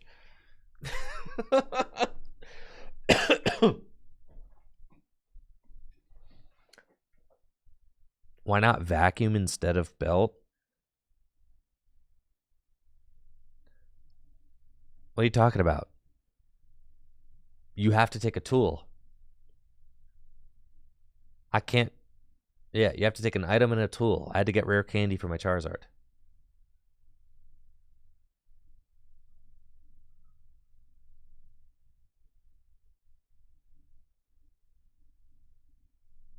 Yes. They're about to blast my Charizard to smithereens. Which is bad.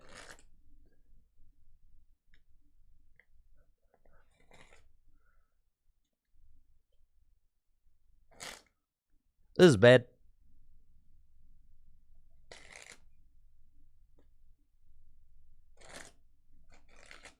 It's fine. We're chilling, bro. All right. So once again, I have been punished for using my stone preemptively. So I think I'm just never going to do that again. Never again.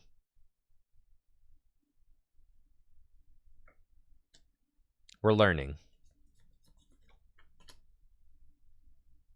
They did waste a charm on the Mew. I don't really know what they're doing there.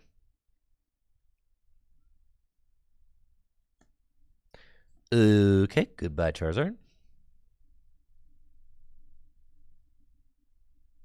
Yes, I've learning my lesson the hard way for sure. All right, here's the thing. You never seen this coming, bro.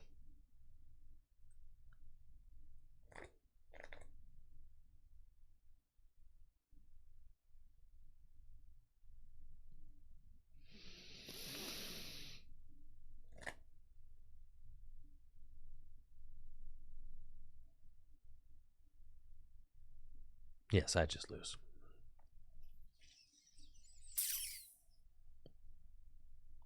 I suppose I don't. All right. Pass. No. We can win. We can win. Do you not see the route? I see the route. Do you not see the route? Oh, you don't see the... Oh, you don't see the route. Okay. Because I see the route.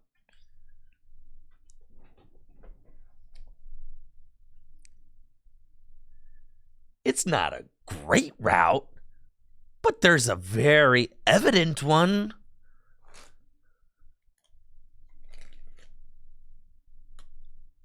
We go Iono. We vacuum. And we Radiant Charizard. And then we win the following turn. It's obvious I get the route, but you should explain it for everyone else.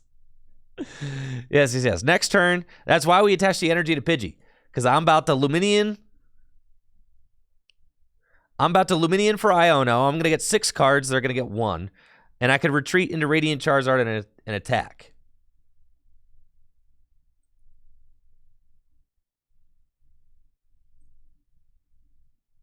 Frankly, as long as I find a vacuum, I'm at least doing something. Okay. Radiant in the discard? Sure, the Radiant's in the discard. All right, I'll have to get that back. Don't worry about it.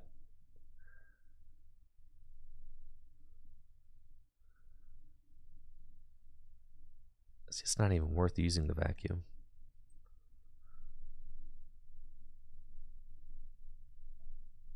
Well, using the vacuum would be funny. Or I could just gust it for knockout.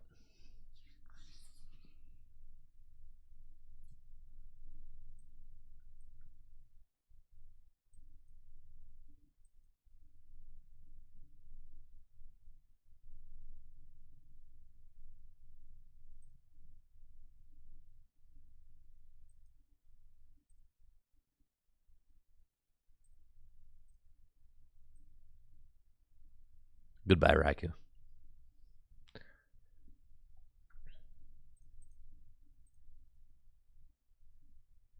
Haha. That's good. Okay.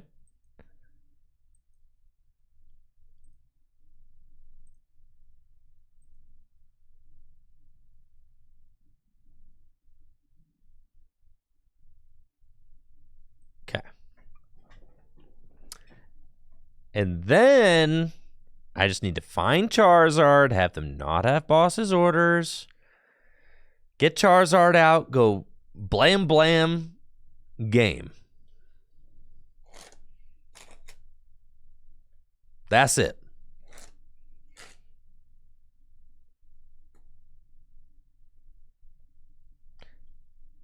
I'm getting judged. What do you think, chat?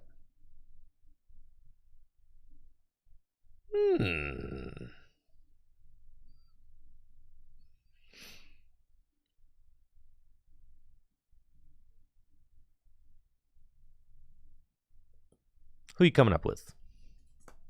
Raikou? Okay. They've got the double Dynamotor. And are going to Ultra Ball their hand down to draw more cards. Which lets me know that they don't really have it yet. So that's fine. So I just need to...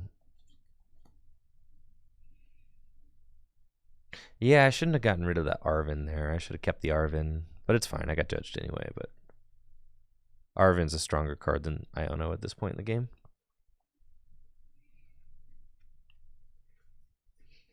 Oh, there you're trying.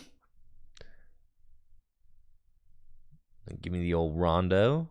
Okay.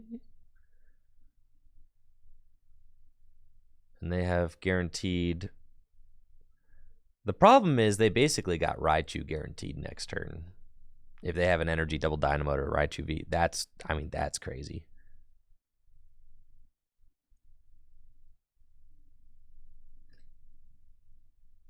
I mean, you know what's also crazy is that top deck right there. Okay. What's my energy situation? 5 in the discard pile. The list plays 8.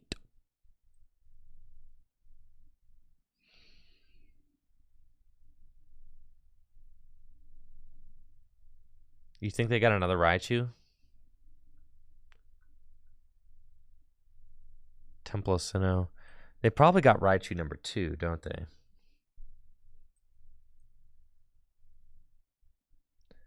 The problem is 3, 4, 5. All they need is an energy, right? So it's like we either boss Raichu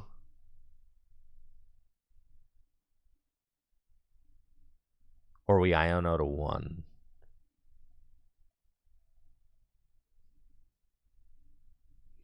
Guess we're just gonna Iono to 1.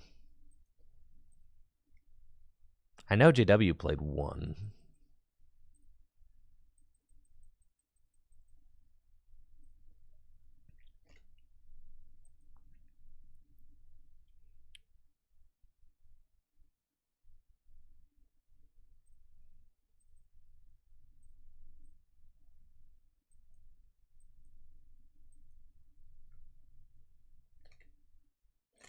This is where Path would be sick.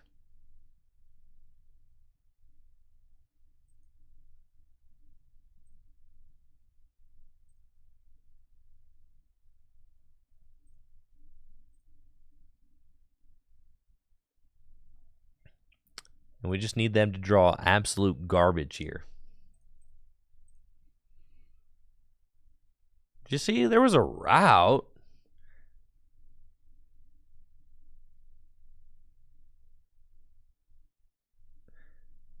I'm not worried about boss. They just need an energy and they win. Just an energy and they win. With Raichu. Right here. Double Dynamotor Raichu.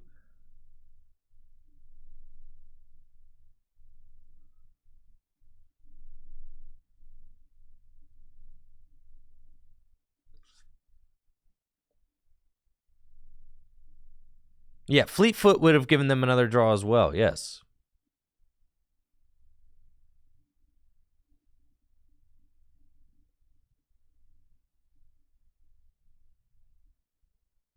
And they get a draw of 2. Holy smokes, they just had it. I mean, what can you do, right? But I mean, that, like, we did have a shot there. Despite getting absolutely bodied.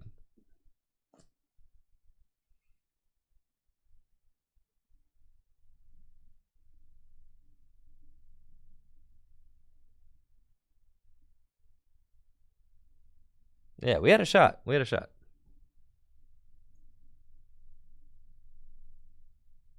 All right, so no more using your V-Star preemptively. I get it. All right, fine.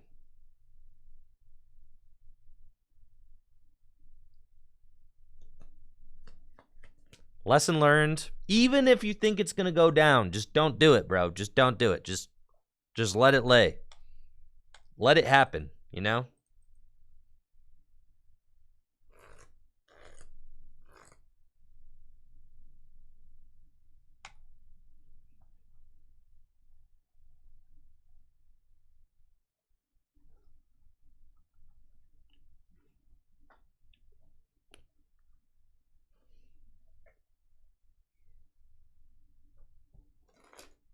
Oh, boss is fine. You guys realize we played through a format with an automatic Pokemon catcher, right? Automatic. Boss used to be an item, man. And then before that, or after that, boss was an item. And then there was Guzma. And let me tell you, Guzma was even more toxic than boss, bro. Guzma is like one of the most toxic supporters ever printed.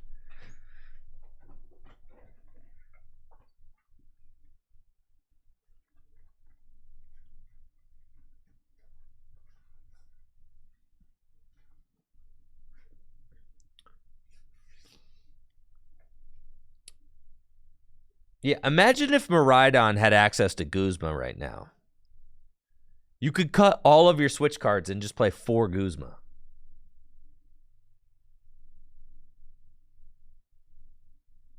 Yeah, Guzma's a switch and a boss in the same card.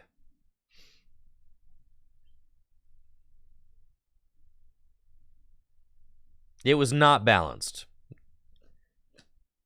It's because, like, think about all the space in Miraidon about having to play the switch card. Any meta deck, right?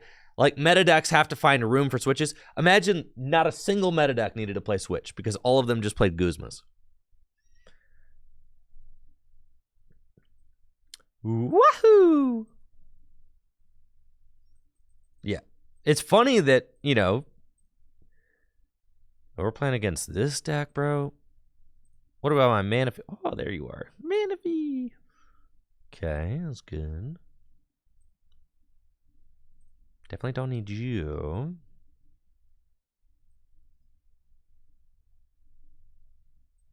Manaphy.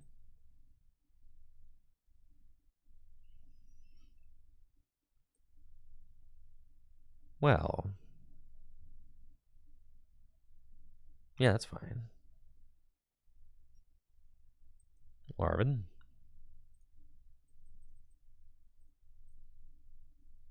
Okay.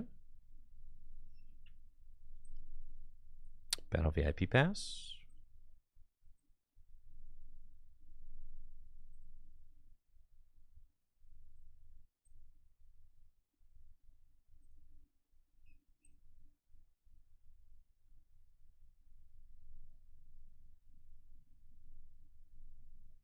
I feel like getting Entei is like a trap against this deck, but it could also allow me to set up, so...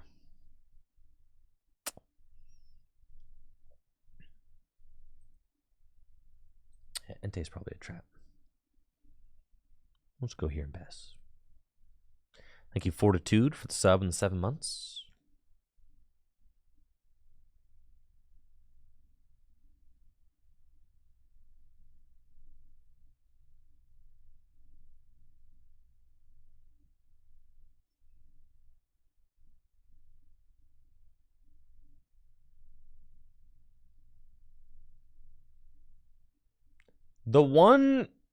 The thing is, if there was not a supporter-based Gust in the format, okay, well, think about the formats without like a, you know, without like a Lysander or like a boss effect, right? We had cards like Custom Catcher. Is that like better? Would you rather have, I mean... Was Custom Catcher better?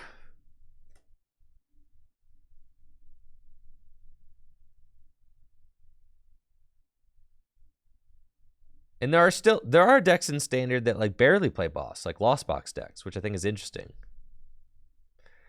Yeah, I agree. I think boss is like healthy and fine for the Pokemon TCG.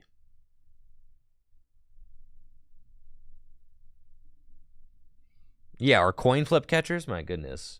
Because if boss was like not legal, we would just be playing catchers with coin flips. And then if those weren't legal, they would print something else that did the effect. Because why? Because gusting Pokemon has been an effect in the Pokemon TCG since day one. It's not going anywhere, all right?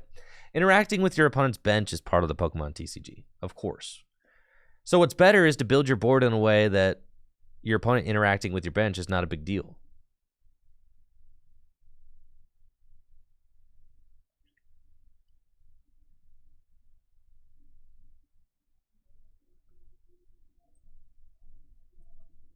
Top deck rare candy. Bam. That's just as good. Guess I'm getting Entei. Fine. Never punished.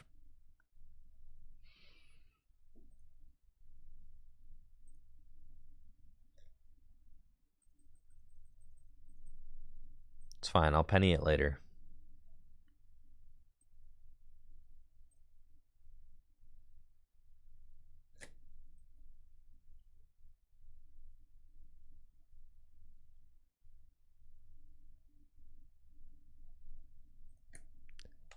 Limitations on boss's orders? We don't need none of that. You can't take away my boss. Boss's orders don't need no regulations, all right? People win games, not boss. People win games.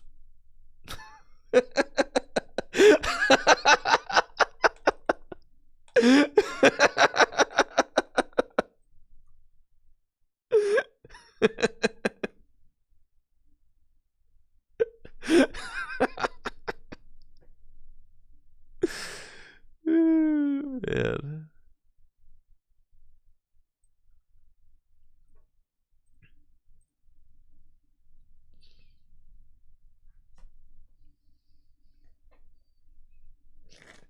Playing boss is my right.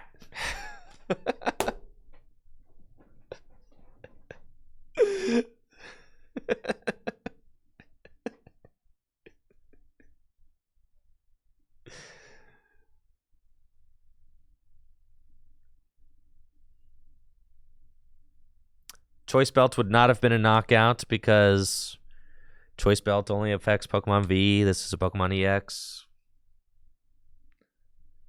They took our boss.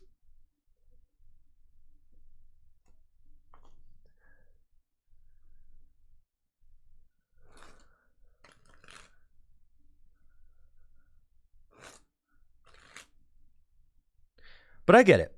I mean, I do get it. It can be frustrating losing games to boss's orders. A lot of games in the Pokemon TCG end because of boss's orders, right? But I think that that's just the best way for the game to exist, frankly.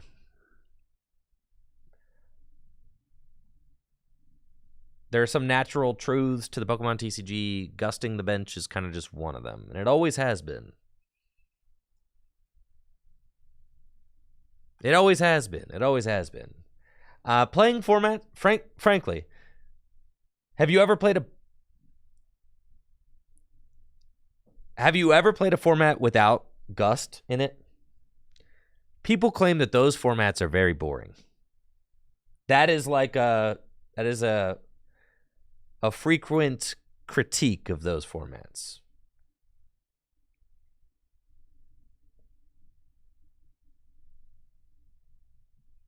Or that those formats feel very limiting.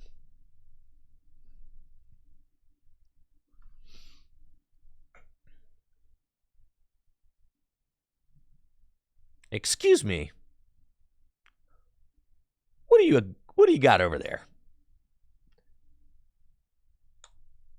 What are you doing?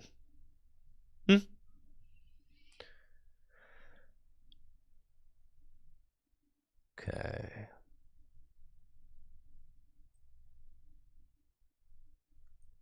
This is probably fine. Just to continue using Arvin. Could set up a Charizard.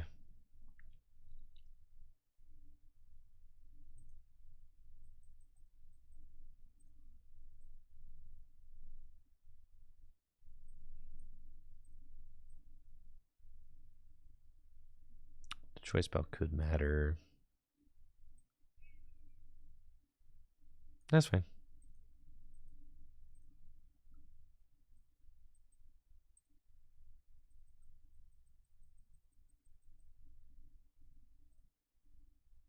Okay. I should have pennied the Entei this turn. Could I have done that? No. All right, never mind then. I mean, maybe. But I wanted to set up this Charizard too, so.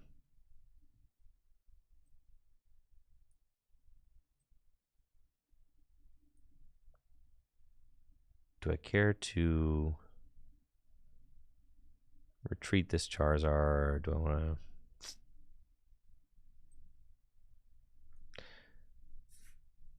I suppose I could attack with a Pidgey this turn.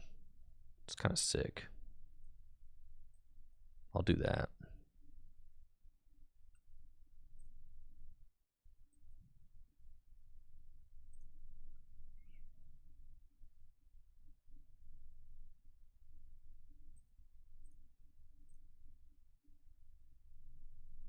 Thank you, Master Tech.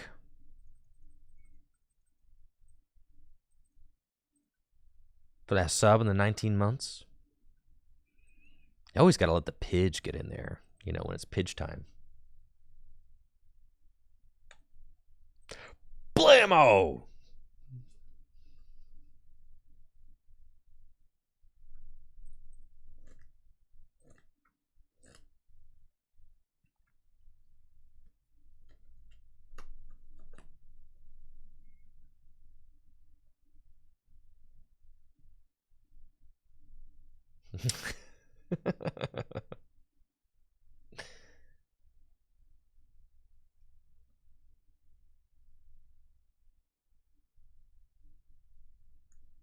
So let's think about, all right, all the different, back during like the EX era. Okay.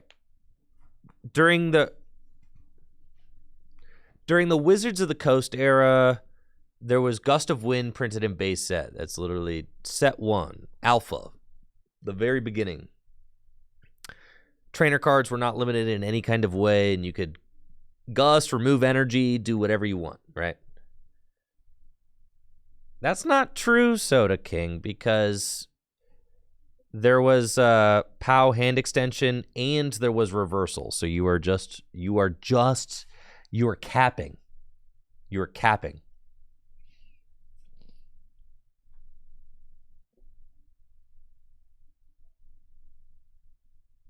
Why is my opponent not doing anything?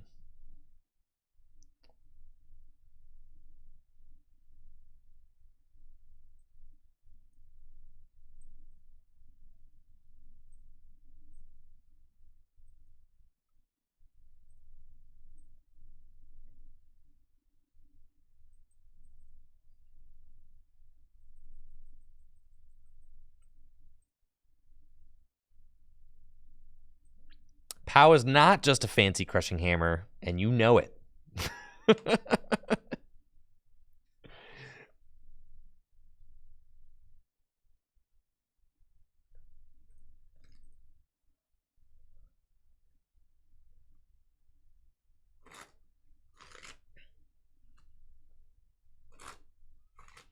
Right, so you had, and reversal was just Pokemon Catcher. Coin flip style. And decks used to play that too. Oh yeah, baby. Look at the 2004 World Championship winning deck. Guess what? It played 3 reversal. And guess what? Games were decided by coin flips. Would you rather have that? That's its own can of worms.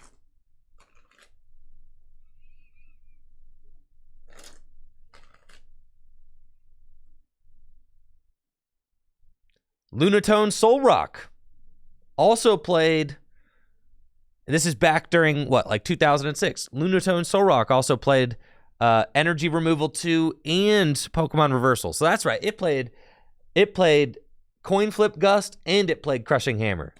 Coin flips, coin flips.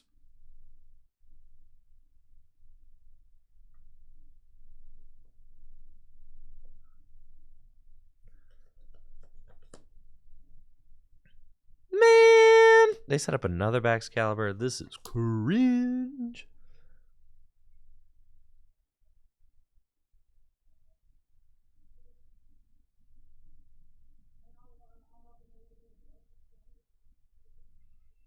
But also, let me ask you this. Sure. So, even if you say, all right, there was no supporter-based gust. I mean, supporter-based gust wasn't invented or created for the Pokemon TCG until the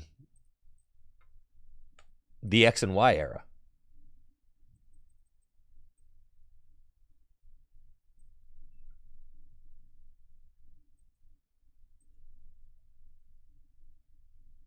Yeah, Flashfire. Yep. So then, and in the early black and white era, it was guaranteed item-based gust. And then they took that away because they were like, that's too broken. So then they gave us coin flip gust. And then for years, all we played with was item-based coin flip gust. Pokemon catcher, just with the coin flip, right? And then, so we played like that for years, and that won titles, like tournaments, right?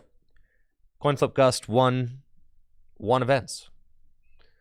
And then they invented supporter-based gust. And actually, when supporter-based gust, I remember there being talk about people being like, bro, I don't want to waste my supporter on gust.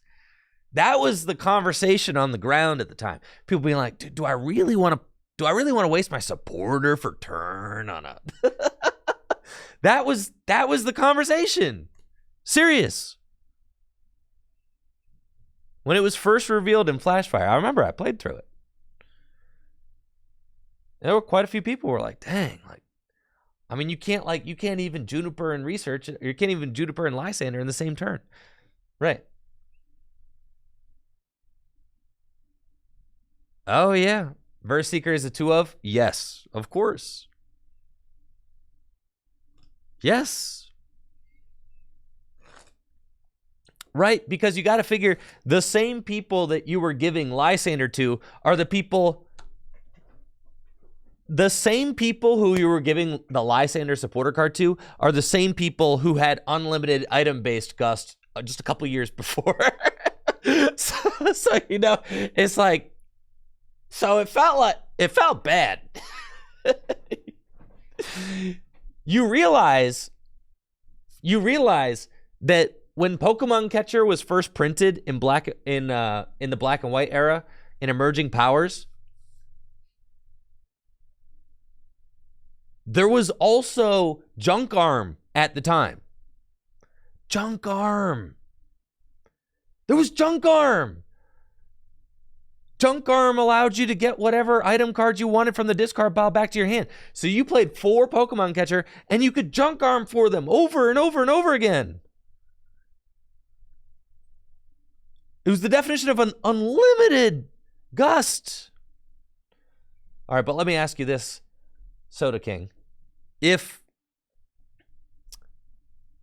All right, so the EX era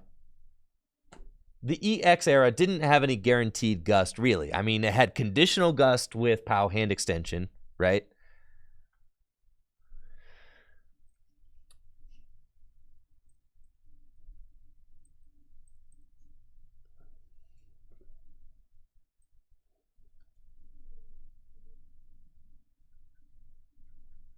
Man, this was a terrible idea.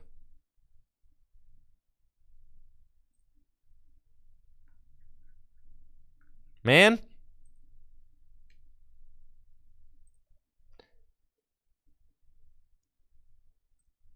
Yes. So the EX era, I mean, like 2005, 2006, you had POW hand extension, right? Which was a cool card. This was a cool card. A lot of fans of this card, because it's a conditional gust, it's a conditional energy denial. Obviously, a lot of decks played this, but there was also a lot of decks that played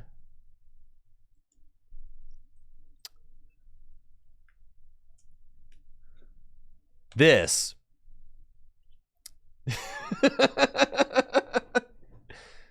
So, you see, there were a lot of decks that took advantage of the condition of POW hand extension to give themselves a guaranteed gust by blowing up their own guy and flooding their board with energy, and then blasting the opponent to smithereens while they attempted to set up their deck with cards like POW hand extension, which effectively turned into guaranteed item-based gust cards.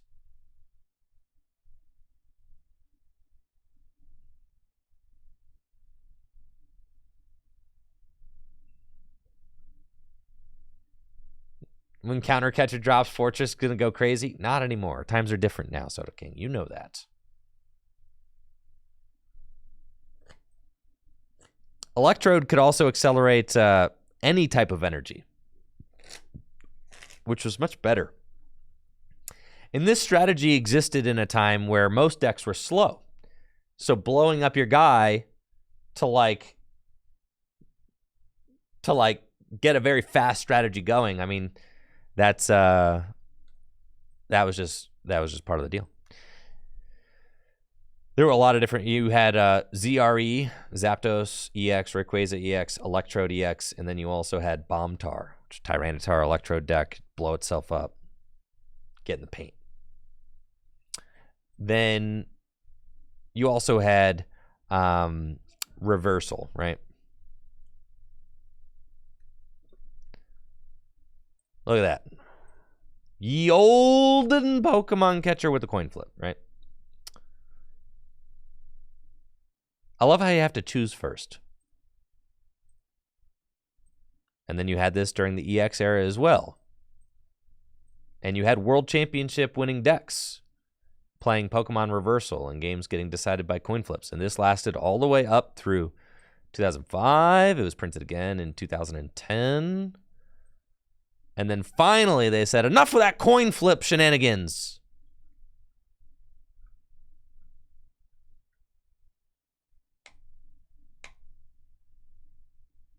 They said, we're done with that. Guaranteed Pokemon catcher. No more coin flipping, bro. Just an item. Like, bro, imagine living in this time. Every deck played 4 of these. Every deck, dude. 4.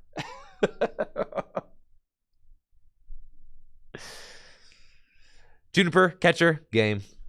Yep. That was a $15 card.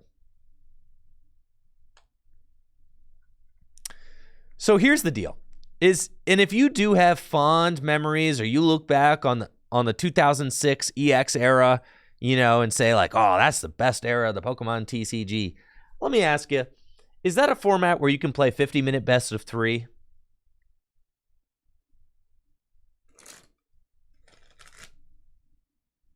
Office linebacker. Is this a format where you can play 50-minute best of 3?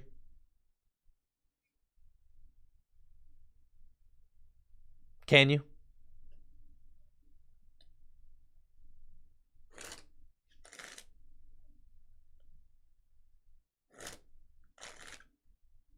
Games are much longer. So you cannot.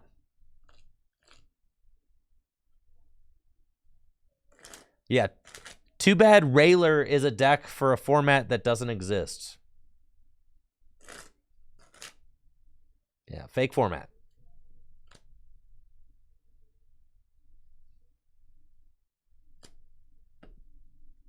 Railer mirrors. So that's what I'm saying. So, like, the game was slower, so it was a good best of 1 format.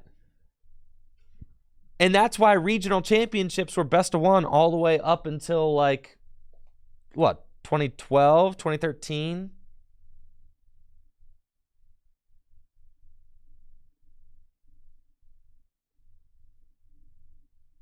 When did regional switch over to 50-minute best of 3? But they were because games just were longer. And they were more drawn out. You couldn't finish a Pokemon game, you know, best of 3 in 50 minutes. It was never happening. So yeah, in 2013, they switched over. The pace of the game just, like, revved up to the point where, and that's fine if you'd rather play LBS versus Dragtrode than Lugia versus Miraidon. Then I'm saying if you want to get rid of Boss, what I'm saying is that you may also want to get rid of 50-minute best of 3. And I don't know many people who are in that camp. That's just what I'm saying.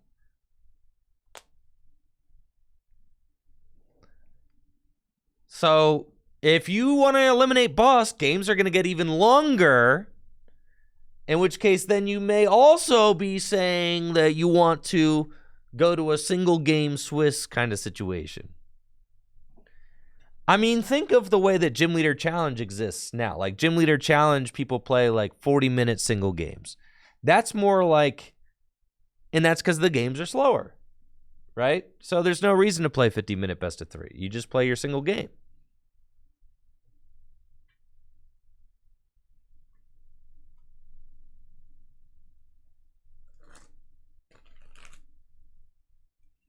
I like having like theoretical discussions. I do.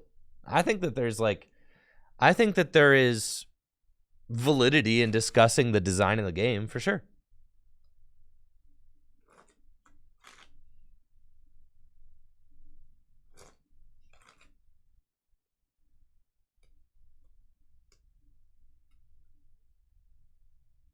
But it does seem like that the game designers kind of like the concept of boss's orders. And if you look back at the history of the Pokemon TCG, I think, all right, it's like boss's orders is like the pitch clock, okay?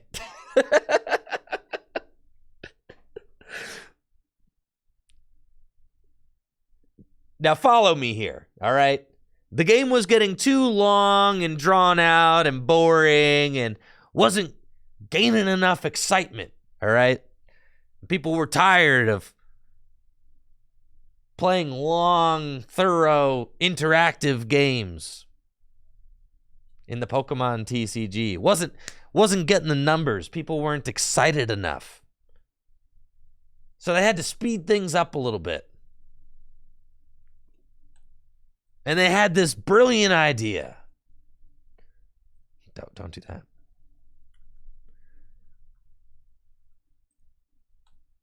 We're going to print Pokemon Catcher.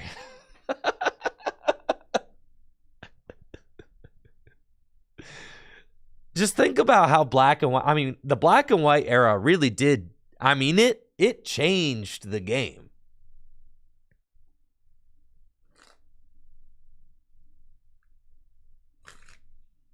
The black and white era changed like everything. You had Pokemon Catcher in a format where there was no guaranteed gust. You got Juniper. Let's see. Let's go to the old Juniper. Juniper. Man. Juniper, what a crazy card, bro. I mean, Juniper. Discard, draw 7. When was the last time in the game that this effect existed, right?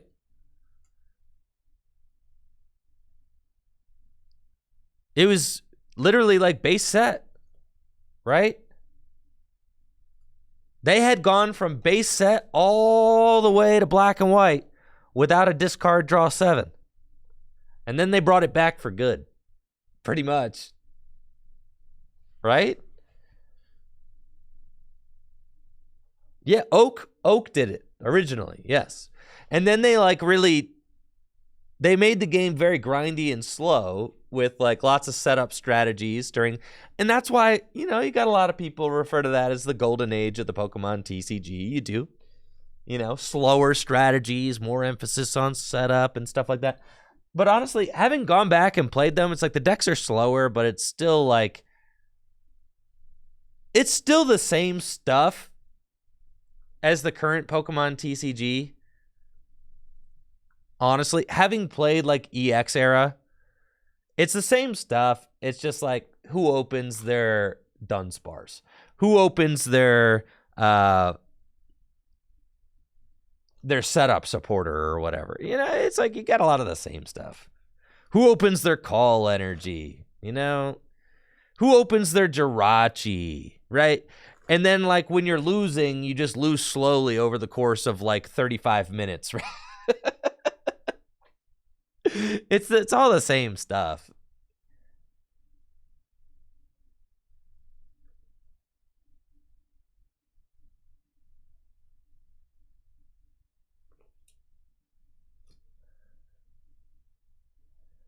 And Mingsies, I disagree with you quite a bit. 2015, I don't know. I mean, 2015 was one of my best years, and I don't even think it was like the best format ever. I think it was fine. But then you also had cards like, you had Seismitoad running rampant. You had Hypnotoxic Laser. You had Sleep Flips deciding games. You had Crushing Hammers deciding games. I mean, there's a lot of...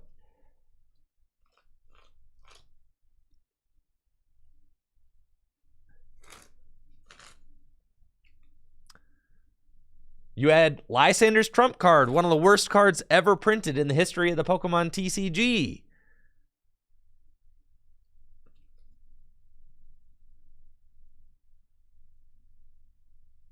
Lysander's Trump card exists. Yeah, I mean, so that's my, my thing when it comes to Pokemon cards and card design is that no one format is perfect. There's like no such thing, right?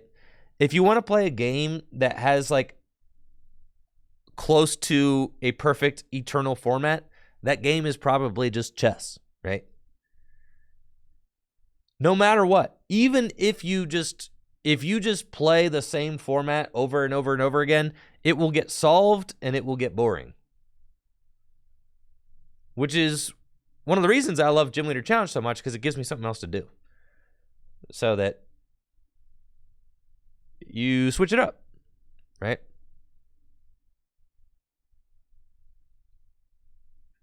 But what I'm saying is, if you play a stagnant format, if you play like one stagnant format, like it will eventually get kind of old.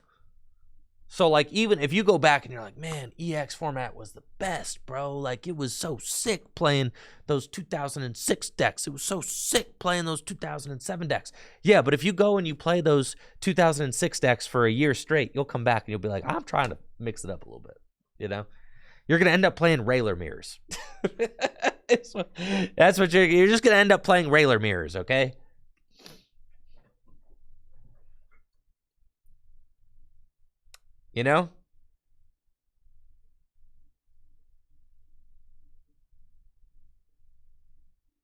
So, in my mind, what makes Pokemon is change. It's got to change. And the change is exciting, right? Now we look back, you look back at all the different things that happened and all the different cards that got released and all the different eras of the Pokemon TCG.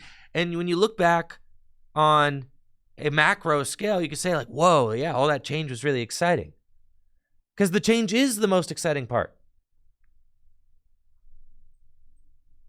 So there's always going to be change, and change is a good thing. You want change. So then you could say that there's a criticism of the modern design of the Pokemon TCG where it doesn't change enough, right? We've got Boss's Orders, and now Boss's Orders just exists. And that's fair, I would say. That is fair.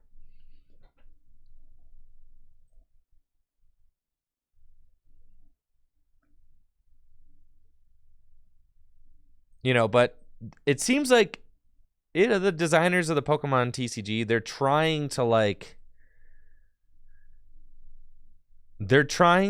it's like an impossible task. And I've talked about this before. If you watch the stream, then there's like an impossible task of like, how do you change the game throughout time to be new and fresh while also keeping the game still feeling like the Pokemon TCG? How do you do that? How do you make the game still feel like Pokemon while also changing the game enough to keep it exciting? it's like impossible. It's a very difficult thing to do.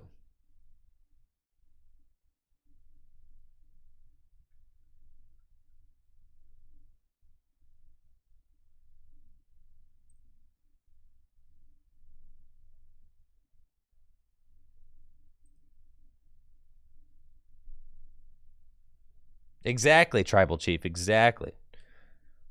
Let's look at black and white cards, man. Black and white cards are sick. Embor. Sheesh. What a handsome card right there. When these cards came out, when this card came out, people were like, dude, this is the best card ever printed. This card won worlds, baby. All right? This is a world championship winning card right there. 120 damage. 130 HP.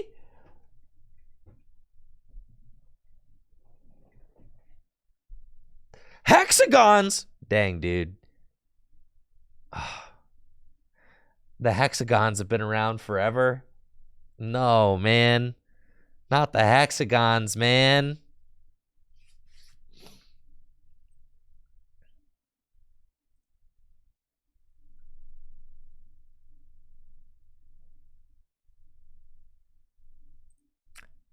It was like Zekrom and Reshiram. Yeah, dude. These were the two big basics. And look how ugly they were. These two cards defined a generation. Yeah, this exact, right, it's true. This exact Zekrom's been reprinted like 1,000,000 times, yeah.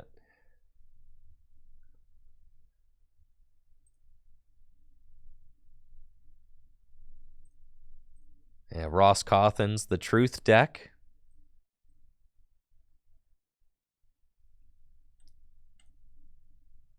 This Zoroark. Actually, it's crazy. Think about this attack. Like, I feel like this exact attack would be pretty crazy in today's format, right? Like, even just this card would be good in today's format. Just like if you just plucked this thing and Mew EX. Well, no, the difference is Mew EX is a 2-prizer that takes 3 energy. That's much different. It's different. It's different. This is a single prizer who takes 2 energy. It's much different.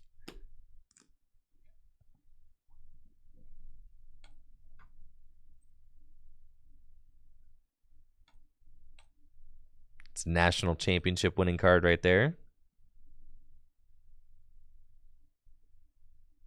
Dang, we still have Plus Power, Energy Search, Pokemon Communication, Revive, Juniper. My goat, Juniper. Change the world, Juniper. You changed the world. Thank you, Black Star, for that sub. The tier 2 sub in the 21 months. Thank you. And then look at these beautiful full arts. Like, these were... The regular arts were so ugly, and the full arts were so pretty.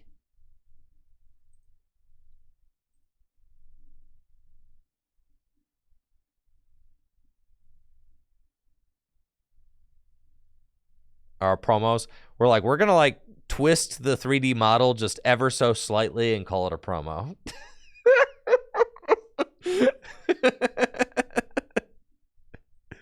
We're just gonna A5 ban. Hey, so I'm gonna give you this 3D model. Can you just like twist it 10 degrees? Yeah, nice.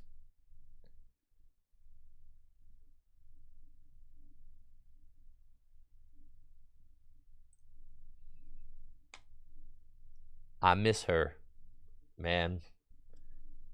Man, I do. There's still time. Bring her back.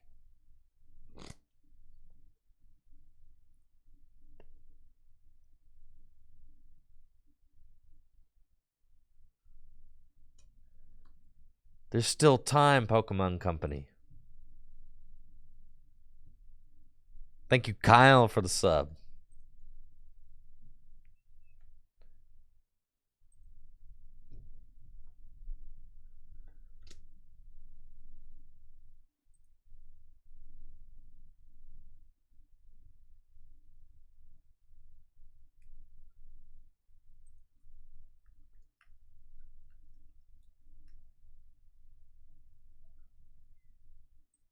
Should they reprint Beach? Yes or no?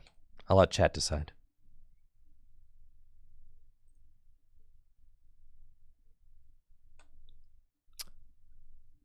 Man, Emerging Powers. The funny thing about, like, Black and White was such a groundbreaking set. And then Emerging Powers came out, and you're looking at Thundurus, and you're like, this dude is, like, way worse than Zekrom.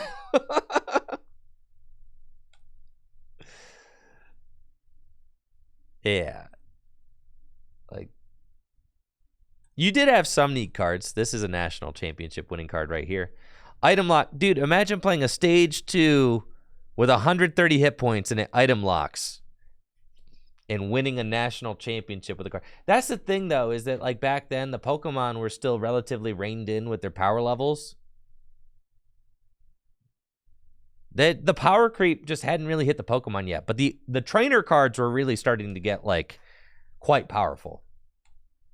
And you could do that because the Pokemon weren't, like, all just very overpowered.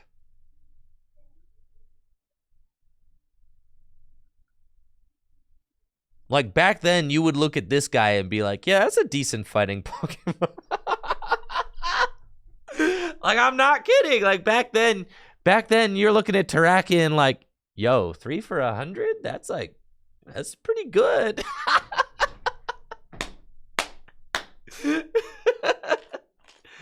That's not true, Panda Flusher. I lived through it. This card, I'm telling you.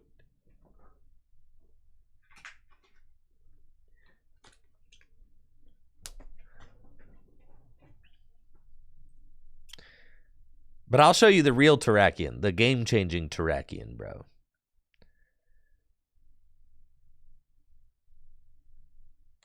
Bianca? Oh, baby. Used to play 4 of these in a whole bunch of decks. 4, baby. Fill your hand to 6. That's cracked. Imagine all the cards I could draw. Yeah, I'm going to need 4 of these.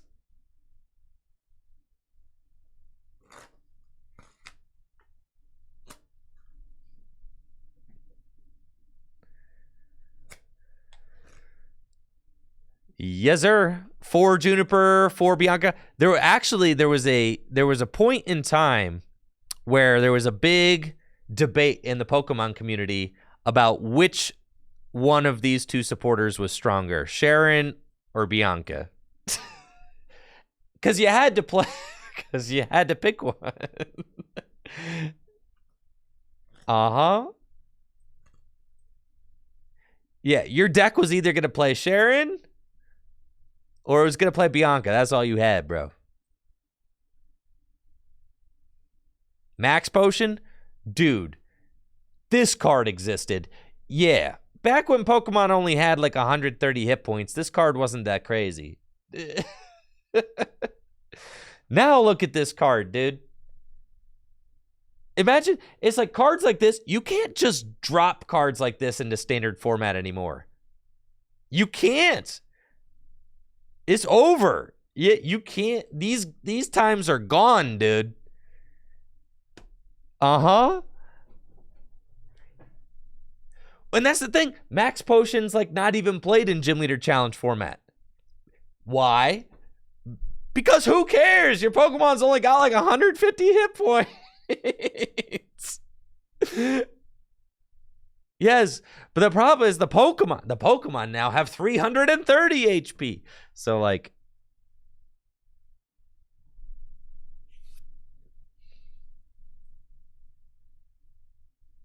so yeah, that's a direct result. Like, you can't have cards like that anymore as a direct result of the fact that Pokemon just have a lot of HP now. And then here she is. Emerging Powers was like a pretty lackluster set, but it did have Pokemon Catcher and it had Max Potion, and those two cards were very good.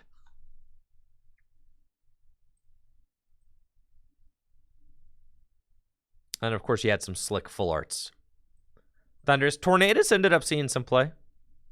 80 damage, because it's colorless attack cost, like 80 damage, 100. This card saw play. Isn't that crazy, bro? This card. 2011. Heck yes. You're telling me I get to do 80 damage and move an energy? Pog.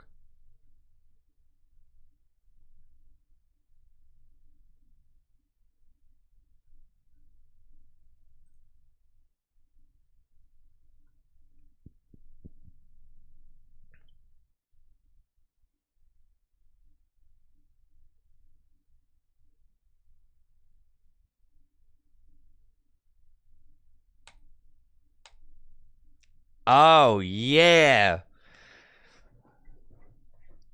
Cure 'em, dude. Now, this guy was something else. 30 damage to everything. That's crazy, bro. It's powerful.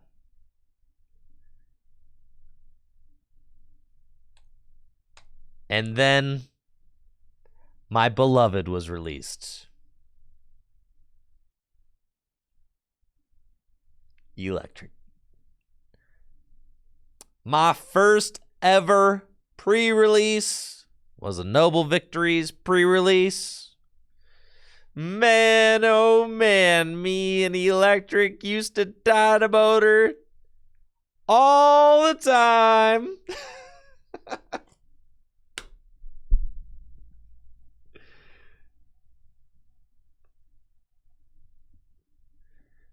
And yes, for those of you that don't know, this is literally exactly Flaffy. Yes, Flaffy is this card, 100%, yes. This card is Flaffy, Flaffy is this card. They are the same exact card. 2 retreat cost, electric ball, same attack, 90 hit points, same ability. Yes. The exact same thing. That is the exact same card.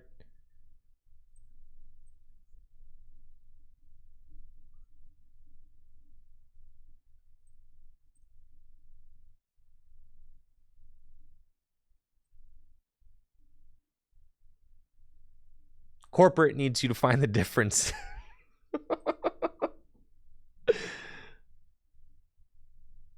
Uh-huh. Electro ball? I actually didn't know that. Electric ball, electro ball. That's the only difference. That's true. I actually didn't know that. That they were slightly different in that way. That's funny. But yeah, basically the same card.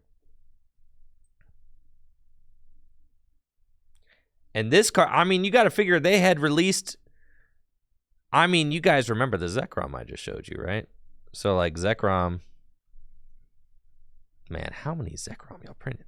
This guy, one of the biggest issues with this guy is that there was no way to get energy on him, except there was one way to get energy on him.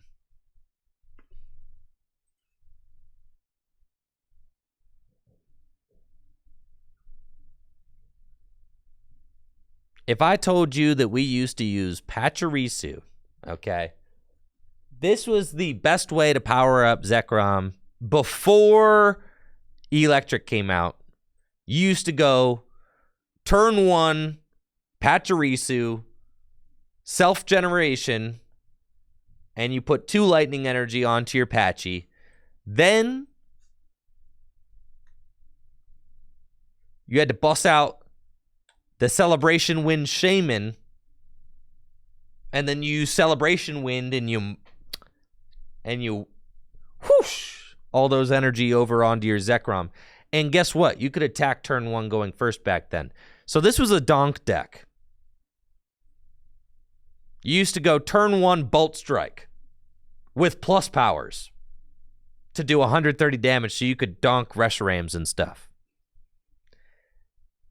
And guess what? In order to get all of this, you played the best item card of all time. Dual Ball. That's how you set it all up.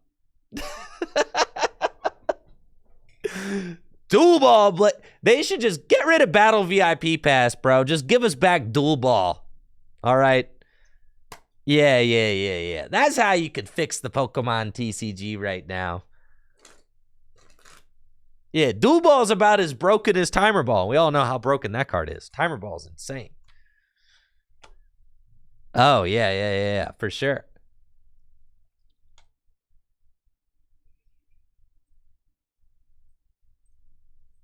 So you had, and those were like two of the best decks. You had Embor to power up Reshiram, right? Or, I want to say, were you actually using Embor to power up Reshiram? Reshibor? Or was it Reshiflosion? You were using Typhlosion. I'm tripping. I think both were used, right? Typhlosion was the preferred one, though. You had Reshiflosion? Yeah. Reshiflosion. Because Afterburner was just better than Embor.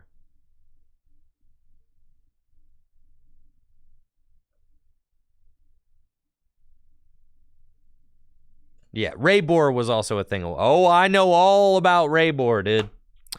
Trust. My first regional top 4 was with Raybor.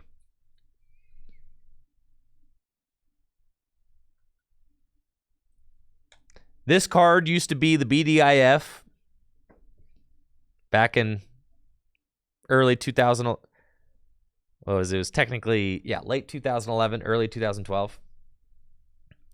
BDIF right here.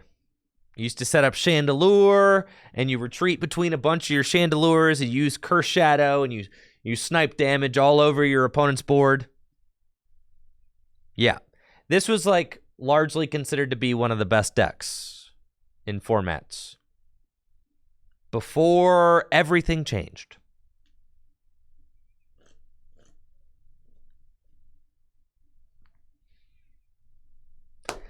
Everything was about to change, though. And guess what? Guess how many copies of Tropical Beach this played? The BDIF played 4 Tropical Beach. 4. Yup.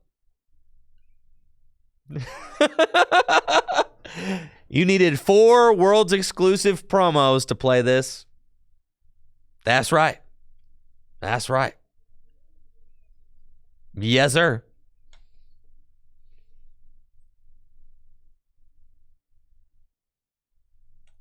This card existed. Nobody ever played it until Maxis came out. That was a different story. That's expanded. This card is funny. You look at this card and you're like, bro, what's the big deal? Let me tell you the big deal. 190 damage for 2, bro? 90 for 2? Sheesh.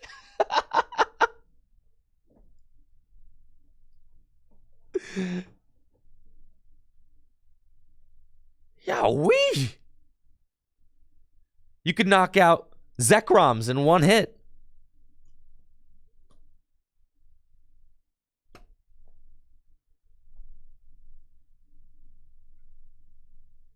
Honestly, these artworks were a vibe for sure. Yeah, we just got the thread to show me the Pokemon standing there. Yeah, exactly. So you get it. I remember this card coming out and me being like, dang, this Hydreigon is so cool. I just want to play this thing. And it was so bad, bro. This card was just bad. It's got 150 hit points. It does 60 and 40 to 2 things. Yeah, it's a terrible card, bro. Absolutely dookie card. Durant, probably the best mill deck in the history of the Pokemon TCG right here. Was the original Durant from Noble Victories. Like, the best deck at actually, like, discarding your opponent's 60 cards, yeah. Revive existed, Crushing Hammer existed, Guaranteed Pokemon Catcher existed.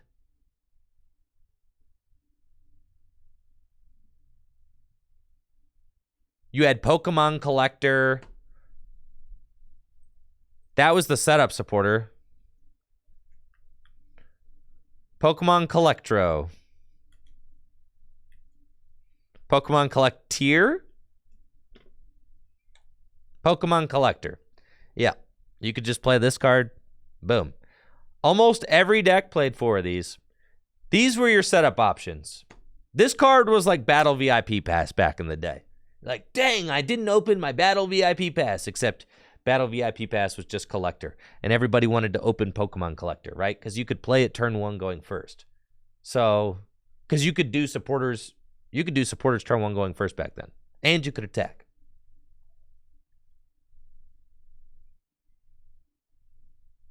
So yeah, decks just played 4 Pokemon Collector. And the decks that didn't play Pokemon Collector played Dual Ball. Those were your options.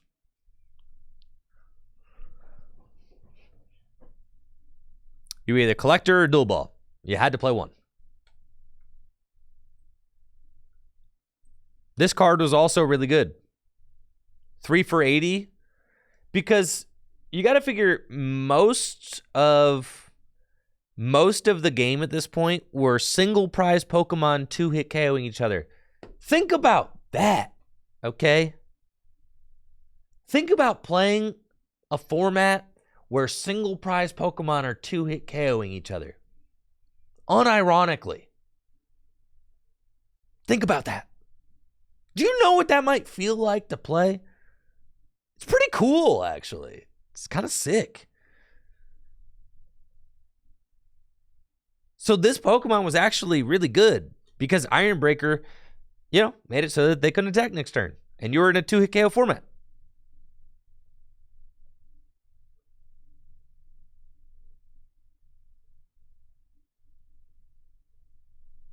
We swapped over to 50-minute best of 3 in like 2013.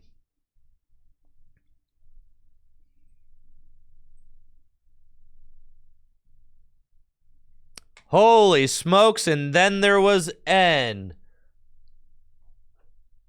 Brother. Talk about a card that changed everything, bro. N. Insane. Now you've got Juniper and N. Every deck, 4 Juniper, 4 N. I'm building my deck, bro. It's got 4 Juniper. It's got 4 N.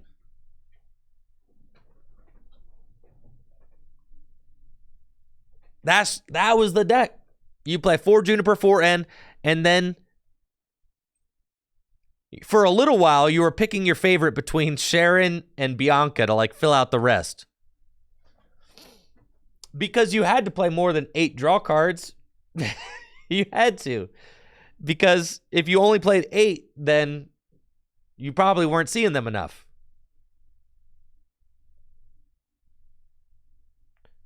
So then you had people like playing I'll play a couple Sharon. I'll play a couple Bianca. It was Professor Oak's New Theory was the card that saw play until rotation. Ponce, bro. Yeah.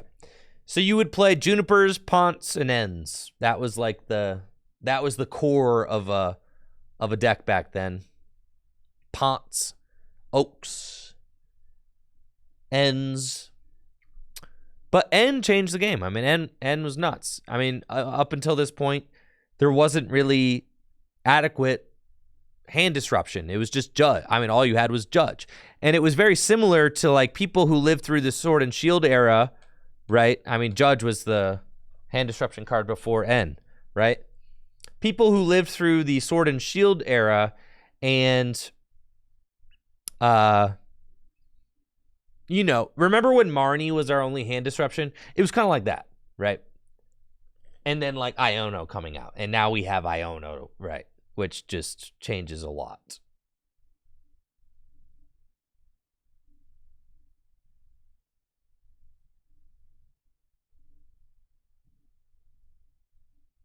Reset stamp forgotten? Yeah.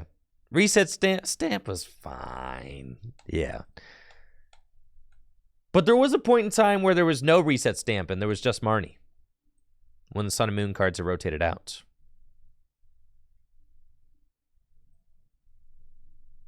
Eviolites, man. I mean, and this is crazy because big basics were already like kind of starting to take over the game. I mean, you had like Zekrom and Reshiram and Kyurem, like really powerful basic Pokemon.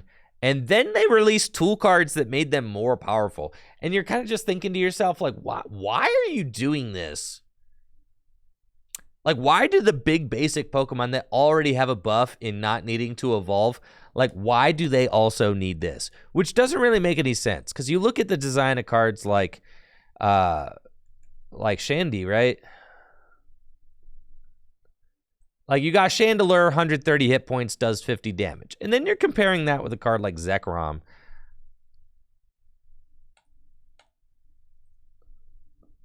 which has 130 HP and does 120 damage. And you're like, what? What's the point of evolving twice? Like, look at the power level of these two cards, right? And it's like, what's the point of evolving 2 times? The basics are like, and then you go and give them cards like Eviolite, and it's like, oh my God. You know, do they really also need this? So yes, Eviolite really, you know, kind of made those basic Pokemon even stronger. Super Rod, also really good card. I mean, started seeing play in a lot of decks. Obviously, Super Rod just got a reprint recently. Very good. Look how tough. All right, now this... See, when people give 5-band too much of a hard time, I'm like, man, this is a pretty card, bro. It's not just my nostalgia talking, okay? This card goes crazy.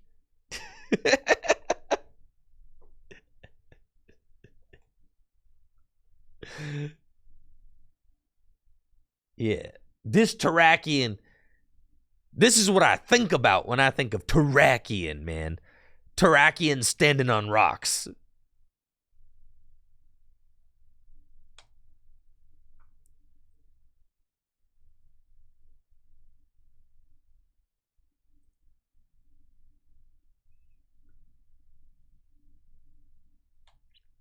That Chandelure deck that I said was the BDIF, you needed to play 4 of these promo Litwicks. This thing ended up costing $10 to $15 a piece because you could only find it in like the checkout lane promos at Target and Walmart and stuff. All right, and then everything changed. They released a set called Next Destinies, featuring powerful new Pokemon EX. I just showed you the power level of your average basic Pokemon, which was already getting more powerful. I mean, Zekrom and Reshiram changed the game, but then they went and changed the game again by releasing absolutely insane Pokemon EX. They gave up 2 prize cards. The game had not really had Pokemon like this. I mean, there was the Legends from the Heart Gold Soul Silver, but this is like a definitely like a callback to the early EX era from like 2004 to 2007 or so. But these Pokemon did not evolve. They're just basics. So it didn't matter if they were a Pokemon that should evolve, they didn't evolve, right? And you had Kyurem EX, you had Zekrom EX, you had Reshiram EX, but none of these guys mattered, right? Because there's only one that matters. Wasn't there? Oh, yes, there was. Mewtwo EX. Oh, baby. This card came out. It was $50 on release. Just $50. Straight at release.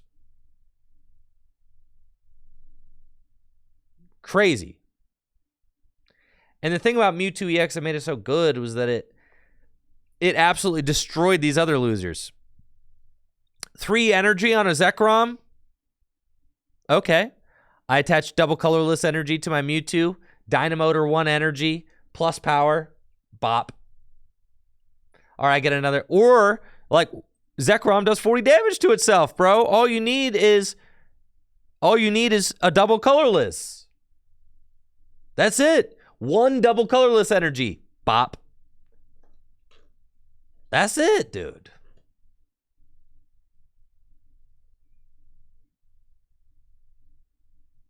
And you could just, if your opponent didn't respond to your Mewtwo, you could just attach another double colorless energy the following turn. And then you're doing even more damage.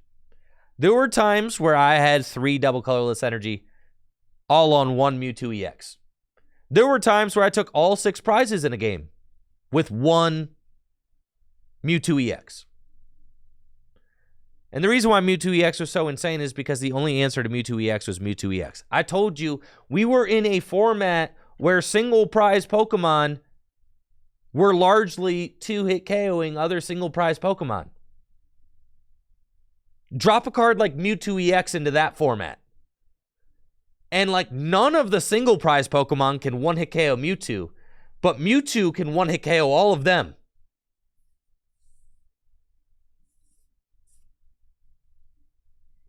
What were other psychic attackers at the time? None.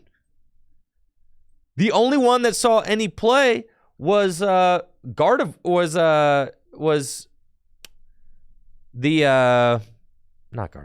that other dude?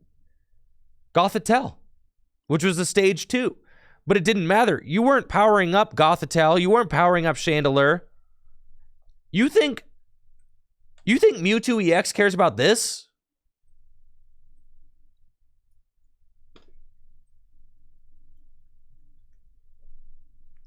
You think Mewtwo EX cares about this? 130 hit points? Needs a rare candy? No. Does not care at all, bro. This is like the power level of the psychic cards, right? Was like right here.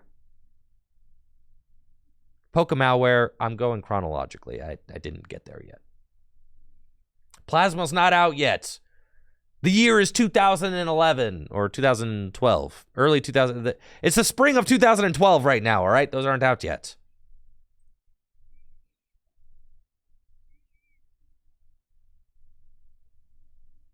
So every single deck played Mewtwo EX.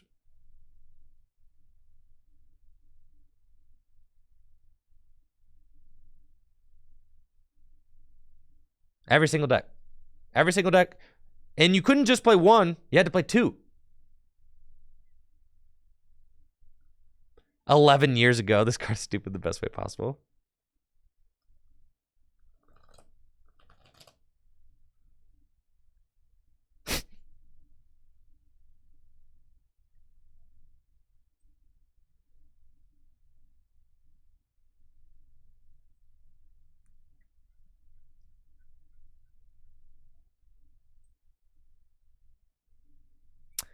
But most competitive decks played 3 Mewtwo EX.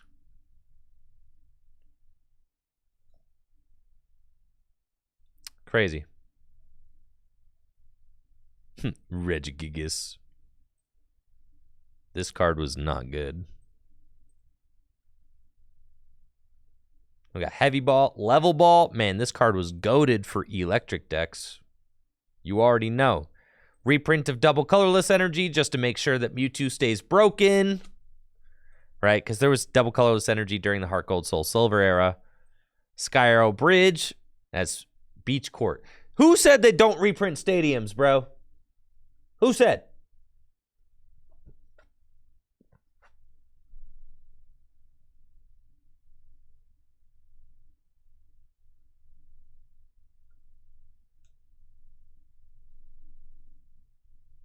They don't reprint the titles. It's true.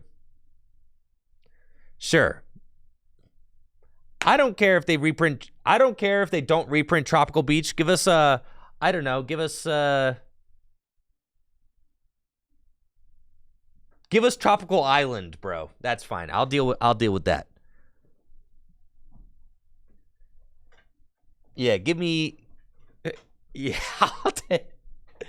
I'll take the Lake Erie Beach. Once, yeah, the Lake Erie Beach. Fill your hand to 6.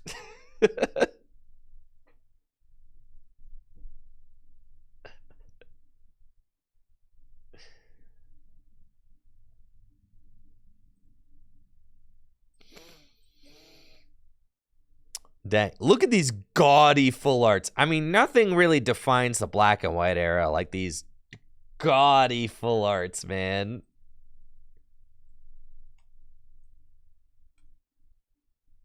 The fact that this card is like $50 to $100 is so insane. Like, what? A $100 card, bro? This card was not playable. I mean, very slightly, actually. You could play this in some of your... In Zekrom Electric, you could play this.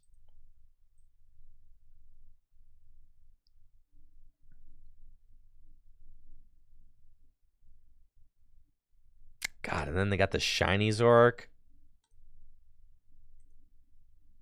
Man, that card is sick. Gym Leader Challenge Ivysaur right there.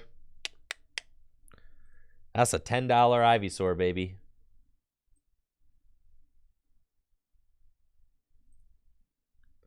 Yeah, so Dark Explorers. It had some cool stuff. You had like Empoleon. He was neat. This was one of the only Stage 2 Pokemon that saw like some play during Mewtwo's reign. It's because it attacked for just one energy, right? Like you could do a decent amount of damage for just one energy, and you got an ability that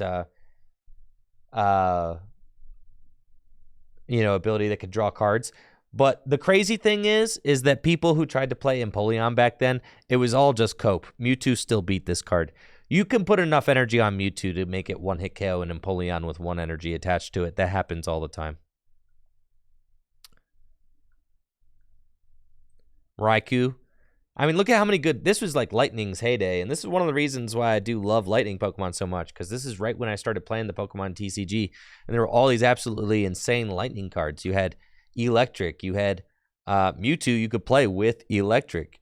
You had Zekrom. You had Raikou EX. You had Zekrom EX. I mean, you had all these different Lightning attackers that went perfectly in this little Lightning package. And so for someone like me who just started playing the Pokemon TCG, like, I got myself a playset of Electrics, and then I was like, cool, I could put a whole bunch of Pokemon with this. And I did. But really, none of this stuff mattered because it's all about this guy and this guy, baby. The two best cards from Dark Explorers. They didn't call it Dark Explorers for nothing. Yeah, it's Sableye, Junkhunt. You know this card is banned from expanded format? Yeah. I'm sorry, Sableye. Not banned from Gym Leader Challenge, though. Junkhunt's pretty gnarly. You just get 2 item cards back from your discard pile into your hand. And then they also printed Darkrai at the same time. Darkrai happens to resist Mewtwo, right? So gave it some tankiness against Mewtwo, which was nice. And then Darkness is really good in GLC, Breezy. I think it's one of the best decks, personally. Night Spear was also really good for messing with those setup decks. So if you dared to play a deck that evolved Pokemon, you could just get Night Spear, just boom, and then you just have your Pokemon getting softened up on the bench, and then Darkrai could take multi-prize knockouts because you math out your opponent perfectly with Night Spear damage hitting the bench. And then with Eviolite, Darkrai EX was taking minus 40 damage from Mewtwo, which was significant. But of course, Darkrai and Mewtwo just ended up getting played together because they were the most broken cards. I mean, you just have these two giant, bloated, broken Pokemon who can just easily just slam into each other, right? You played Darkrai and Mewtwo in the same deck. And then you accelerated to Darkrai with this funny new card, Dark Patch. Yes, sir. And you may recognize Dark Patch because Dark Patch is still legal in standard format. It was reprinted not too long ago. So yeah, you would use Dark Patch, accelerate energy onto your Darkrai's. You'd use double colorless energy to get energy onto Mewtwo's. You could play cards like Enhanced Hammer, which you could get back with Sableye to remove double colorless energies. You could play cards like Crushing Hammer to remove any energy and get it back with Sableye. You could play Dark Claw to make your Darkrai do 110 damage, which is a lot higher than 90 damage. So Dark Claw is a pretty good card. And then you can play this card, Tornadus. Tornadus was cool because that Sky Arrow Bridge I showed you was actually the backbone to another big basic deck with Celebi Prime. There was actually a pretty cool grass-based deck back then called CMT. So you would use Celebi, Mewtwo, and Tornadus, right? You already know what Mewtwo does, but yeah. Celebi, Mewtwo, and Tornadus, and then you would use the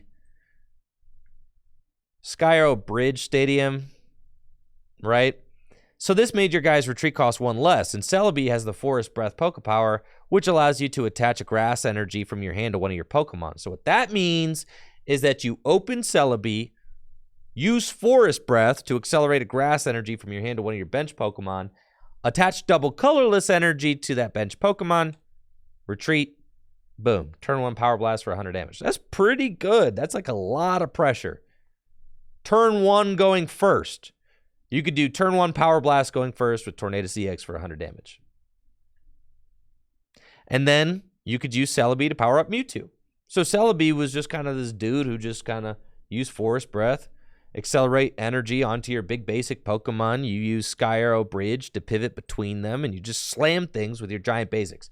So you had these two kind of big basic archetypes. You had big basic Celebi with Tornadus and Mewtwo, and you had big basics Darkrai with Dark Patch and Darkrai and Mewtwo. Just big basics. I mean, this was like the black and white era. And you had guaranteed Pokemon catcher, dude.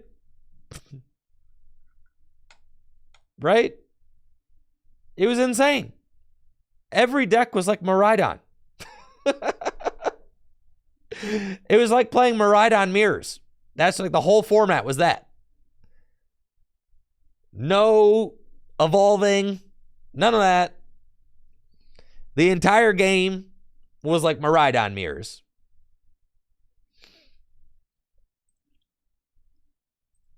But the change was exciting. I mean, and that's the thing, is like change is change, you know? You got to change. You got to keep changing. The game's got to keep evolving. Look at this. Look at these beautiful, gaudy, full art supporters, man. Can't get enough of those. These things are special. Gosh, and then Ultra Ball? Man, Ultra Ball? Sheesh, bro.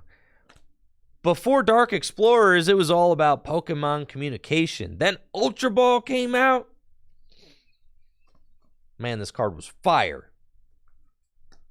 You could use Ultra Ball to get Darkness Energy into the discard pile. To use Dark Patch. Use Ultra Ball to get your Lightning Energy in the discard pile. To use Dynamotor. But the thing about Ultra Ball is that it was competing for space with Junk Arm. And that's the thing, is that Junk Arm was already being played as a 4-of, dude. In like every deck.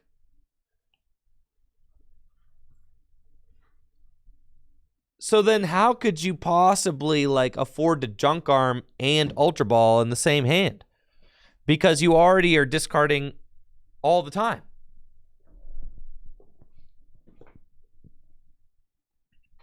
It was tough. So Dark Explorers was the set that was released before. I mean, imagine like playing during this time. It was like you enter into the game. Yeah, I started with Noble Victory. So like I entered into the game without Pokemon EX and got like used to that. And then Pokemon EX came out and I was like, what? This is crazy. And then, you know, and then the game just like really accelerated and kind of took off from there.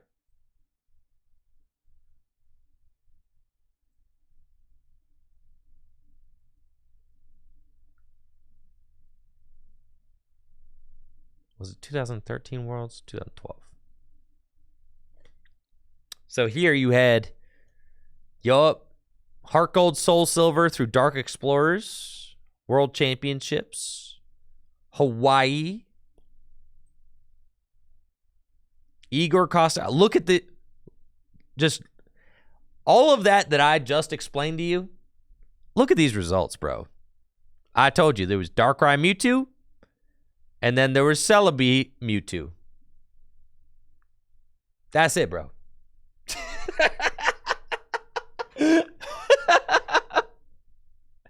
That's it, bro. That's it.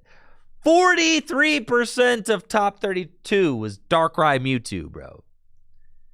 43%, man.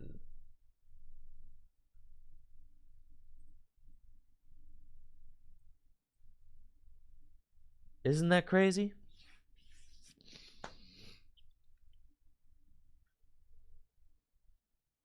No, Pram.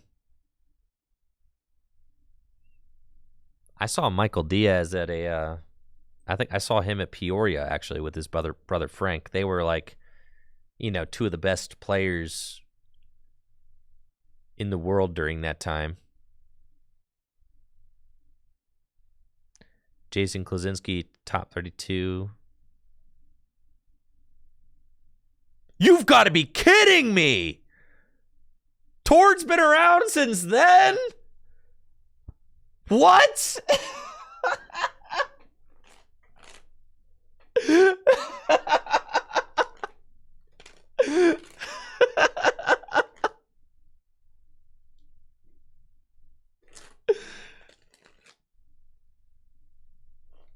Tord, bro?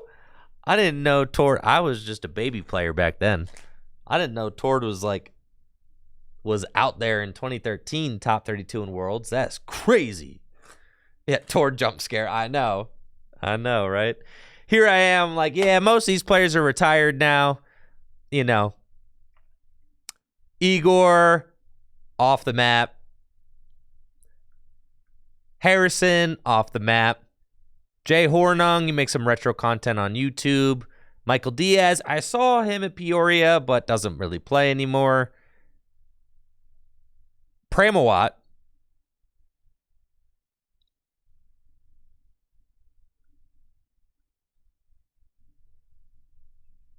Tord.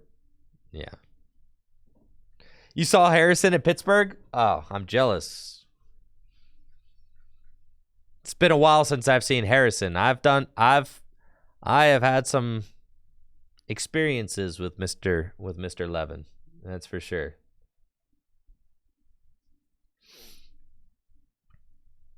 But yes, you could see that this metagame was not the healthiest, okay? It was not. I mean, this is like, you have to go all the way down to 13th place to find a Pokemon that evolves. Think about that. Not a single in 1st through 12th place, not a single evolving Pokemon in any of those decks.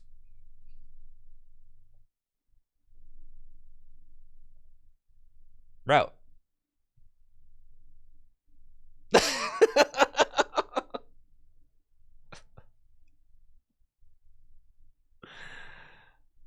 That's crazy. I know Dean.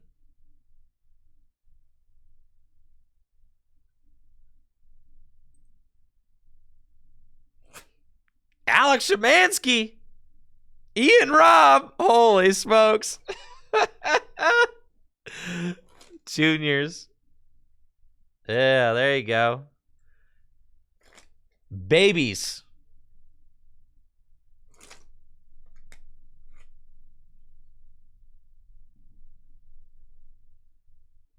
That's so sick.